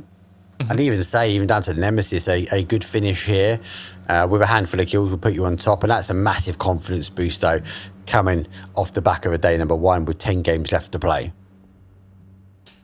Yep. There is still a lot of time, a lot of room. At least nobody's running away with it quite like Virtus Pro was in our first final so far. There they are, coming in slow and steady on this south side. I think that, of course, 18 points for them here across the day is not the best of things, but we've seen that they can quite easily just come out and then suddenly say, well, you know what, we'll have a 70-point day. In a lobby like that. And then, they're right back up there, so... Is the danger. That is the danger. HiVE rotating their way in. They've got free space in front of them now. Obviously, the closest team is going to be that Twisted Minds location that we saw before. Let's start with they're pushing over towards that petrol garage. noslack, obviously, coming over towards that top. So, again, lots of movement. VP disengaged from the west bridge. Stormer Request goes towards the east. So, again, lots of teams going for more of a centralized spot. I think Ascend is set up in such a way, again, I said it last time around. Nemesis. I said where they knew that they were going to be coming along here eventually, if it does happen. They're already shaking shots north. They know a team's up there, and they know who it is because they know these rotation paths. It's one of, unfortunately, in these eastern circles, one of the most predictable paths that a team is going to take. So maybe they can take that fight. We'll see if the circle does shift in their favor. When you get muscle memory, especially for like early rotation, like it's very consistent, and obviously we're lucky enough that we get to watch a lot of this as well, so we'll pick out the trends. These guys have teams behind them, analysts that be doing the same. So if you're a team that's fighting for the top of the leaderboard, you can get an early knock, especially a team that's chasing you down. No wonder why. We've seen it from Ascend before. We know they like to try and close teams out, chase teams down, because they constantly think about the leaderboard. So I think you're 100% right. Nemesis, though, they need to have a couple of other tricks up their sleeve, like when they know teams will be around them. They also need to understand that people are predictable and they should be expecting a team ahead of them, like a team Ascend. Yeah, especially since Ascend is one of the teams that has the best opportunity to set this up, right? Because they're just dropping north of this. But that changes things completely. And Ascend is straight in their cars. You could see them getting in. So is a lot of those teams on the eastern side. And Nemesis is not doing the, in inverted commas, predictable transition that they would have done if the circle had gone more east. So now they're going to be ducking in probably above Yasnaya, or maybe even going all the way around to the west side and trying to use one of those bridges to duck on in. But this means that a lot of teams are now trying to congregate are in that middle positions here to try and make something work. Ooh, hello. Vard might have just got away with it. It's PWD, does get a couple of damage, but he gets put back into his bunker. Big shout out to FTG actually taking centralized zones. They have taken that spot now, and here comes the crash. A lot of these teams have got to force jump shot, but it doesn't quite convert. Oh, he nearly gets a safety and Stormer Request have reinforcements, but so do exHOWL. Yes, they do. See what they can do here. Odin Movisi able to get them here in the last day of the playoffs. Someone request, though, getting the res off by the look of things. The problem is as long as this go... Well, what? Hello? Death from above! Man wanted to get down to the ground. That's the only way to do it as quick as he could, though. Storm Request, unfortunately, receiving huge amounts of damage. Does to get med back on, has to back away. Smoke will come out, but it's going to allow exHOWL to also get those reses back on. One good place nade will find potentially 3. Hits the car, gets a double re-knock. Here goes an air all the way through onto the wall here, but still, I think Storm Request doing pretty well for themselves. Odin Mavisi, though, has to try and make this nade count. It does quite a bit of damage, but doesn't get the confirm. Oh, that was a very important nade. Oh, the car! I forgot completely about the car! Oh, my God. They completely forgot as well. GG's. At least exHOWL will be able to get this. But look at VP, they come crawling in. We spoke earlier about there's been lack of fair parties. Well, Virtus Pro just arrived. They throw the blue zone straight into the smoke. Quite don't get the re-knock, but it's now forced the guys to kind of scatter like ants. And Corexi has got huge amounts of information right in front of him. Yeah, ever the opportunists, right? Get in there. They know that they're completely wounded at the moment. Trixie knows it takes a long time. Odin again, man. He is making magic happen. He is down, though. That's more nades posted on through. You can't deal with that much aggression with Virtus Pro after you're trying to scramble for the recovery. Oh, my days. I will say, though, fantastic stuff by Odin. Like, to be able to get them the points that he did there when it was looking dire, that was so important, but there was no way you were going to hold this off. No, correct. You forgot about the grenades as well. So run straight back out onto it. Good play, obviously, for Nixie and Beamy, applying the pressure, Beamy with the grenade, and obviously Nixie to follow. And re-smoke, we'll be able to get the res back on. The zone obviously shifted back towards that west. So for Team Yooo, no, maybe not the zone shift they wanted, but they do have the emergency pickup. And we saw how crucial that was for Team Vitality in the last game. It's all about timing though, guys. When you put it down, you have to try and work on the speed at which the zone's moving in, so you can make a judgment call either to be just about to be going airborne or ensuring that you are airborne and across the zone when it hits. Yeah, I think if you look at Yoo's, they actually pick up themselves. I think that they do have technically options. I think what they probably try and hit, or they're eyeing up right now, is craters on the south side of Yasnaya Fields. We'll see, because of course they have an opportunity to be able to read the circle once it actually pops, so that will kind of give them opportunities.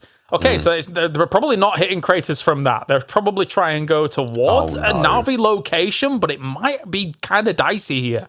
Here comes the junkyard. You wanted chaos, and we're going to get that crazy bit that's a little bit west of VP, south of Vitality, in the dip. No one's there at the moment, and all the cars are going to send it that way. Okay. Get the panzers, here we go. Yes, you have some experience with the tempo dip being a bit heavy, I think it's fair to say. At the same time, though, Quizzy hits really nice shots alongside the team here, and also Yooo just taking massive casualties. Unfortunately, like the whole lobby is shooting at them trying to drop in here. Yeah. They're gone. As they went as quickly as they went up into the air, Yooo went out 14th place for them. It's not a bad day, though. It's not a bad day for them. Their mid-pack is giving them a great foundation to kind of leapfrog away. They just need to go break down these next 10 games. HiVE trying to break down the soil, so they will dig themselves a little bit more of a trench here in the cars rotating their way around. And for PDG, it's up on the north side here. It's Joga Bonito. They go head-to-head in open terrain. Yes, they do. Noddy trying to charge up a nade. See what he can get done here. And goes for the wide around. Still comes into the building as well, though. Complete cleanup. PGG out. It's a bit of a disaster day for them. I think that they're capable of more than 14 overall. I do think with that E pickup mark, if the circle had shifted north, technically they would have had more opportunity to get down because there was just less teams in the north. But when it shifts south and there's already so many teams around that area, it really feels just too late. Like, it's already quite late in proceedings anyway. Never mind the idea that you're going into the meat grinder. It's the timing. This was you're alluding to, which is the problem. Pixel, you know he's looking for those diamond pickaxes that you spoke about the other week. You reckon he'll find them? Maybe. I think it's coming. Naileb's helping. Naileb's it's all about that timing. For Team Yooo, they had options, they had vehicles, but they opted to go airborne. So it's always difficult to get down, and then also get down into a dip. That's more time in the air. Well, there's some limited time in the air for this one. Scaffold launched 2 mortars. That is heading in the way, I believe, of a Team Vitality. I think he's even going to reload more. It's not, he's going for Ascend. I didn't see the range, sorry. It was short. Really short. Yeah, way short. Yeah. I think it's like for Ascend here, it's not too bad a dip. Technically, one of a very strong dip as well is actually Vitality's, right? It's kind of like the little brother of the dip that Virtus Pro is currently in over at Tempo Dip, and it works really well, especially with all of the extra things that were added to the game with deployable cover. Obviously, Carforce is not a new thing, but it was the thing that was always kind of helping it out. Circle shifts, where are we going to go? We're going into the dips. South. Okay, construction workers. This is an important game for you to get some points on board, because it's not been the best of days. They're on 11. They're in 14th place. A couple of points here on this game. We'll send them up before the start. Team Vitality don't need to move. Ascend don't need to move. They need to catch these teams on those rotation paths. For example, trying to just do that, looking for the tire, doesn't quite get it. And I suppose for me, actually, those mortars that were coming out from our noslack team, that was all to preempt that next move. So good play from them. They weren't looking for the team, they were looking for the position. Did the car move from underneath him? What just happened there? So those two cars are hitting, aren't they? I think. I guess so. But he was on it, and then he fell off of it, even without moving. Anyway, I didn't see the full picture. But anyway, yeah, it looks like Ascend still on lockdown here. I think also, again, for these kind of positions, not only digging your holes, deployable cover, very important at the moment. Everybody's just waiting for the next moves. Okay, right. Well, they understand the severity of the position that they're currently in. And actually, digging holes like this helps alleviate a little bit of the crunch down that actually happens. Unless Pixel's just going to, like, dig and try and write something in the floor, because he's got a lot of time. I would not put it past him. Exactly, right? It's a very pixely thing to do. Oh, my God, 100%. That's what he's doing. I think he's going to dig a line to catch any cars rotating over. I think he's looking for a car to flip. Maybe. Because he's going to go back to his little foxhole by the tree and hope and pray that the zones and cars shift his way. Because that is also a very Pixel thing to do. The guy who put boats inside, the guy put the bicycles to go against the door as well. He's always been a creative player with the new updates. I think he's still digging. I think he's going to be digging this entire game. But anyway, Crossbow goes down. Oh, he's going to be digging his grave in a moment. If not, he has anything to say about it. Looking for come around that corner at the moment. 5 kills for Joga Bonito. In 6th place, they've done all right for themselves, you know. The first final here for PEC. As they're looking for the chase down here against Medabay. He is tucking tail and leaving. Trying to go for the seat swap a little bit as well to stave them off. Any pressure, but Cristiano here, who's been working his bum off this week in the pubs. Good stuff by him. Gets to find an opening mortar, as the neighbours are not as friendly as they used to be. Sutter is down. They haven't found anything else. I think they're just, again, it's a bit of a guesstimation. I know a team rotated in there. They know there is the opportunity to find more, but all they've done is produce more cover for noslack, as they can now spread out. Joga Bonito on the other side, though, 8 kills. Now VP again chasing down. Ejectocito, and it goes down. Beat me with a grenade. What a crazy nade here, but at the same time, Joga Bonito is not doing too bad in this fight. They do lose Simon. He's completely gone. Sapson's gone. Okay, never mind. I thought it was going to go a bit better for them. But 9 kills, nothing to sniff at. 4th place right now, but Virtus Pro is on the warpath right now. 7 kills to their name. They're kind of wounded, though. If they're going to be still embroiled in a bit of a fight over here, I think it's done for them. I don't know if they're going to be able to escape Vitality. They should put the nail in the coffin. Sure, that grenade should do it. He gets some major damage, goes back to safety spray, comes through, the splash should finish, and it is Virtus Pro. It feels like it's kills, and at the end they get stolen away, especially when it comes down to the placements though. Pixel still digging, as that frontline trench for construction workers might be finished now, and they have at least a path from north to south. And they know they've got to shut down HiVE at the moment. I wonder if we can get a check-in on Trench Watch if things do calm down a little bit. I don't know if they will at the moment here. Mogor is down. Oh, yeah, he's got to abandon the trench. He still had his pickaxe in hand. Now he's got to get the gun out. Got to shut down HiVE here, as losing Nail up at this point is problematic. Go on, Pixel. We know we need to see a pickaxe kill. All right, calm down. Okay, it's worth a try. Okay. No, he's bleeding out. Vars needs to think about the cross to try and get that array, as Mogor obviously just trying to wait it out as well, as has a bit of a trench warfare. Ascend on the north side though, have to keep an eye as IXE and the team look to encroach over. S2G does do that, as they do find Scav for noslack, and they do get the confirmation as well. So again, more teams kind of pushing down from that north side. So HiVE got a bit of a juggle. They have to keep our construction workers at bay, but they have to keep this migration from the north. Not bad. Mogor still taking a bit of cover here against Pixlick. It's a good molly forwards, just in case he's on that. And actually, it did catch him, so he's going to have to back off and heal a little bit. Still, oh, wait. No, the mortar killed him completely. Hello? Oh, knocked him completely, I should say. Pixel knocks. As he does back up. Tristan Mines now looking to sort of push this way as they want to get involved. That car's going to go. So Perfected goes and gets whatever he left in that vehicle, because it was critical before it blew up. Whee! There's one go by. The trenches that come through. The P90 from Sheila, though. Nice. Turns around, causes the damage. And for noslack, though, it was a good hold, but it wasn't a hold for long. 9th place, and we now enter into the placement points. It's rough considering that they were in the conversation of trying to take some of the top spots and maybe moving on to some of the lands there for noslack. So they're really going to have to change gears in the next couple of days if they want to keep those dreams alive. Senga now does drop a few more smokes here, keeping himself cordoned off against what is going to be some aggression here from Twisted Minds. And again, we've said it many times here today, Twisted Minds is inevitable. They've been able to get themselves so many points despite no win on the board. And now another, perfect nade here against Rocks. This is the problem. They will be pinpoint accurate after pulling the pins from these nades. And another one! It never ends!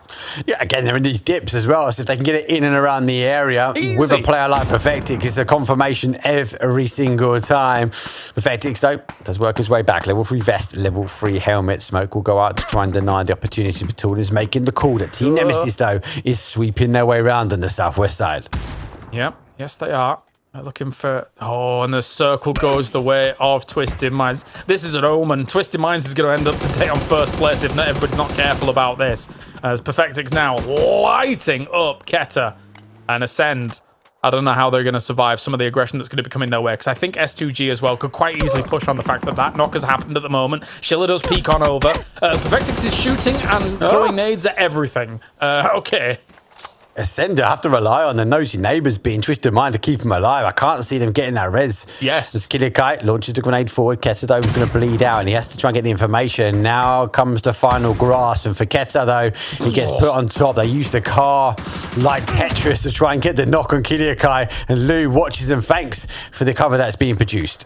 Yeah, like, perfect watch on it. Yeah, I didn't see the second one thrown, though. Very nice there by Kiliakai. Trying to save the position of Ascend, right, who's in 5th place, 32 points, nothing to sniff at as well. But I don't think they're getting much more from this game at all. The one saving grace is the fact that Lou's a bit hard to reinforce and actually get up off of this res here for the second. Oh, and Schiller and Baron really put everything to bed here for Ascend. I think the S2G, this is absolutely the game they needed. After we kind of talked about them earlier on, right? And the hierarchy of Turkish teams at the moment, this is a much-needed performance from them. This is a climb. This is a climb. They had the compound, and now they can play from the compound. It's that mid-game. They let the seed pass by, the tide go out, and now they can control. They have to try and take on that Twisted Minds. The zone obviously does go back towards that sort of north side, and they will try and hold. Twisted Minds won't want to try and push. They had to get rid of that Ascend in the middle. Construction workers still laying the foundations for a game that they want to try and climb the leaderboard, as Vardo is entrenched. Baron Peak does find an opening on Batooling, so that might give him an opportunity, maybe a temptation, should we say, for S2G to push their way around. I think if Twisted Minds gets rid of S2G, there is so much room for Twisted Minds, and that becomes a bit of a problem. Everybody on the south side is going to end up fighting. Na'Vi, big and important team, number 1 at the moment. Vitality, kind of 2-2 split at the moment with an anchor point across the road. That's very important for the eventual transition that needs to come. And I think Na'Vi realizes that, actually. I think that they're watching for that eventual transition, knowing that that will be a very important fight, even though there's so many teams near them on the northwest position from them. So the northwest position. Na'Vi, monkey on... But again, holding that south side. I wonder how much of the trenches they're aware of just in front of him. Nemesis, the same question goes for them, where they've got the ridge they can play. Ferris though wraps his way around, and Hell of My Bad does get him just before he gets towards the smoke. And well, for Akatori, he hits the anchors, he hits the brake. He's going to push some smoke out. He's going to try and deny the line of sight here for Team Vitality. On the other side of things, S2G get to watch and sit back and wait and pray there's some knocks coming their way. Yeah, the move Ferris made makes me think that they had limited information on the anchor point that Vitality had across the road, but now they are being punished for it a little bit. And that said, though, Vitality is also going to be taking some damage here.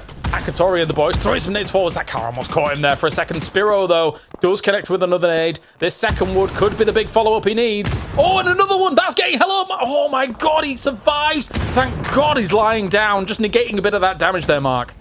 That's negating the damage at the moment, though. Na'Vi down to the final 2 players. Akatori, the final one up here, and Team Vitality crossing over and crossing the opportunity out. Those will strike the final blow as they want to ensure Na'Vi's out so they can climb the leaderboard. S2G wrapping on around. Let's see what they can do. Lazar and Schiller trying to come in on the back of this fight, but the fact is, it remains that Vitality still has 3 barrels that are going to be looking his way. He's also taking damage to the blue. That's actually going to hinder their potential push on this. But a nice start from Schiller here. If you're going to give a P90 to anyone on this team, it's Schiller. Give him it. He is accurate. He is deadly. But he's so low on health. If anybody sees him from the high ground, he's done. Yeah, but to say, the smokes will draw the attention as well. Gets the opportunity to get 2 out. Now he should be able to get the med back on. How much did he have left in that P90? I don't think he had a lot. Let's be careful. Lazar That coach, the fourth player now, the sub-in, has the position, sees Twisted Minds as they rotate their way in. Don't get the spray, doesn't quite get the connection. Example, though, peeks his head on through. Has to be careful because he's juggling multiple teams now in this position. Still an opportunity, still more points on the board here to try and rack on up. SKS not doing too bad for Chiller again for HiVE. They're making a big push here for this after the knocks came down from Vitality. It's the perfect time to move all through the smoke. He sees the Levante on the distance here. I thought he might be on that foldable shield there for a second. Ducks back into the car for a bit more cover. MG3 versus this. And Batulin's on the other side, really shutting things down. Schiller takes down Hell Am I Bad.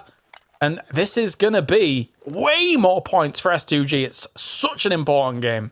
Schiller has the ammo as well. He's got an opportunity to get that secondary clip on. So he's okay. He denies the information being gained, pushes Levante to the outside now, has got the zone. Nemesis, though, has negated, I suppose, all those trenches on the west. And for our construction workers, they've been pushed to retreat back over towards this east side. So again, we can see Vardo just sort of neighbouring here. So kind of 3 dangerous solos on the east. And the big powerhouses that is Twisted Minds and Nemesis remain on the west. When does Twisted Minds take number 1? It's on the way, ominously, here for the rest of the teams, for the rest of the lobby. Schengen kind of hunkered down. And Twisted Minds are going to be right on top of him in just a second. Vard, though, gone here for construction workers. Only the 2 kills go their way, as well as placement. Schengen gone. Twisted Minds in number 1 now. Vitality here jumps Na'Vi into second place, considering Na'Vi had a 30-point game. The fact that 2 teams have been able to move above them is eye-watering. This is huge. This is huge. 22 points SCG. Now it's just trying to eke out the placements for Team Nemesis. So they know they can't go back. They have to try and deal the damage. There's one. So SD finds Levante. The MG hits. It hits pretty hard, but it's not going to be enough. The P90 hits better, though. No way. It hits 1. It hits 2. And it's going to be Team Nemesis potentially falling down. The final player and a potential gift here for day number 1. As Twisted Minds, they set their sails and they're closing out these teams. Schiller, what a performance from him in this game. 750 damage, admittedly with a P90, it makes it a little bit easier, but you've still got to hit your shots. As for now, Nemesis, I think it's just so said, right? With the MG, with the M249. Schiller's gone. Twisted Minds knows exactly what they have to do now. So said, I don't think you're getting a triple this time around. It's gone. It's Twisted Minds back to number 1 here, Mark, for PEC. They needed it. They needed the phoenix rises from the ashes, and for Twisted Minds, they get the victory. S2G do find the actual kills, and look, we said about that, Martin, is that S2G needed to find those placements. They found the centralized zone. They then found the P90 and able to find the kills. Yeah, what a game for Schiller, but what a day for Twisted Minds. Their consistency is undeniable, and they're able to grab this first place here. But what a fight, especially this fight and this clutch for Odin Mavesi to get this one rolling out. But so many smart and great third parties has really been the story for today. What a way for people to scout and get information on teams that are vulnerable and to drive by and to pull up on them has been such a story today. Yeah, 100%. If you're paying attention to how every team is kind of moving around one another, maybe just setting up little kind of spots for one another, understanding how the kill feed's kind of reading on out and seeing if they can actually exploit some of those moves as well.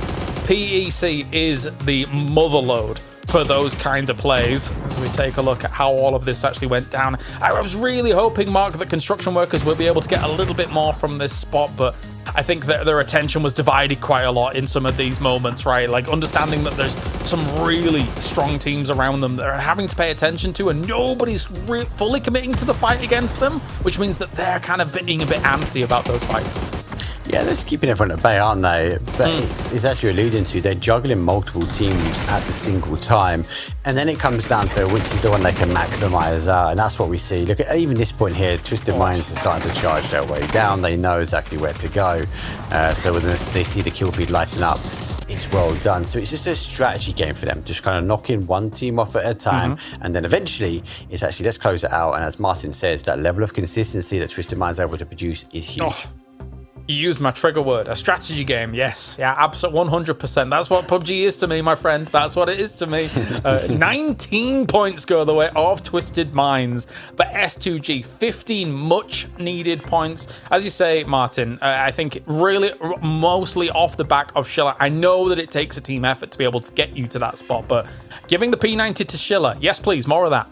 Yeah, Schiller made a name of himself here and made a name of himself for PNC. That move, that way that he played around the P90 in the 7 kills he got in this game was just insane, right? And it put S2G in 9th spot for today, but Twisted Minds, undeniable. And remember, that a 0-point game in match 2. The rest, though, third, second, and in this one, first. What a consistent day for them. 4 out of 5 games on the podium.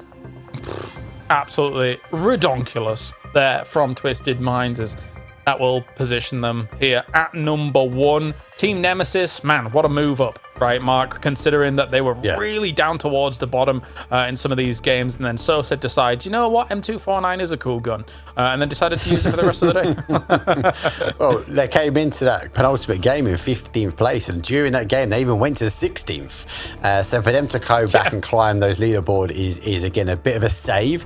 I was hoping we weren't going to see them close out the finals and leave it to the last day and kind of do that massive explosive ending. So good to see them kind of enter into the top spot. But as you can see from the game, actually it was all about S2G, and it was the last game, and it was that shift there which was key for me. S2G found the centralized compound, and then they were able to play their game from there.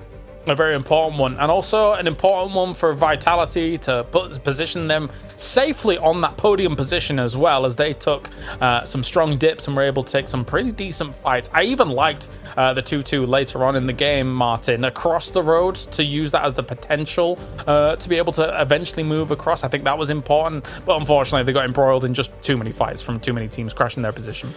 Yeah, I mean, the way that, especially the East, with how the road forces you up to be kind of leveled with everyone, there can just only be one team left alive there. But somehow, Na'Vi managed to stay alive, Vitality managed to stay alive, but it was all due to all the nades making so big craters that they could survive. I also saw like a few times where there was like 3 or 4 layers of the craters from nades that Vitality was able to survive, and again. But the way that S2G moves smartly in from the northern side to kind of take control in those northeast was really the reason why Schiller was able to shine like this.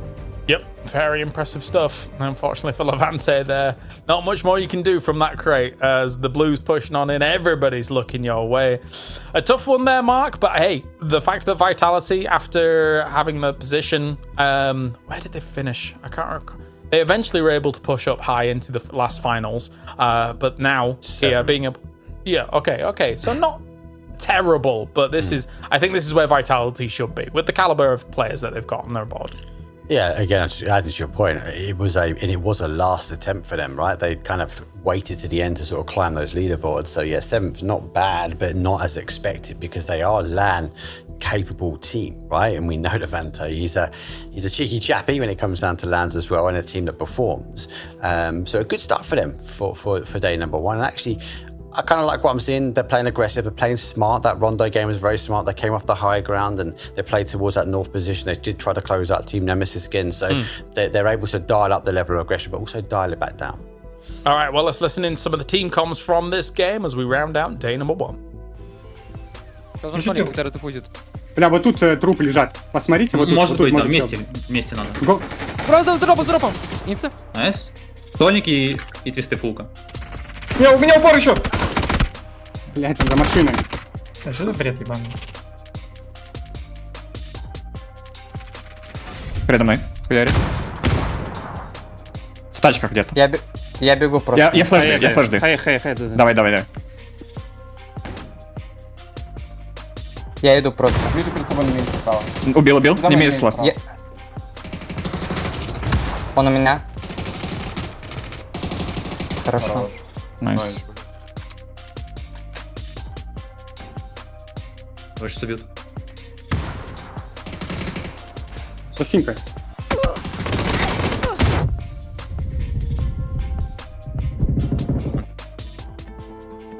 Twisted Minds rounding it out, doing very well for themselves in the process.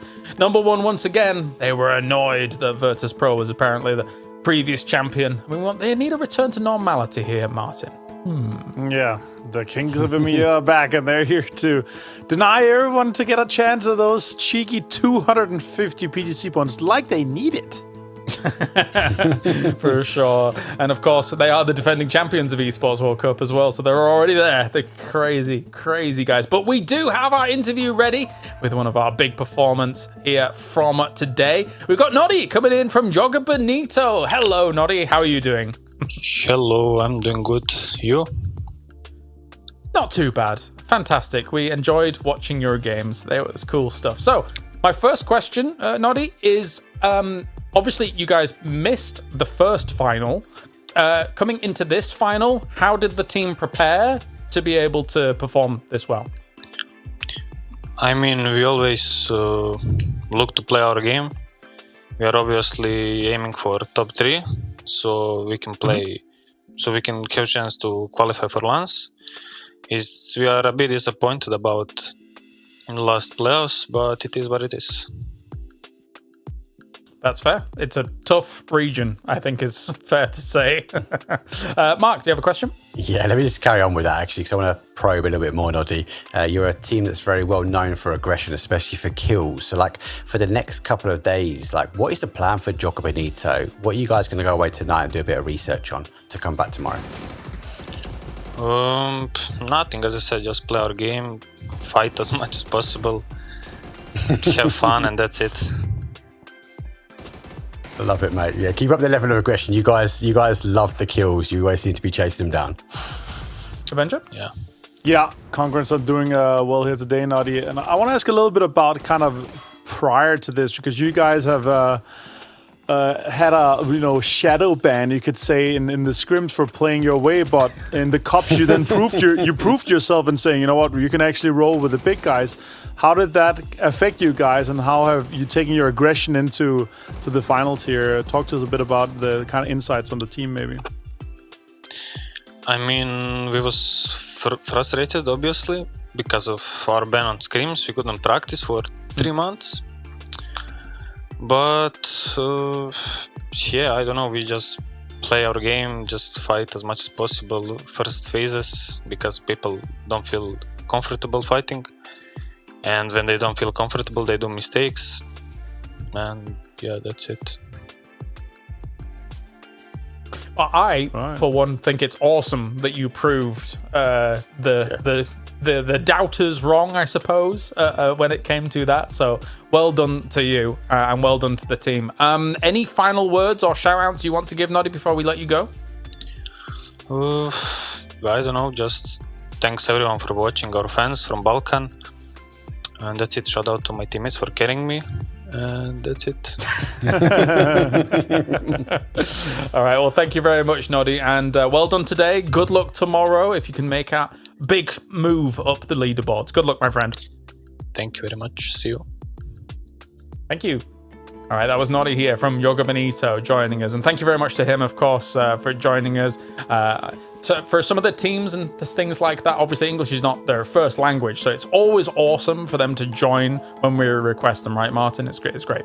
Yeah, it's always good to talk to some of these guys. They give us their insights, and even though they're not comfortable in speaking, Noddy did well here, and it's awesome to hear with a shout out, especially to Balkan here. Joga Bonito has huge support from the Balkan region, so it's cool, especially now that they ended the day on 5th. Yeah, really good result from them so far, and you guys at home could have a good result as well. If you're going a little bit of a scavenger hunt, get yourself some potential G-Coin on board. You have to finish the code. Some of the rest of that code will be over on social medias, hidden, tucked away, for you to be able to find and get yourself some G-Coin done. Oh, can you hit? What did you hear? I heard the code is at PUBG Esports on x.com. No way! It's crazy, right? The future hearing continues. That is amazing stuff. The cult of the headphones here. But a good day one, I think, is fair to say, Mark, and hopefully day 2 and 3 follow it on up. It doesn't surprise me at all that Twisted Minds has been able to come back strong. It is the most consistent thing in the entirety of our region that this team is excellent wall to wall. Yeah, it's a confidence boost, not just for our region, but actually potentially going for those PGSs in a couple of weeks. PGC points, they are looking strong. They're obviously invited for Esports World Cup, but finishing up day number 1, I think it's just a nice reminder to the rest of the teams in lobby. Actually, hold on, let's not forget about us. This is not about Virtus Pro. It's not about these new teams coming up. We're still the big dogs in the EMEA region. I think you hit the nail on the head, especially with PGSs, Martin. I think, yes, we're looking at the PGC points, and they're very important. But I am of the opinion, I mean, EMEA has already won 2 of the 3 PGSs this year. I think we take the majority of the PGSs this year, Avenger, because of the quality of our teams. What do you think? I agree. I think there's a big shot, as I said earlier, that I think Twisted Mind gets one. I think it's very likely we see Na'Vi, Twisted Minds, and Virtus Pro through and repeats. Obviously, we have 9 more weeks to come here, or 9 more PGSs, but the sub weeks are obviously the important ones to kind of practice. But where the most points and prize pool comes through, that's where I want to see the boys perform, and that's what I think the focus is for the majority of the. And also, you got to remember, because sure, we remember as we watch the points here so far today, we remember all the PGSs, but the biggest winners are always the ones that has won the most recent and won the biggest weeks. Yep. And for some of the teams here looking for those PGC points, obviously teams like noslack that had an opportunity and still does have an opportunity to move on up. It's not been the easiest of days, Mark, so there's going to have to be some soul searching at the end of today to try and make the bump up. Yeah, but we're in the EMEA region. And we know that if a team wants to have a big day, they can have a big day. Look, I said it on the pre-show, right? noslack had a good finals number 1. They were ahead of everyone else, but I felt like they were then looking backwards. They're on the other side of the leaderboard. What else do they have to lose now, apart from play the game that they want to play? And we know it wins. So they just need to go and get those points. Tomorrow it is going to be our Erangel, Rondo, and Tego sandwich. Miramar is the bread, to carry on what I said earlier in the day about what was going on today. So make sure to tune in tomorrow for 5 more games. And after that, we will be 2/3 of the way through our last final here. Final thoughts, Martin, before we wrap things up? Yeah, I mean, if you look at the day and you log in and say that's what we end up on, we're going to see Team Vitality and Team Nemesis go through to PGS. Because I'm assuming Na'Vi, Virtus Pro, and Twisted Minds is obviously, locked in, and how the way everything works for Esports World Cup. So that'll be huge. So for Vitality to continue this performance, and also how they've been looking so far, that'll be amazing. Levante is a great player. I'd like to see him at more events. Oh yes, that would be awesome. All right, well, we are done for day number 1. Tomorrow we are back same time, same place for more PEC. But don't forget, in just a few hours' time, PAS is going to be starting their finals as well. And let's see if our representative, our man, Gustav, can continue things on. Falcons is pretty cool. There's a lot of cool teams. You should be definitely watching it. We are done here. We'll see you tomorrow for more PEC action.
Desire. A city that don't belong to anyone, but everyone wants a piece. No laws, no oversight. Just the jungle creeping back in. Both the vines and the people. The mayor stepped in where the government couldn't. Said the city needed order, and they'd be the ones to bring it. Keeping the peace on their terms.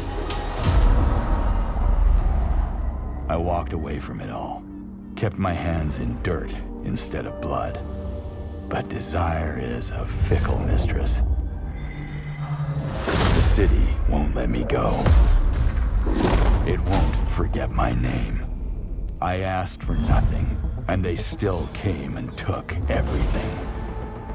The mayors and anyone that stands in my way, every last one of them. They're gonna learn something real simple.